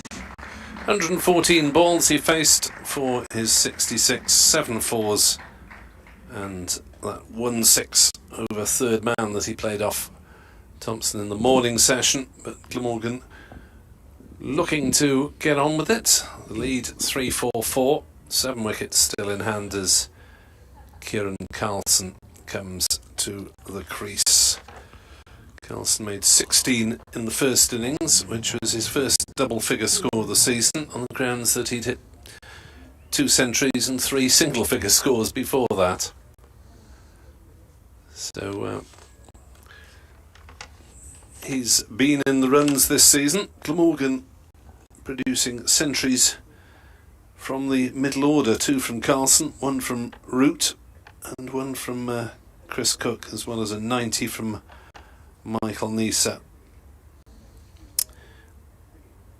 81 from Eddie Byram, the highest contribution from the top 3 so far, though Labuschagne is on 79, not out at the moment. As Labuschagne getting something off the 12thers. A drink of some variety as well. And he's taken a few bits of armoury off, so he'll have to get padded and helmet. Well, he's got his pads on, but helmet, gloves. Right, wanders back. Kieran Carlson scratches away, and Yorkshire have brought in a second slip to go with the gully, point, cover and mid-off on that offside. Carlson drives on the leg side to mid-wicket, but Yorkshire have now gone back to a more conventional field with fine leg mid-wicket, mid on the leg side. Yes, this is a sort of field that he started the day with, isn't it? So, Shaquille briefly drops his trousers. He has got all sorts of garments on underneath his, hasn't he? Thompson bowls, hits Carlson on the thigh pad, bounces down to Shaquille, who does the fielding, having taken that catch. Yes, he was fully undergarmented as he adjusted things. 205 for 3, Glamorgan now. Good catch that, in the sense that it came very fast to him, didn't it? It was a deep gully. Yeah. Didn't have to move though. Thompson runs towards us. Ball to Carlson, who tries to drive, gets it off an inside edge onto his pads, rolls down into the slips. So it looks as though Kieran Carlson might not hang around too long. Yeah, well, there's definitely the charge is on. I don't think they'll be shy of setting Yorkshire 400. Surely 4th innings. May. You would think not, but depends if it's sort of 4 sessions, then there's no pressure at all on the scoring rate to get there. As Carlson blocks this one to mid-off. So good over from Jordan Thompson. It's broken that stand, which was worth, in the end, 148 for the third wicket. Thompson 2 for 55 now. Labuschagne, you'd reckon will fancy going on and getting his century. I can't see a declaration coming before 400, which would give Labuschagne plenty of time to get there. He's on 79. But you would think it also sets, not only does it set a positive tone for this game, but in a sense, if you're looking for promotion, it sets a positive vibe for the team, doesn't it? We've got enough now, we can bowl this lot out, rather than, oh, we've got to be a bit careful here. Edwards bowls and Labuschagne just pats that one round the corner. Attempted short delivery and he just pat it past short leg. Yeah. Do you know what I mean? He gives that, rather than it sets the psychology with the team is, look, we're going to win this, rather than we're worried that, oh, they might score 400 in 4 sessions or something. This is not a team that's had a consistent bowling attack this season, though, overall, apart from Nisa and Van der Hochten. Next delivery is short and smashed away. Almost tennis style, could we say that one was? It was hit through mid-on for 4 runs. So I'm not quite sure how much longer Lyth is going to persist with this short bowling tactic, if you like, from Edwards. He's still got his 3 men out for the hook, but Labuschagne's not the balls he should be hooking. He's just sort of almost tennis batting them back through 15 mid-off. love, forehand drive down the line. And he's still giving him the opportunity there of hitting it through mid-on, although Matthew Fisher is coming slightly straighter now. Labuschagne having a look round, and there's a big gap between sort of forward square leg and mid-on. Where's this one? Another short delivery, and that's exactly where he's gone. And he's hit that one for 4. You could just see him eyeing that up, because Fisher had gone, he'd gone from a mid-wicket to a more orthodox mid-on, and there was a gap there, and you thought, yeah, that's where he's going to hit it now. It's class. He can hit it where he wants. It's to class hit batting, isn't it? There's the gap in the field. Right, I'm going to hit it there. It really is high class batting from Labuschagne, and Edwards hasn't quite got the wickets, the surface to be doing this, and maybe not quite the pace. Lyth is now coming over to have a word with him, and does he get round the wickets? No. Yeah, that's what I thought was the. Lyth has now gone to mid-on. Fisher's a more orthodox mid-wicket than Lyth. Lyth wasn't really mid-wicket. He was just forward square leg. He tries again. Another short delivery, and he smashed that one, or tried to smash. He has smashed it through mid-off. Mid-off should really have fielded that, and it's gone through him to the boundary for another boundary. So Labuschagne into the 90s, 91 to him, and he's just charging around. He's hitting the ball anywhere he wants to at the moment, isn't he? The ball. This really is a gap in quality, isn't it, that Labuschagne is demonstrating. As you say, he's hitting the ball virtually where he wants to. Yeah. And now Yorkshire have decided, now, enough of that tactic. We're going back to an orthodox field. Well, look at this. 2 slips.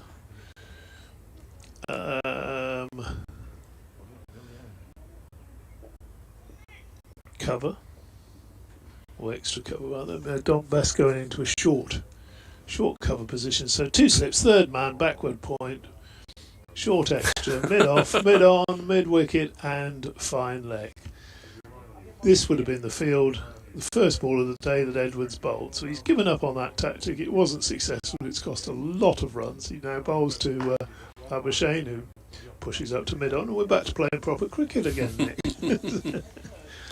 That tactic must have cost at least 6, probably 8 boundaries. Labuschagne there struck 5 boundaries in the course of 6 deliveries from Edwards. And he hit 1 or 2 before then as well, but 5 in 6, yes. That's a couple of tennis shots in there. Edwards bowls to him. Short delivery that he just angles away down to third man for a run. Fair play to try a tactic like that, but I think it was quite clear that Labuschagne was never going to hit anything in the air behind square leg, where you had 2 fielders plus 1, just in front, deep square leg. He was never going to do that, and he was never hurried enough that it was going to happen.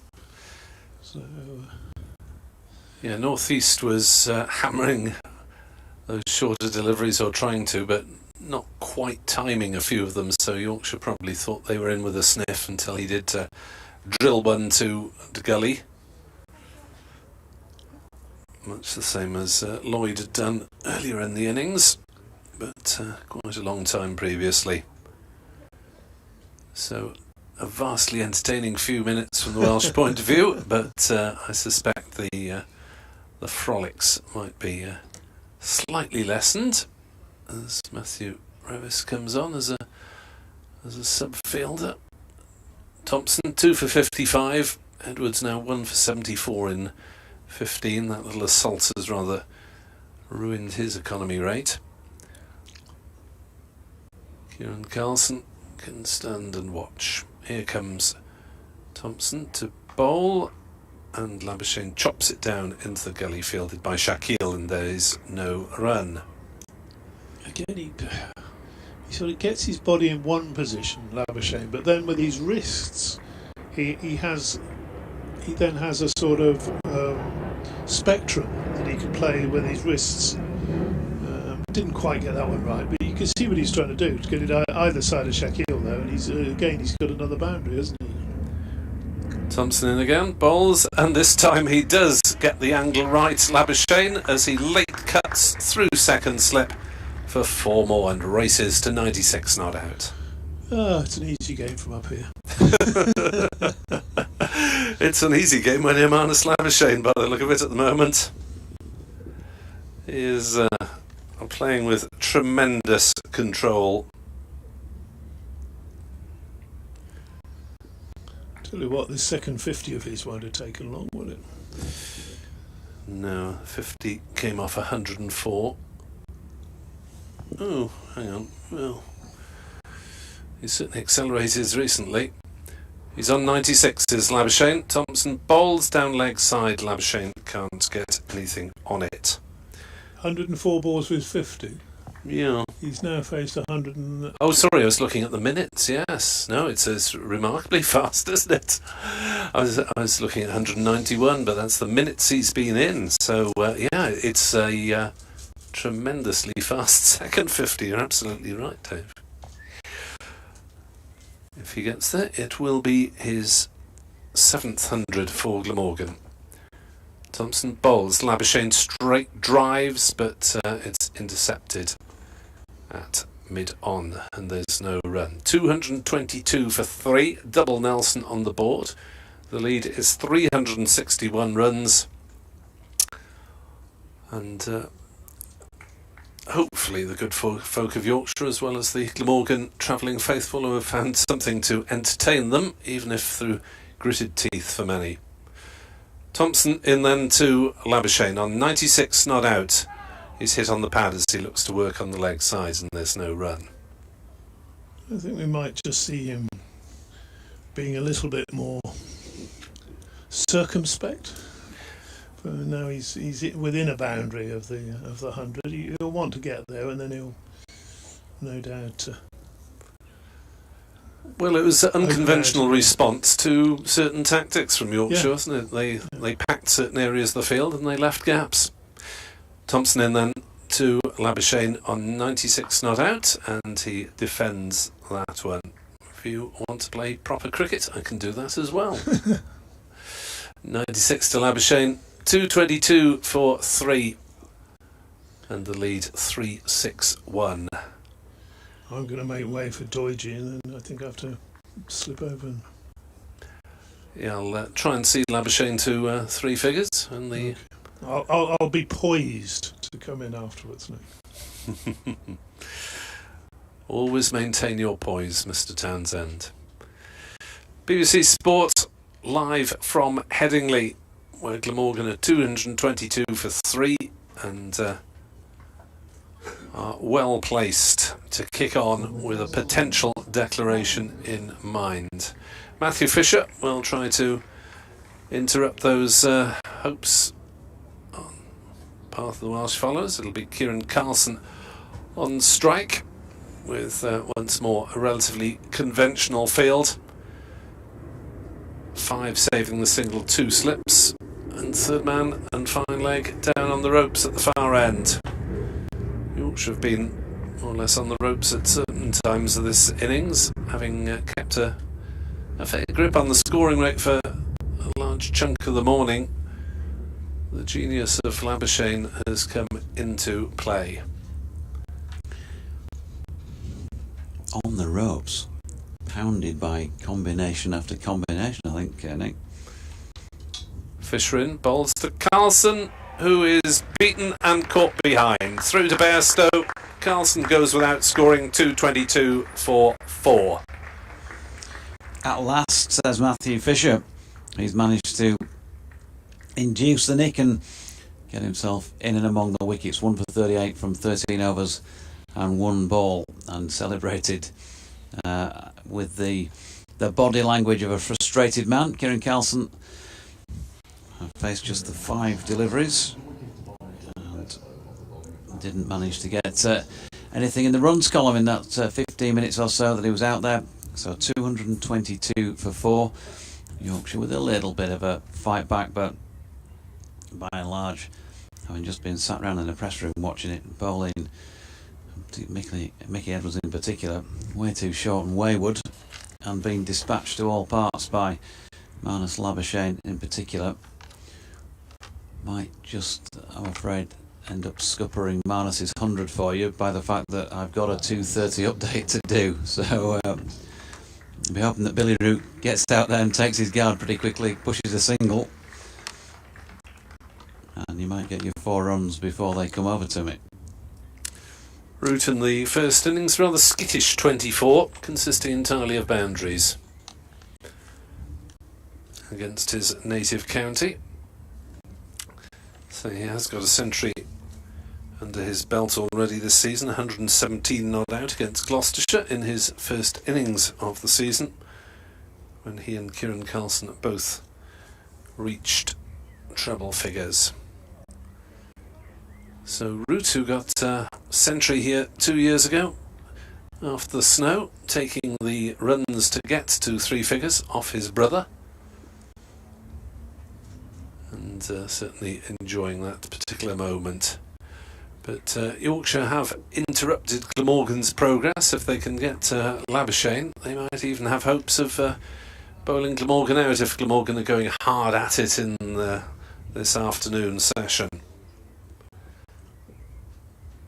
Here's Fisher in to bowl to Root, allowed to go through outside off stump. 2 gullies, 2 slips and a point for Billy Root, and this harks back to the first innings again when they had Root caught at point. Yeah, Jonathan Tallisall on that occasion substituting, but there was a 6-man caught and he was the 6th of them, if you like. Probably a little bit further behind square, I think, than Don Beth seems to be. There's definitely a plan going on for Root, and he allows that one to go through outside off stump, no shot played. Have you seen the Ireland team announcement, by the way? You given that a mention? No, we haven't. He's been very restrained, as Mr. Townsend has not discussed Irish matters at all. No Josh Little is his comment on that. He's out in the IPL, isn't he? Fisher in to bowl to Root, who drives at that one. Bairstow goes tumbling across to take it between first and second slip. I thought for a moment that Root had got a skinny edge on that, but it was just the natural movement of the ball.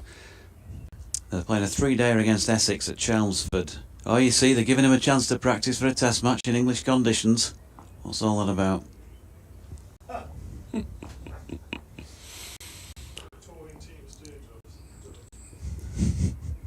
Fisher in to bowl to Root, who is forward defensively, playing out on the offside. The fifth ball of the over, so a temporary lull in Glamorgan's frolics, led by Labuschagne. North East was going pretty solidly as well, out for 66. Carlson without scoring.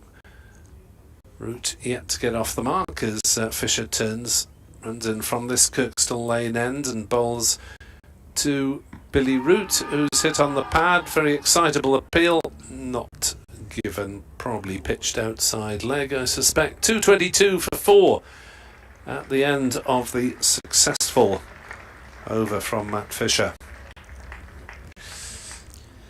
So that Irish squad: Andrew Balbirnie skippering, Mark Red Adair, Curtis Camphor, George Dockrell, Fionn Hand, Graham Hume, Tom Mays, Andrew McBride, James McCollum, PJ Moore, Connor Alford, Harry Tector, Lorcan Tucker, Craig Young and Paul Sterling. Paul Sterling, who I once saw, not the same Paul Sterling, I hasten to add, given their respective builds. Paul Sterling's going a spectacular end-to-end try in the Thompson Rugby League ground bowls to Labuschagne, who drives on the leg side, no run. Yes, Andrew Balbirnie had a successful T20 spell with Glamorgan in that COVID season of 2020, and was then invited back as championship cover for the following April, to slightly less effect. Thompson to Labuschagne on 96, not out, drives and misses. Labuschagne drawn into it, didn't for once quite get to the pitch of it. He's been making some of the bowling look very ordinary indeed, but now we're back to relatively conventional cricket as Yorkshire move away from hammering in those short balls.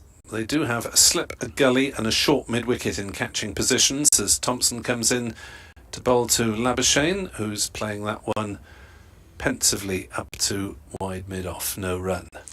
Prinon Darnick, and good afternoon Jonathan, says Duncan in Tunbridge. An excellent morning for Glamorgan, and according to the excellent, as always, Dr. Hignell, a total opposite from Coronation Day 1953. Indeed, when there was no play at Sheffield. Afternoon. 222 for 4. Labuschagne waits. Turns that one on the leg side, but we'll just pick up the single to the mid-wicket boundary. And we'll bring Billy Root on to strike. 223 for 4. And no appearance from BBC Radio Leeds yet. They may have omitted to remember my presence, given the importance of a football game Manchester way this afternoon, kicking off in under half an hour's time. Another new era for Leeds. This week's new era. Root on strike, 221 for 4. And Thompson runs in from the football stand end, bowls, and Root is squared up by that one, playing it out on the offside. There is no run. A press room wag suggesting that Sam Allardyce should be brought in to both manage Leeds United and be head coach of Yorkshire, but I think the most immediate concern for Yorkshire is maybe Sam should be out there bowling for them, pick up a wicket or two, if he is the Messiah that has been suggested. Well, walking on the way in, I saw a bus named Marco Bielsa. His route plays gently on the onside, and there's no run. Talking of head coaches, I wonder what Otis Gibson makes of all this and what he's had to say about the performance so far today at the lunch break. Hopefully catch up with Otis after the match is complete as usual. Now then, Celia, good afternoon to you. She says, return to cricket in Yorkshire, Glamorgan commentary. Hello Jonathan and Nick, and a massive thanks to, it must be you, this wonderful and engaging commentary. Yeah, must be tuned into someone else. She says, last season I rediscovered county cricket after years of not understanding it, despite being married to a sports editor in Wiltshire. I did venture to Somerset in its heyday of both metal and still didn't make sense. More to come in a minute. Fisher in to Labuschagne, 97 not out, as Labuschagne is hit amidships by that one and goes down.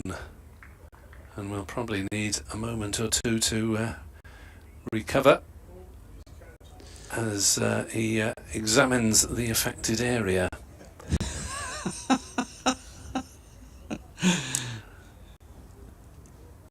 Yeah. Hopefully not too central. Matthew Fisher had a word. He probably said something like,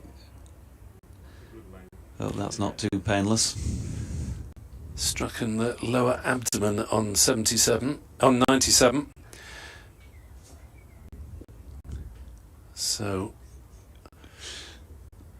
Yorkshire doing their best to cut off the boundaries, make life difficult for Labuschagne, who leaves that one outside off stump. They have got third man, point and cover on the boundary, as well as fine leg, and everyone on the leg side, in fact virtually everyone apart from the slip fielder, conceding the single. It's you can have a run and we'll bowl at Billy. Root yet to get off the mark. Finn McCool says time to declare, be brave and unleash Nisa. Here comes Fisher, bowls outside off stump. Labuschagne plays no shot. So Celia goes on, it was the commentary of Nick and Edward last summer on a Glamorgan match that captivated me, and then as a Yorkshire-born lass, I'm afraid I've had to put up with Jonathan's commentary in recent times. Dear. She didn't actually use those words, to be fair to Celia. So these 4 days have got to be the best with my favourite teams of Yorkshire and Glamorgan playing. Who knew that anybody could be both a Yorkshire and Glamorgan supporter? Fisher into Labuschagne on 97 not out, and he plays one into the offside. They'll run the first one very fast, and Labuschagne will turn and try and get back for the second. No, he won't. Good fielding. Root stayed anchored to the spot, and quite rightly, because even a man as fast as Labuschagne would probably not have got back there. She goes on, live stream is a boon to the commentary as it's helping me to get to grips with the fielding positions. What eluded me for years was the understanding of the strategy of the game. So looking forward to the Ashes, but the whack a ball around cricket games of the 100 doesn't appear to have the same interest. Fisher bowls and Root defends on the leg side. Thanks Celia. It's BBC West Yorkshire Sport at gmail.com if you'd like to get in touch, or at Nick Webb 2017, or at Jonathan Doidge, or at DO_cricket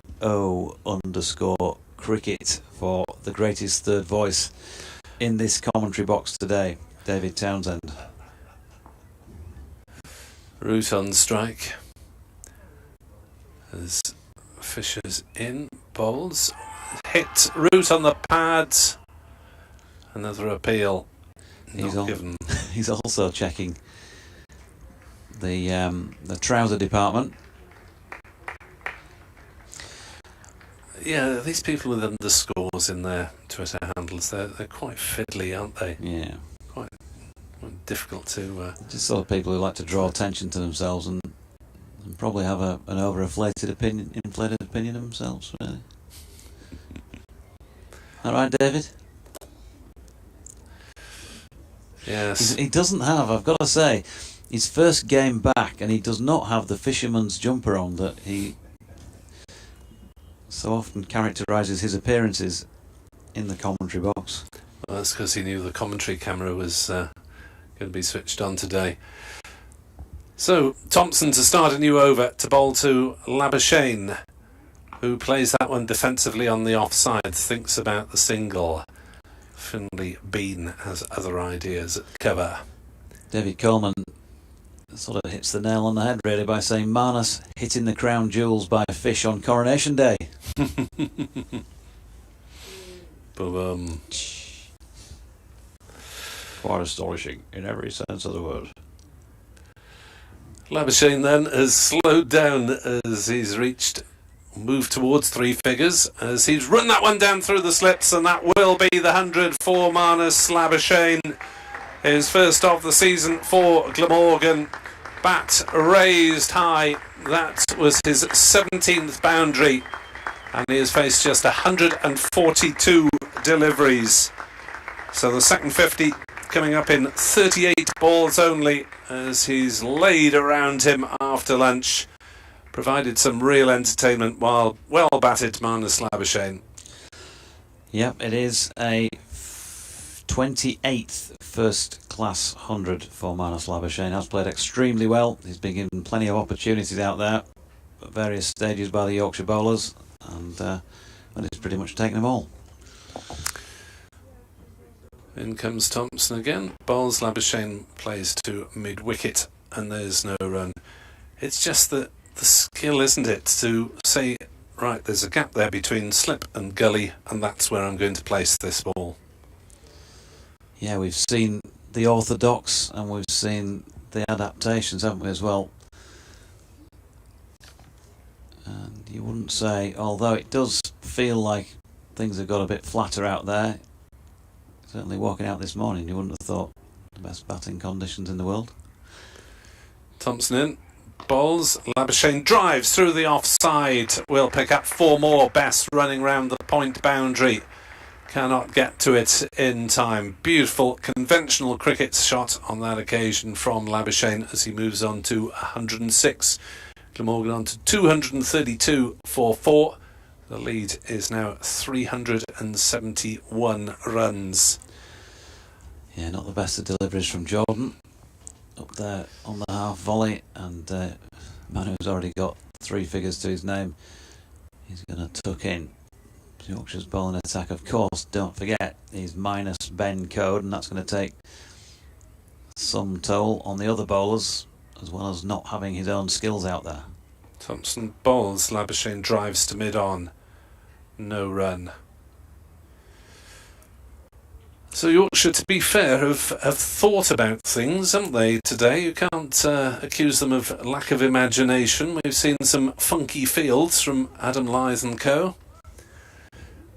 Packing the offside or the leg side and trying to bowl in the areas to suit those fields. But Labuschagne's found other areas to hit the ball. As he deflects that one down into the gully, he sinks to one knee in dramatic fashion, because for once he didn't find the gap. He only found the safe hands of Shaquille. Labuschagne 106, 232 for 4. Lead is 371 as Mr. David Townsend, ladies and gentlemen, will join Mr. Jonathan Deutsch. I think I need to lie down, having heard my colleague use the expression funky fields. Of all the people on the circuit, I think Nick Webb would have been the least expected one to use that expression, funky fields. But there we have it, folks. So Matthew Fisher from the Kirkstall lane end, bowling it to the left-handed Billy Root, who opens the face and runs that out to point, where we have Dominic Bess positioned. He said checking that. Yes, it is. Who did he play for? Funky Fields. James Brown, Oh. was he? Not sure. Did WC Fields play for anybody? Gracie, perhaps? Oh, W.C. Fields, no, there was a funny man. 232 for 4. Root on strike. Fisher short of length, and the ball ends up in the same place at the feet of Point. I'm just doubting myself on the Don Best front there, I've got to say. Let me just check again. No, it is Don Best. You're right, Doigi. Stop doubting yourself.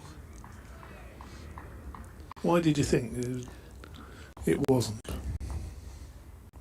I probably didn't see enough of his movement, because normally people have distinct movements towards the ball. And he is side on as Fisher is in and bowling here to Root, who drops that out into the leg side this time, and Jordan Thompson does the fielding. You've been observing twixt binoculars from the back of the box, David. What did you observe or that you can mention on air? I've just been there's actually I'm scanning the top tier of the what do we call that one? The Howard stand. It's the Howard stand. Oh, it says in the middle, look, doesn't it? Fisher to Root, straight delivery, back of a length, punched in the gap between the stumps and mid-off, wide-ish mid-off, which Edwards is positioned in. He fields, they get a single. If you see the just above the fourth seat unique going along there, above the seat, there's a cricketer of some sort. Well, somebody dressed as a cricketer with WC Grace, WG Grace, WC Fields, WG Fields. Yeah. Fields. Ah dear. Can you see?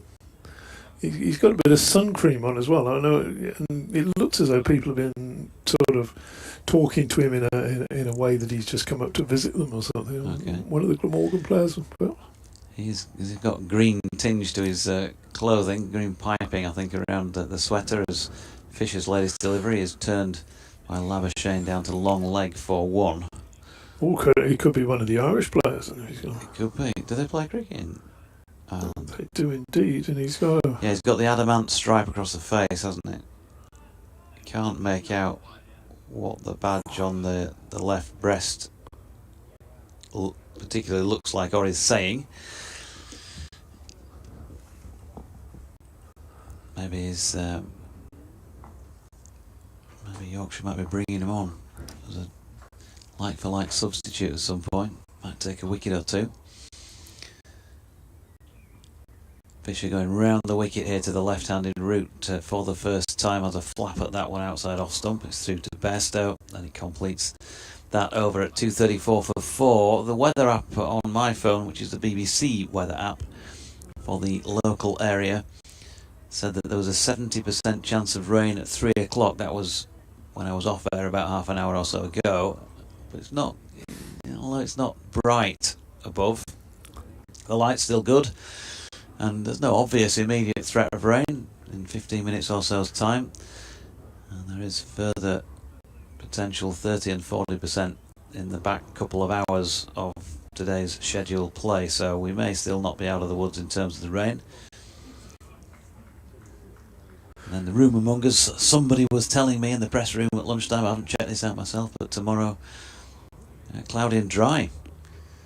Started a new over and just turned down to backward a square for a comfortable single by Labuschagne. It's George Hill who was labouring up the hill a little bit from the far end. So 235 for 4. Did you labour up the hill from Kirkstall Fisheries yesterday? Oh, I tell you what, laboured down there. Walked down the hill, got up at Headingley train station, because I've not got the car with me. Had a little walk down there, and it didn't look open. And I thought, oh dear, first time back in Leeds for however long it is, since last summer. Round the wicket, heel bowls, and that's turned quietly into the onside, no run. And I thought the best fish and chip shop in the world isn't open. Perhaps he's down in London. Or John waving his Union Jack or something. But it was open. So I went in and Had my usual cotton chips, cold can of Coke. Would you not have phoned them ahead? Not too many chips. On WhatsApp, of course, from Thailand. Next delivery is just turned into the offside by Billy Root. He's just got the one run. But I tell you, would he not got him on WhatsApp though? It would have been free then, wouldn't it, for the call, and just said, "I'm returning to Headingley to do a couple of days cricket. Ensure that you're open when I walk down Kirksall Hill." Given up, doesn't open on Saturdays now. Oh, which there's drawbacks to everything, isn't there? But not opening on a Saturday. Not happy with that. Hill bowls to Root, and Root charges down the pitch, sort of sidesteps down the pitch, and smacks that one through mid-off. Slapped 4 it, didn't runs. he? Yeah. Slapped it down. On the deck, good sidestep. Lewis Jones would have been proud of that. David Coleman, by the way, sent a shot in of just down to our left at the back of the northeast stand, by the looks of it, of the White Rose flag, which is gnarled and gnawed around the edges, and he says, Headingley flag at Yorkshire performance this match ragged, in need of repair and freshening up. Hill round the wicket bowls, and that's pushed to mid-wicket, and there's no run to be had there. Matthew Bloomfield says it's a hard watch so far. Paul Webster, Division 2 going well for Goffey and the boys at the Clean Slate Arena. Is it fully officially sponsored by Clean Slate? I'm not sure. Arena, I don't like that either, even if that is the name. Next ball from Hill is smashed in the air, and had that been caught by Jordan Thompson to extra cover, it would have been another worldie that went. Yeah, if Mickey Edwards been there, he might have caught that. Yeah, possibly, I suppose. Tomo probably about a foot shorter. It's over Thompson's head and away for 4 runs. So Root, he's obviously decided he's played himself in now, and he's going to start opening his shoulders. The lead goes to 382 runs. I don't think they should go much past 400. I know you don't. If you look there at the moment, if you're an opening batsman on the Yorkshire side, you're not really going to be looking forward to going out in these slightly murky conditions, are you? No, conditions wouldn't be the worry at this stage, but it's just that scoreboard, the crushing look at the scoreboard. Well, you even start, really. Still would you would rather not wait for a bit of sunshine tomorrow morning. Yes, Fisher bowling to Labuschagne, who drops that out backward of point. Lithe round to somehow, some way, eventually pick it up after a little bit of kicking it with his feet. 243 for 4. Make that 244 it should be, I think. Labuschagne should be on to 109, that's right. So 383 now the lead. But there's that theory as well of grinding the opposition into the dirt, making it impossible for them to think they can win this match, and Glamorgan are at this moment in time just about the sort of score that Leicestershire knocked off, that Yorkshire set them on the final day just a few weeks ago on this very ground, as Root works one square on the leg side, thinks about a second, but then after a bit of debate with Labuschagne they stay put. Root on to 10. Yeah, a slight misfield there by Jordan Thompson, but he recovered very quickly, and there would have been a comfortable run out had they gone for the second.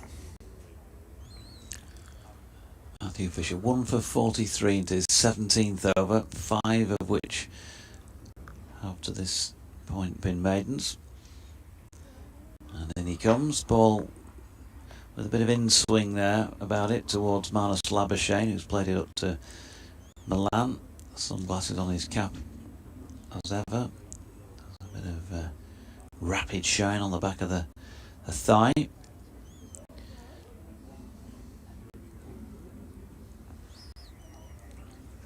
Three to come in this over. Everybody, I think probably including the Yorkshire fielders now, just waiting for the point at which Glamorgan skipper David Lloyd will say enough is enough, let's have a bowl. Short ball from Fisher, Played on its way down to third man by Labuschagne for a single. Everyone except Matthew Fisher will be keen to take another wicket out to his improve his figures out to his tally. But I know what you mean. It's the calm before the storm, is it? Yeah, and these are the sort of times in your first-class bowling career when you can pick up a couple of cheapies when they decided they're going to hit the gas and just whack a few around, and you might pick up a couple more that might not otherwise be the case. Here he comes. Doesn't seem to have had any issues with that run up today, and a little bit of a way swing in evidence, but gentle really, to the left-handed Billy Root. Pushed into the offside, and again no run, so into the 65th, almost completed the 65th over with this ball. Will we even get to the stage where a second new ball is taken? Oh, you'd hope not, wouldn't you? Well, that's your thoughts. Others may say no, bat on.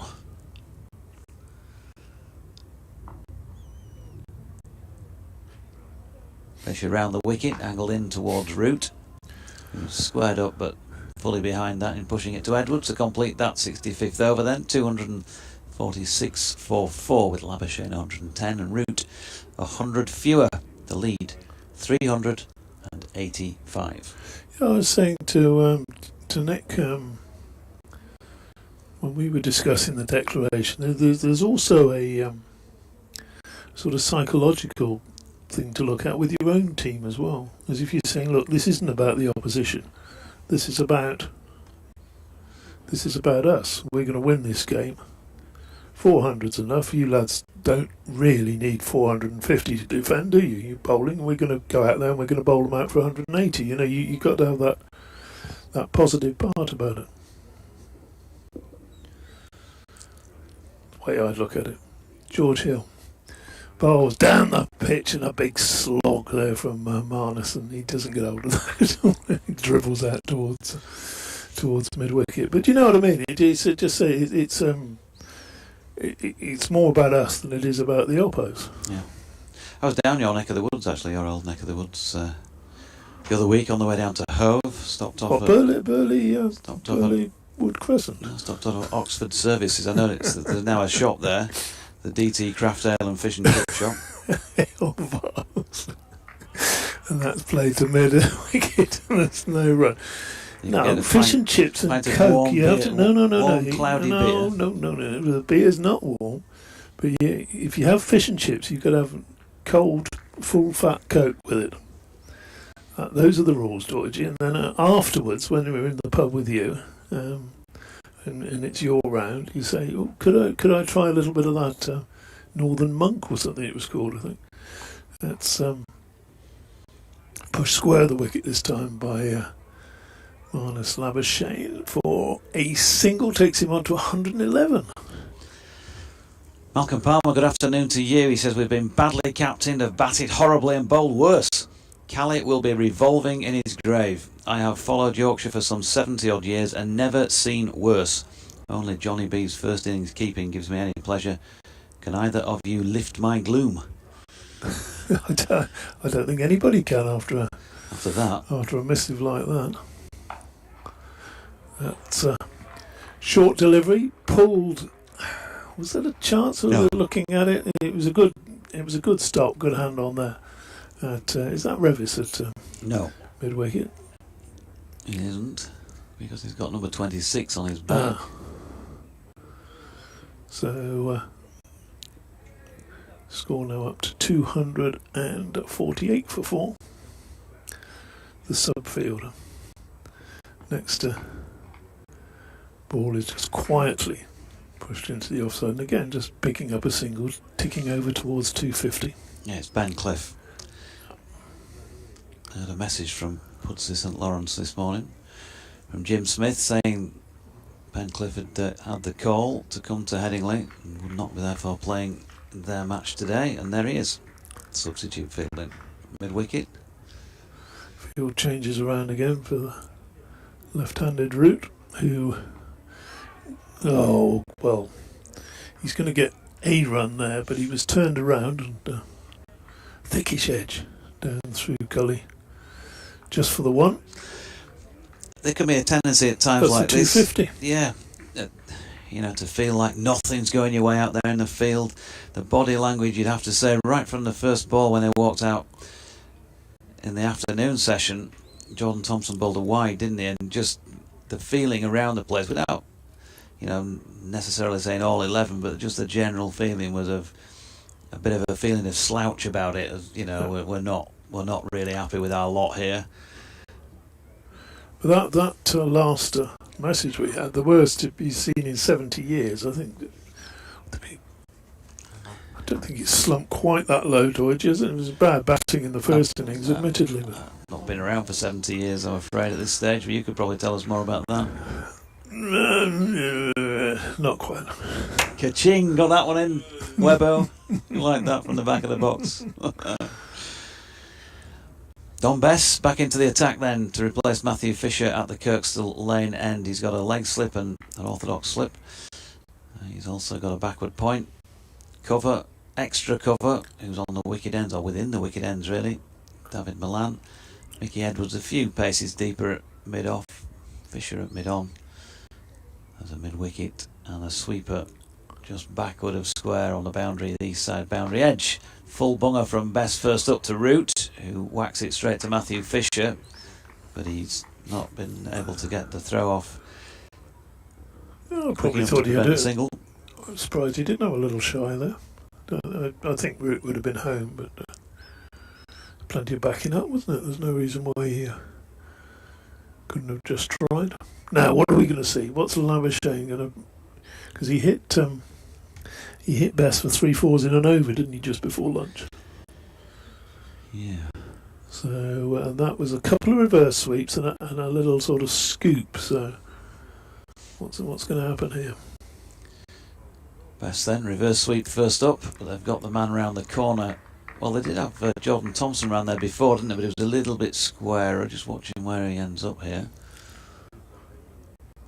Ben Cliff, I think it is, who's in that position. Clever field. He's probably just going to have to work one square, isn't he? There's Bess again. Labuschagne dancing down this time, getting to somewhere near the pitch and dropping it into the offside for a single. 113 to him now, 252 for 4 as 3 o'clock strikes. And it'll be a kick-off around the grounds, so most of the matches that are taking place today. If you're of the football persuasion. Best round the wicket now to the left-handed Billy Root, who smothers that with a solid forward defensive. Big Sam's first couple of sticks of chewing gum will have gone in, I expect. Yeah, it'll be 1-0 City already. Could be 2 actually, what are you saying? There's Bess bowling to Root, who pushes back up the pitch. And again, no run. What's Best done with his hair? I can't remember it being this and that lighter colour last season. Gone for the DT look.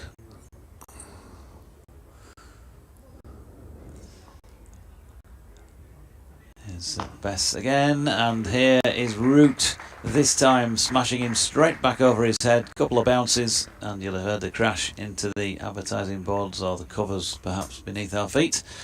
Because that was 4. Root on to 17, the partnership 34.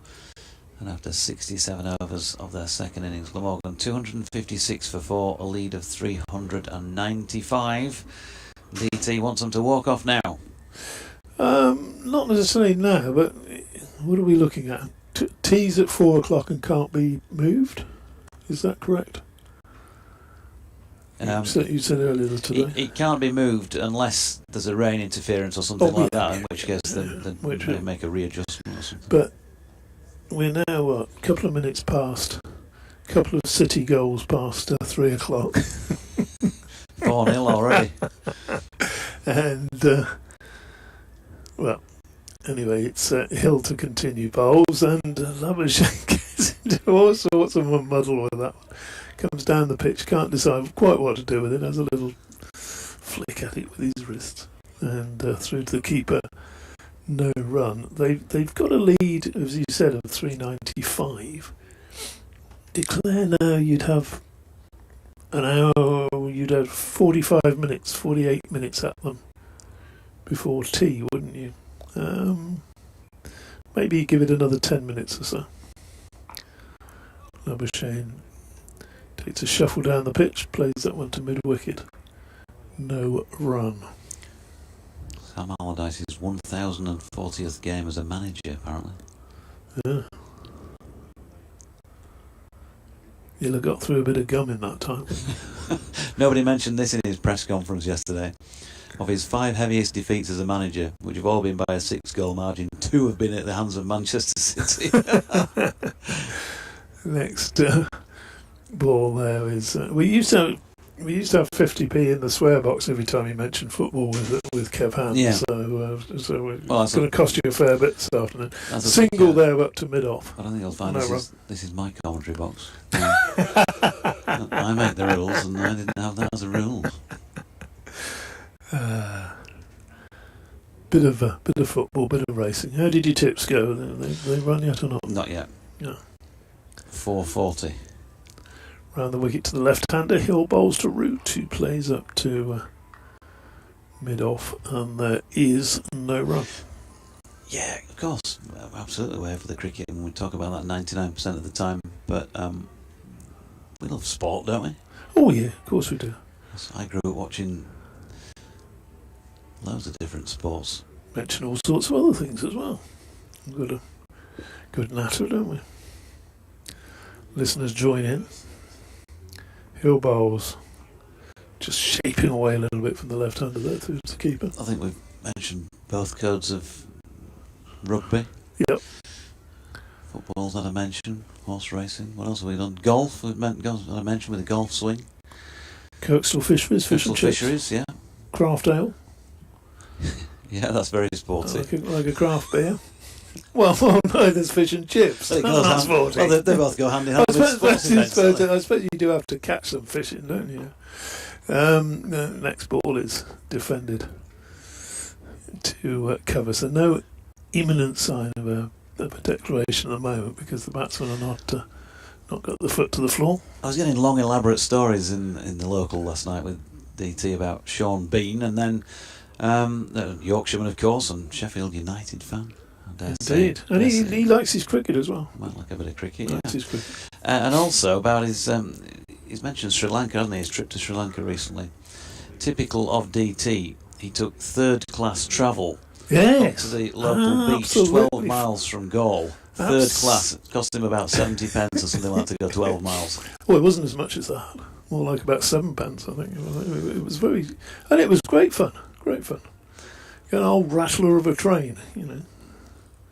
Bess over the wicket here, bowling to Labuschagne, who has slog swept him aerially but well clear of the field. A very well placed shot once again from the Australian, well, from the South African but Australia test batter. Just measured, wasn't it? Again, he's got Finley Bean, his opposite number, in a position to try and take a catch, sort of straight mid wicket. And on about what you'd call 1.5 rather than on the 1, and he lobbed that over the top of him. He's definitely on the... he's now being sent out towards Cow Corner. He's on the 2 now. Good batting again from Labuschagne, playing with the spin.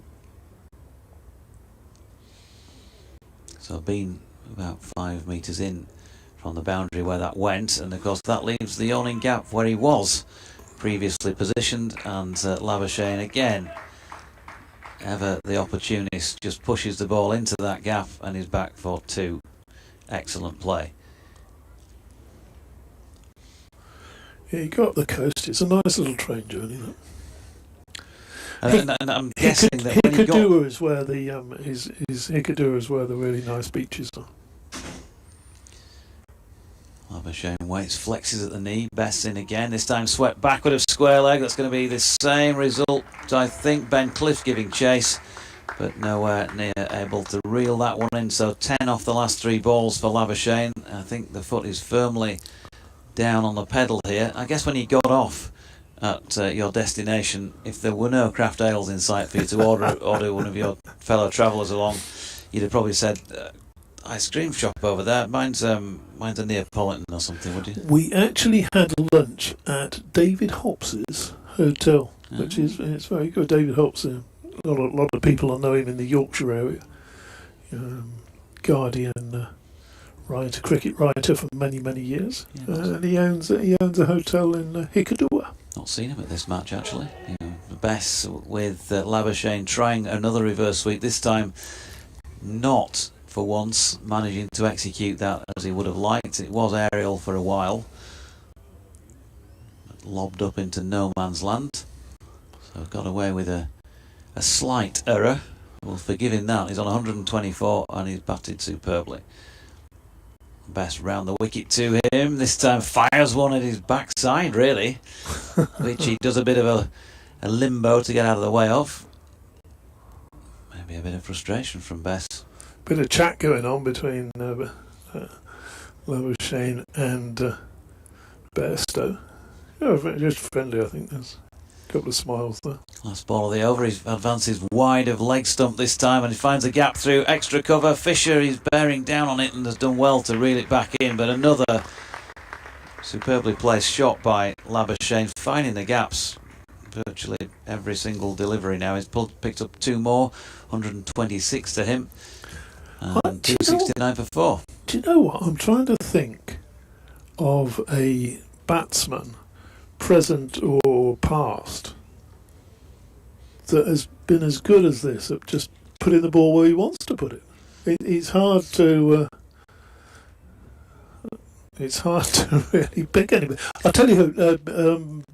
De Villiers. Bradman? Oh, De Villiers. De Villiers, definitely. No, I don't know. You wouldn't see Bradman playing half these shots. How many reverse sweeps did Bradman play? But finding gaps. Finding gaps. Finding gaps, that's true.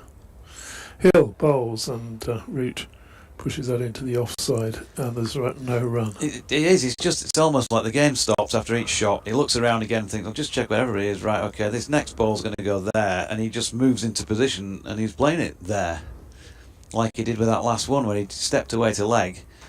Best could have seen him going there, and he was still able to get the shot off that it looked like he had in mind. Hill to Root bowls, and Root cuts that one away back with a square, despairing dive by Shaquille in the gully. Can't get a hand on it, and that goes away for 4 more runs and takes the lead now to 412. So very comfortable lead indeed. Yeah, Billy obviously a very effective player in his own right. He's had a ton against Yorkshire before. He feels much more loose, if you know what I'm saying, than Marnus.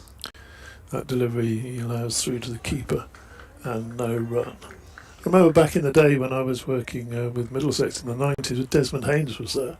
Haynes scored a century against New Zealand in a tour game. Remember tour games they used to have? Yeah. He rated it as one of his best hundreds in the sense of just doing everything worked. And at one point after tea, he went up, poured out, saying, "Can you see anywhere I haven't hit it today?" That next ball from Root is pushed through the down to deep backwards where they're just going to get one run. He said, "Yeah, can you think of anywhere I haven't hit it? Because I'd like to hit it to everywhere before I can't." It was just a masterful innings, you know. Haynes could be like that when he got going. 274 for 4. The King of Barbados. Yeah, saw him playing in it for, well, surprise, seeing him playing. It was for the Desmond Haynes Cavaliers 11, somewhere around the Chester area, on the way back from a tour of Wales in the summer of '84. This next ball is a very good Yorker from Hill there, and dug out casually almost by I say tour of Wales. We stayed in Colwyn Bay. We played at Colwyn Bay in one of the matches. We played at Anglesey in another game. We played about 3 or 4 matches in a week or so, and on the way back we stopped at this match, and Desmond Haynes, he got 95, he was on 94, went for a 6 to get his ton, trying to entertain the crowd and all that, went for it. Hill bowls to Labuschagne, who defends. Whacked it out somewhere near the boundary edge, trying to get this 6, it lands just short, so he didn't quite catch it right. Going for the second to get back and have another crack, he got run out from the boundary edge, so finished on 95 run out. You'll probably remember it. He gets a few very good mentions in, very interesting mentions in Franklin Stevenson's autobiography, which, growing up at that time in Barbados with the teenagers and the young men and how they came through, not only in cricket but in other sports as well. He reckons Desmond Haynes could have made it as a boxer. He was very, very, looked really sort of nuggety, tough, strong man. And I can recommend that book, although it's even though should I say it's co-written by Dave Bracegirdle. Here's Bess and Root pushing into the onside, no run. Or possibly because it's co-written by Dave Bracegirdle. There you go. Saving your own skin. Dean Southall says he's enjoying the commentary and hopes Yorkshire can hang in there. Here, meanwhile, is Bess again, and Root opens his shoulders and opens up the offside with a square cut for 1. Ben Cliff doing the fielding. David Bates says one topic not covered today is Beacon Farm ice creams at Scarborough, brackets other ice creams are available, although not as good.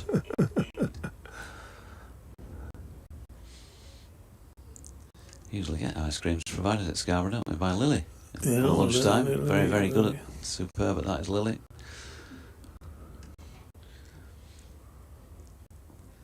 .275 for 4. Labuschagne on 126 and on strike and advancing down the pitch to Bess, but the bowler this time with a little win. He hasn't got many spots, has he, where he can hit a 4?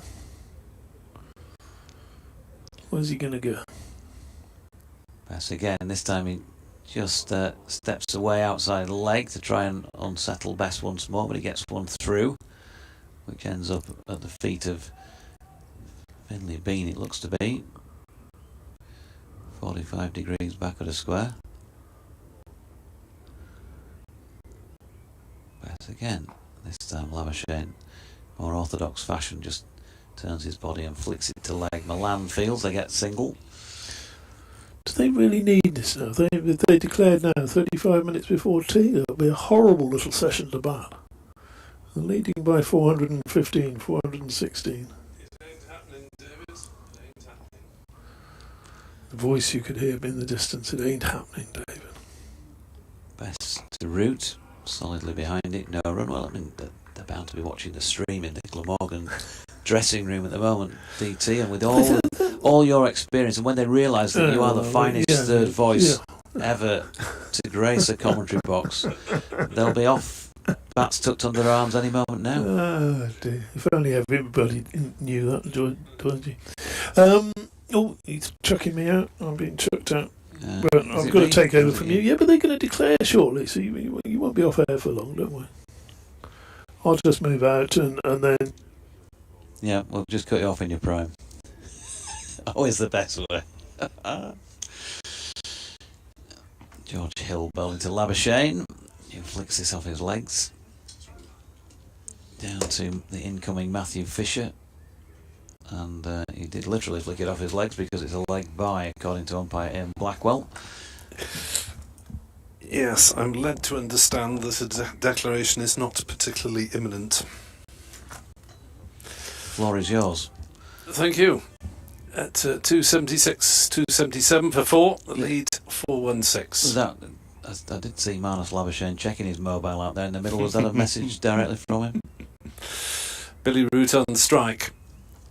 Round the wicket comes Hill and produces a decent delivery that beats Root outside the off stump, and there is no run. Of course, I shall retract that to all those anti-corruption officers out there. Marnus definitely has not got his mobile phone anywhere near the field of play. Oh, yes. What did he say declare on when he got 201, was it? Something like that? 277 for 4. As Root is forward, stretching, playing to mid-off, and there's no run. It's a strange sort of afternoon session, this, isn't it? We have moments of extreme invention and hard hitting, and then we have spells of relatively conventional cricket. Root 23 off 40 deliveries. As Hill is in to him, and he's forward, dabbing it on the offside into a gap, calling Labuschagne through for a single. Labuschagne is pretty usually on for a quick single and hustles home.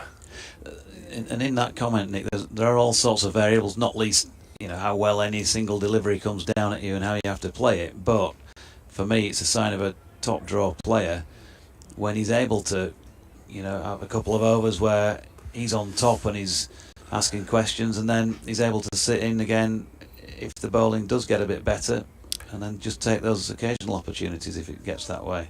Bairstow standing up then to restrict Labuschagne's footwork against Hill, and Labuschagne nails it down past point. They hesitate for a moment, but Shakil can't pick it up cleanly, and they're through for a single. You do get so many players, even at this level, that they get in, they hit a few, they get carried away, and they continue to play the same way, even if the opposition strengthen things up with what they're throwing down. But you've got to say that Yorkshire have been off the mark as a general comment with the ball. As Hill is in, bowls, root cuts straight to gully, and there is no run. Bairstow, by the way, was standing up for root as well. Peter Roberts says, well batted Marnus, terrific 100, hopefully helping Glamorgan to a win. Win Morgan says, so lucky with the weather. Well, we have been so far today, given that everywhere else in the county circuit has been disrupted. Indeed, the match, women's match for Western Storm in Hove was abandoned without a ball being bowled, and Northern Diamonds over in double quick time, 4-wicket defeat to the Blaze. Don't think that match saw 50 overs in total, did it? It was supposed to be 50 aside. Yeah, Northern Diamonds batted for 18.1 and the Blaze for 18.5, so 37 overs total. So best bowling to the right-handed Labuschagne, who's on 128 not out. Best bowling round the wicket, and again Labuschagne, just look at that shift in the body position to open up the square leg area where their man is set back and exploits the Yorkshire field again with a couple.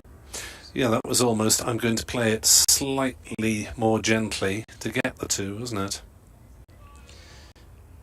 Yeah, everything about the knock just says class.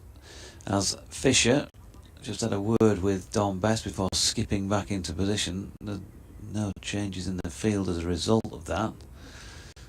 See what happens with the delivery then. Best goes with his sidearm bowler. We've not really seen him bowl very much this season. He used to throw that in quite regularly, but he'll come up to the wicket as he just did, and it's a really slingy, almost horizontal arm. Still got pushed for a single by Labuschagne. 282 for 4. They're off for the day at Worcester and Southampton. Best in again, and Root shoulders arms. No play at either. Inspecting at 4 at Derby, where Derbyshire have declared at 350 for 7. Leicestershire 122 all out. Best to Root. Both a leg slip and an orthodox slip in place here, and Root waits and then plays this one up to Fisher at mid-on, and he's hurrying through for the single, gets there.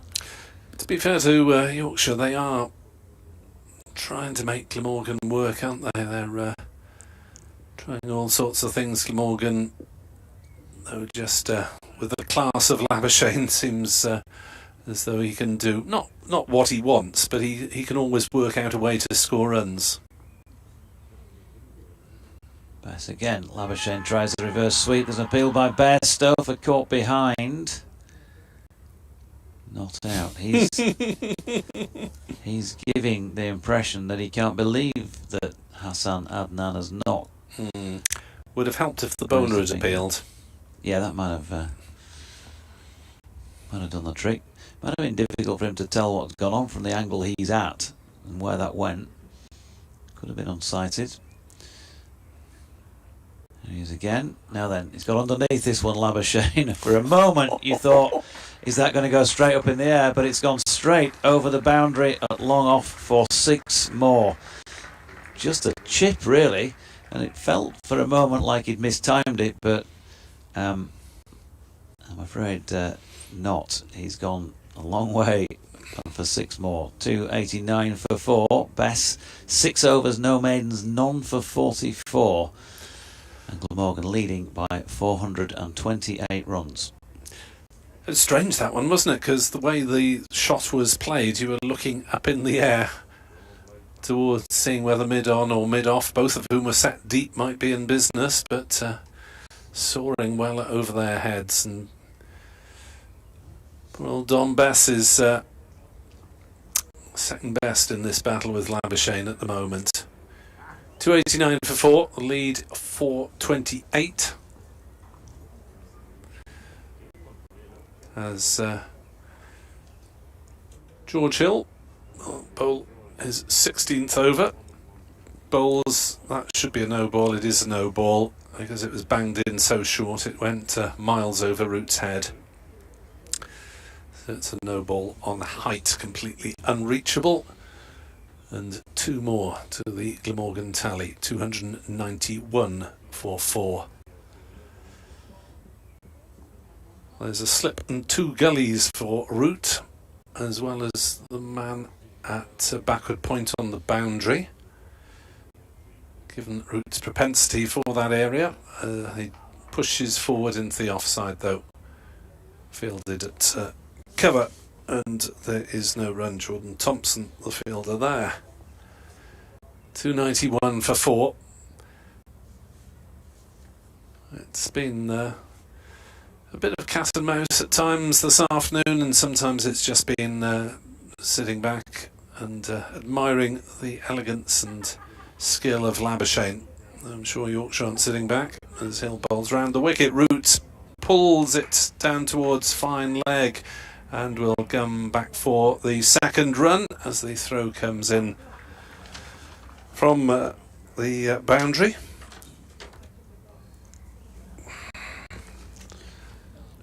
Just looking to identify the fielder there. Ben Cliff, the Cliff, substitute. sorry. Yep.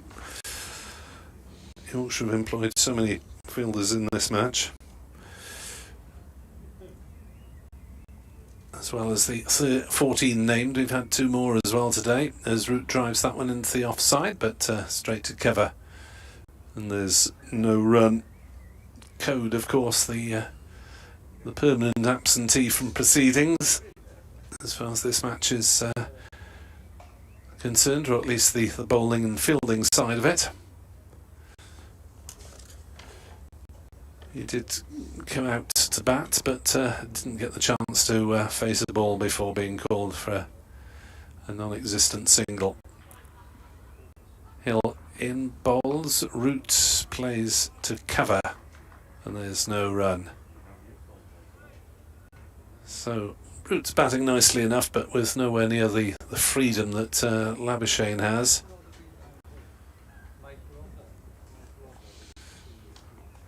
Highest score for Glamorgan for a couple of years at least. 130 was his best last year. 182 is his county best. So a long way to go still. Hill into bowl, short ball. Root pulls it round towards square leg. Cliff scrambles. Good piece of fielding and just about keeps it inside the ropes. Had to look down at his feet and hop back inside the rope before he fielded it and threw it in. Yeah, did really well. It's little victories at times like this, isn't it, for a team who are up against it, beleaguered out there. Just shows that somebody is still giving 100%. Hill steaming in, bowls, Root stabs one on the offside. Straight to the fielder. No run. 295 for 4. Glamorgan lead by 434 runs. How's that weather looking to you as the local man? Still looks okay, doesn't it, really? The general drift of the position of the clouds looks like it's going up from southeast sort of direction. BBC forecast, which has been the more pessimistic of them, saying that it's a 73% chance of rain at 4 o'clock and 78% at 5 o'clock. Covers are poised. Richard Robinson and the ground staff down beneath us. Don Bess from the Kirkstall Lane end. Labuschagne steps away and then further away outside leg stump and chops this along the deck to Matthew Fisher, running round from wide mid off to field. They're through for 1. Met Office says it reckons the rain might be slightly later than that. 80% by 5 though, so I think there's agreement that we're not going to get a full day in here. Best then to the left-handed route. Ring field in the offside, slip in place, and then all bar 1 set back on the leg side. Challenging the outside edge of the left-hander's bat theoretically, but that was around about middle and leg and flicked up to Fisher coming in from long on for a single by Billy Root. Yeah, I suppose the relative shortness of that boundary away to our left towards the eastern side means that even with the fielders set well back, there's not really much chance of running to the soft push towards them, but it's the right-handed Labuschagne on strike. 3 back on the leg side. Bess to Labuschagne, who flicks that square on the leg side. In comes George Hill, cap blowing off. It's going to be sharp this second run. Labuschagne back. The stumps have gone flying as Bairstow cleans them up. But Labuschagne was in, according to Ian Blackwell, as are Manchester City, in by 2-0 against Leeds United. I'm sorry. You're not sorry at all. I feel your pain.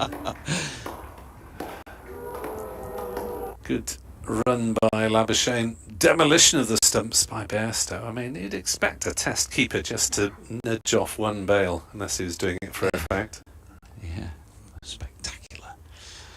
Oh well, didn't expect much today, but 2-0 already.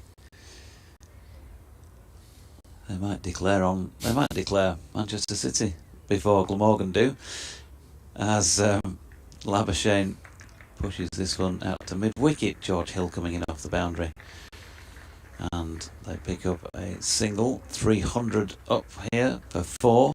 Second time around for Glamorgan. The lead 439, and no signs of declaration just yet, as Root punches one off the hip into the leg side, and they pick up 1. They did just put up the rate of knots per 50 on the board, but because of that latest delivery they took it down rather swiftly, so I couldn't begin to tell you. Just the general progression was that things are speeding up out there in terms of scoring rate, and they are going at just over 4 now, as Labuschagne attempts to play another reverse sweep but misses out. End of the over, 75 now bowled, so they will get the opportunity to take a second new ball in 5 overs. But so what, really, at 301 for 4. Yeah, scoring rate now 4 runs and over overall, and looks like Sword Shaquille, sorry to interrupt you, he's coming on to bowl. all right. Slow left arm, allegedly, according to the books. Yeah. So he will bowl from the football stand end. The horizon, the sky on the horizon, the clouds in the distance are looking a little bit darker and more threatening than they were. 23 first-class wickets to his name at 47.39.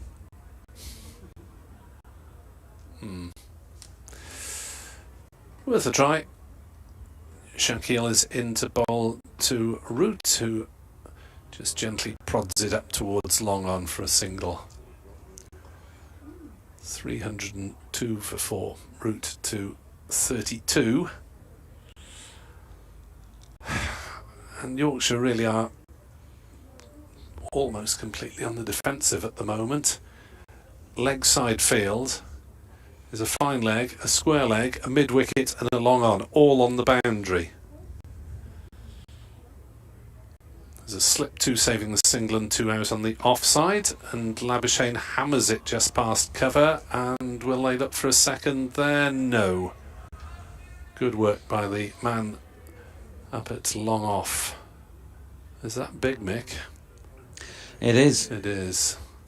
It's easily identifiable by his height. His bigness.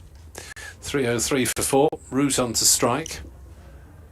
And he hammers one up towards Big Mick as well. They might try a second. They will, as Edwards slipped there. Oh, it's gone for 4. I didn't realise the rope was that far in from the advertising hoardings, and some rather derisory noise in the distance. The fielder slipping as he got to the ball, and it must have just got over the ropes. Shaquille into Root, who'll flat back that one into the offside. Fielded at point. Just the single taken. Jason Thacker says it's just started raining in Ossett, JD. That's over Wakefield Way. 15 minutes ago, that tweet. Yes. I don't think we're going to get much action after tea, to be honest. As Shaquille bowls, drags it down. Labuschagne smashes his out towards deep cover. There is a sweeper on the boundary in the form of Hill, and they just take the single. So you're talking about 15 miles away, something like that, a rough guess. The Yorkshire rain dance is in full flow. And Jay Grover says, as I'm about to run out of beer, I suggest we pull up stumps and call it a draw.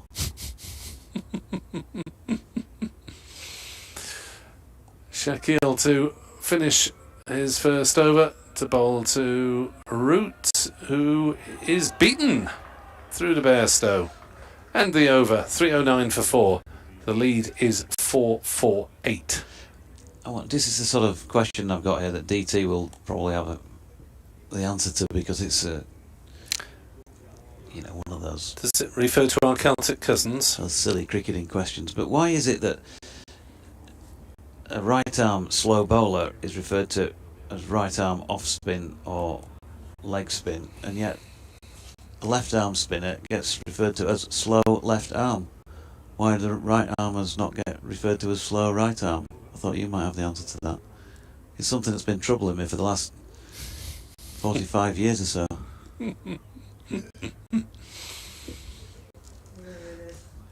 Here is slow right armer Don Bess. 309 for 4. And he's bowling to Labuschagne. It's a shocking delivery down the leg side. Labuschagne steps away to open up backward of square on the leg side and has whipped it away down through fine leg for 4 runs.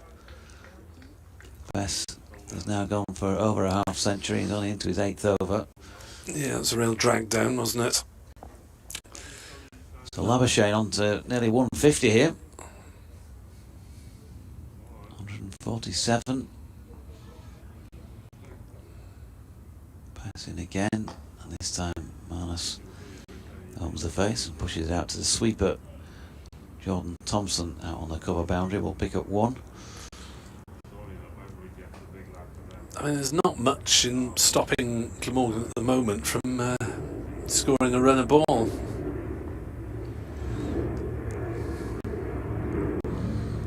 Run rate going up all the time, 4.11 now, and that's going to be even more because Billy Root has got a stray delivery, and he's again played a lovely square cut, chopped right down on that George Hill with a despairing dive in front of square on the offside. And that is 4 more to Root, who's now into the 40s. Glamorgan 318 for 4. Grinding Yorkshire into the Headingley dirt here.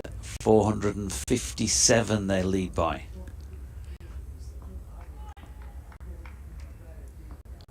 And they should have been off long ago, according to our third voice of the day. Here is Bess again, and Root flicking that one to leg will pick up another single.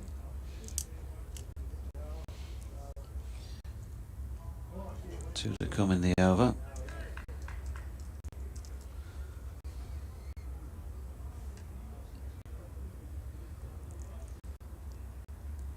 A stroll between fielding positions for one or two players, and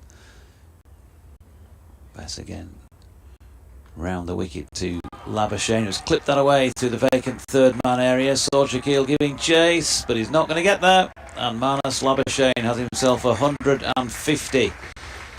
Superbly played runs for Glamorgan, 152 to take his side to 323 for 4. 266 minutes he's been out there, 186 deliveries. That was his 22nd 4, and 1-6 in addition to that. And although you wouldn't have thought it, his strike rate is up above 80 given the length of time he's been out there, because he really has upped the ante, and is best to Labuschagne again. Final ball of the over, flicked square on the leg side. They're going to come back for a second and take on George Hill's arm, and they get there. So 154 to Labuschagne with that 2. 325 for 4 at the end of the 77th. Glamorgan leads 464 runs. So the first 50 took 104 balls, the second 50 took 38 balls, and that marginally slower at 44 balls.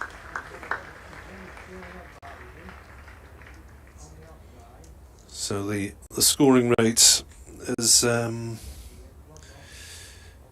pretty much doubled during the course of that. In fact, more than doubled after his first half century. Shaquille now under leaden skies will propel his slow left arm and bowl the first ball to Root, who drives, doesn't time it, straight to cover. The 9th time Marnus Labuschagne has made 150 or more in first class cricket. A few of those in tests. That's pumped down the ground by Root, but there is a long on. Big Mick, and just the single. Okay. Oh, sorry.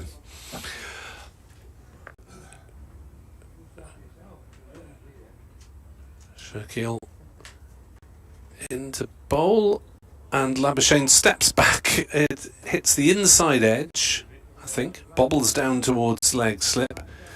There was probably a single there, but he didn't know where it had gone. 326 for 4 here on BBC Sport Online, with Glamorgan sailing along at the moment.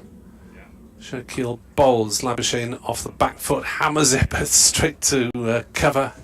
Head in the air. He's furious with himself that he missed out on a scoring opportunity, even though he's got 154 in the bank. Shaquille bowls, Labuschagne goes for a big straight drive, but bottom edges it onto his pad, and there's no run.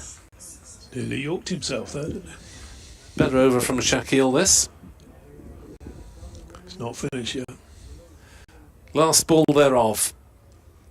Bowls to Marnus Labuschagne on 154, not out.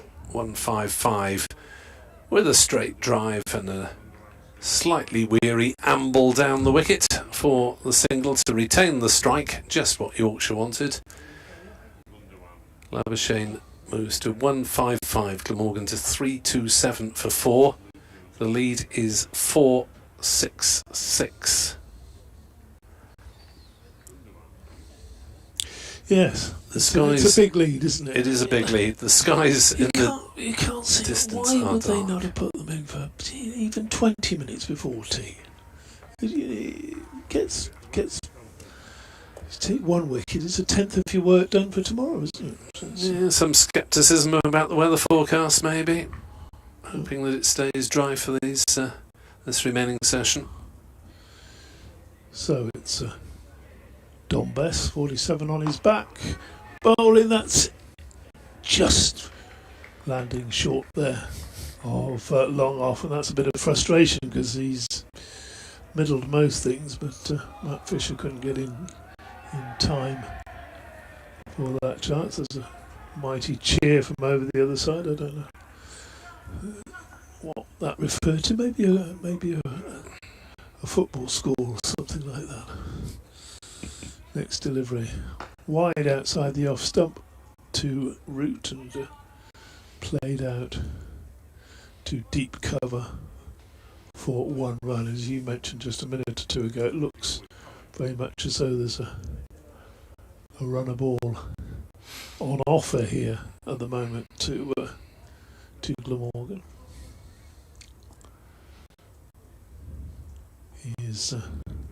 That's the round arm one from Don Bess, and he tries to show off his footballing skills, but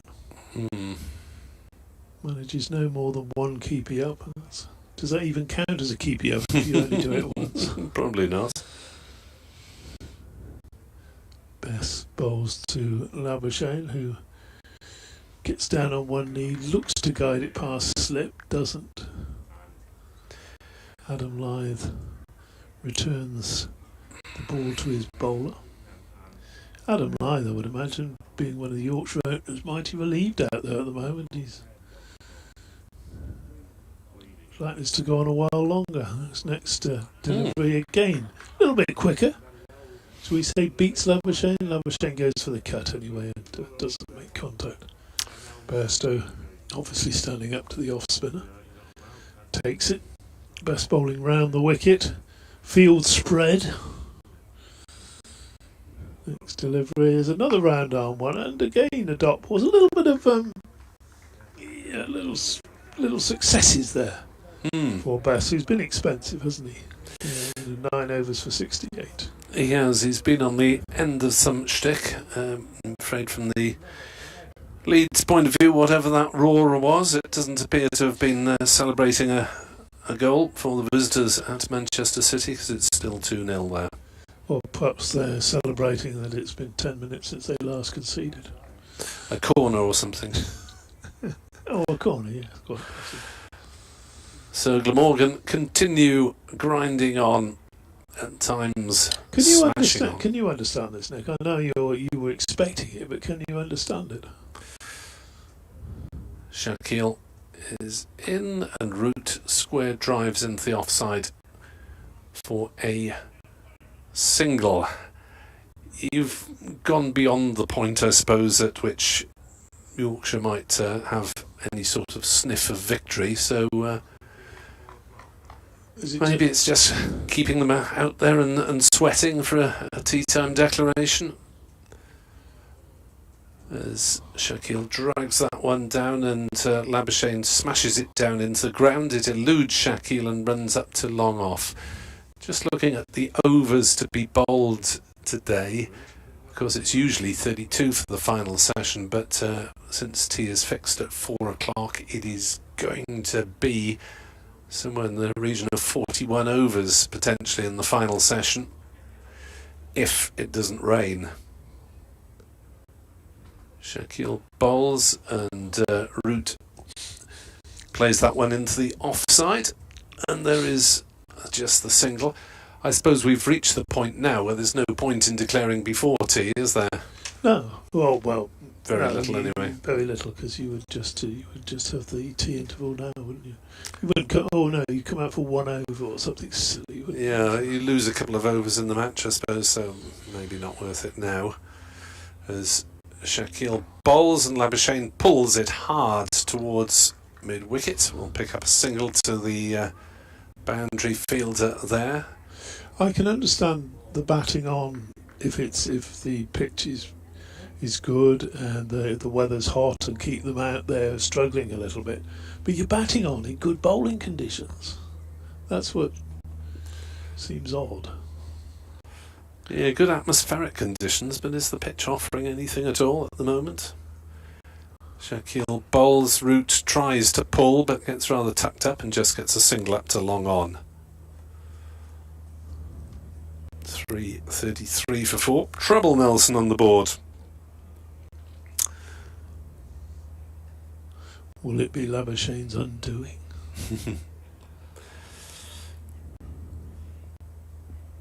Shaquille in bowls to Labuschagne, turns it into the leg side and content just to amble the single.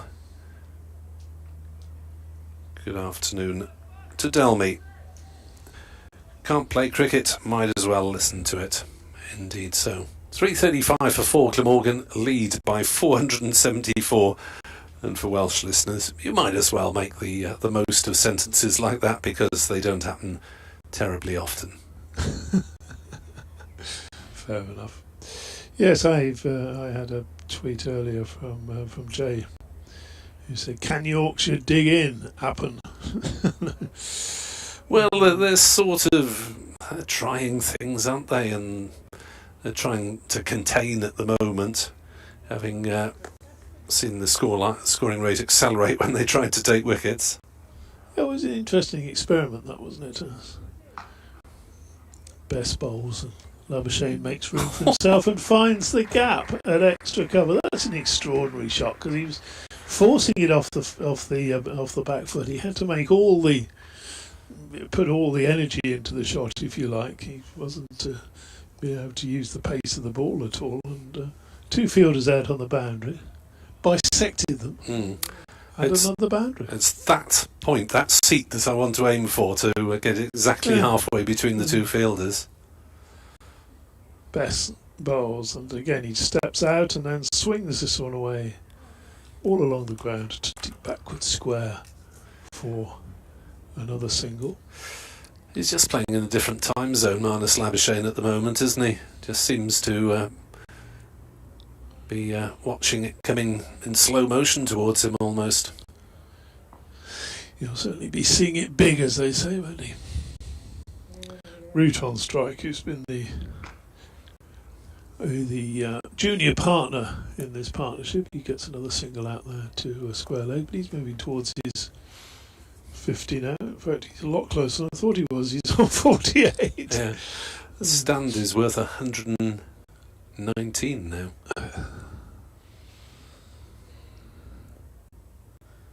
Bess again, round the wicket. Oh, little pause in his run, a little stutter, deliberate in his run up, just to put Marnus Labuschagne off his stride, and he pulls that. Robert Croft used to bowl that quite a bit. Yeah. Former Glamorgan captain. Never heard of him. 341, and that's a full pitch delivery, hammered straight to mid wicket. Half stopped, run through for a single. Oh, to be fair, there, Milan did his best to get everything behind it, but could only parry it away. He's struggling to get anything out of the way of it, I think. It was hit that quickly. Bess, round arm again. That would have been a big shout for LBW had that not actually found the bat and been tickled away to deep backward square. For one more, moves on to 49 as Root. 165. Labuschagne.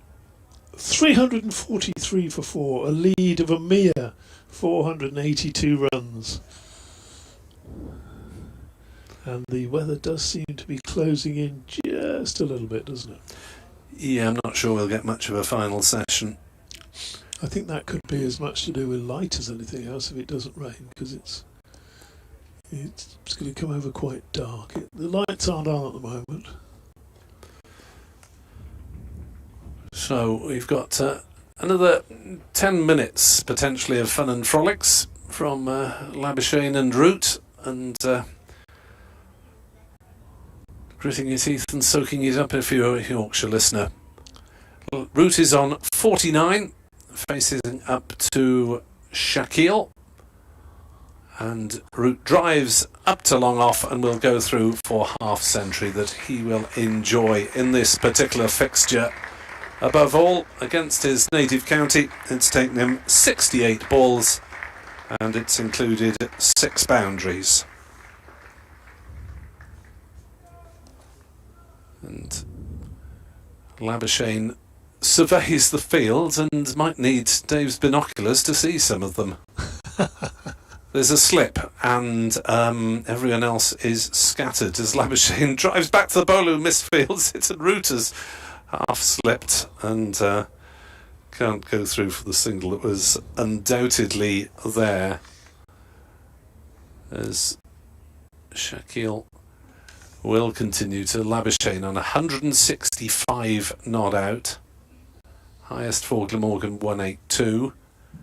And Labuschagne drives out into the offside. There's, I was going to say a diving stop at deep cover, but the fielder there has dived over it and it's run away for 4. And there have been 1 or 2 of those creeping in for Yorkshire today, but really it's hard to condemn them too much in the field when they've been chasing leather so much. 3, 4, 8 for 4 are Glamorgan. Oh, that's extraordinary cricket. It's a drag down from Shaquille, and Labuschagne tried a reverse pull, didn't get much on it, and there are 2 runs of some sort. They are buys. Didn't get anything on it. That was almost a switch hit, wasn't it? Attempted by Labuschagne.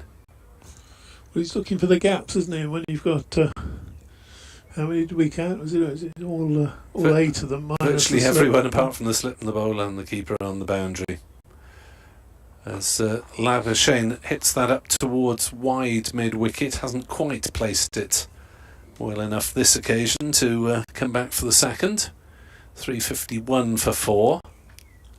Labuschagne has 170. It's been an absolutely masterly innings. And really, apart from that quarter chance to Bean on 11, there's been nothing. Root hammers it square on the offside, fielded by Point on the boundary, single taken. Lead is 4-9-1. Can Glamorgan get to a 500 lead by tea time, which is probably 2 overs away? No, they've declared. That's it? Yeah. Glamorgan have pulled it in. Root 51 not out. Labuschagne is 170 not out. And there will be a potential 43 overs remaining in today's play, weather permitting. And Yorkshire will need 492 to win. Glamorgan possibly with 4 sessions to take those wickets, but from what sounded like a rumble of thunder in the distance, that may be the end for today, as Marnus Labuschagne acknowledges the applause from the Headingley crowd, looking a slightly weary man, and Glamorgan's innings is finally at a close. So you think they've gone on a bit too long? Did I mention that? We shall find out if that even affects the course of the match. Fair play in a sense there, pulling out 6 minutes before tea. You've given yourself the possibility of an extra 6 minutes after tea before the rain comes, if it does come. If the rain doesn't come after tea, then that final session, I'll tell you what, if they'd have pulled out at 3 o'clock and the rain doesn't come, they could have won this game today. The covers are coming on in the anticipation of precipitation. Yeah, they tend to bring them on at intervals anyway, don't they? But obviously not on a hot sunny day. But yes, there could be a little bit of rain. But there we are. We shall be back at around about 4:15, weather permitting, as Yorkshire go off in search of 492 to win and Glamorgan 10 wickets to win. From Dave Townsend, Jonathan Deutsch. 16-14. 16-14. Very good. See you then.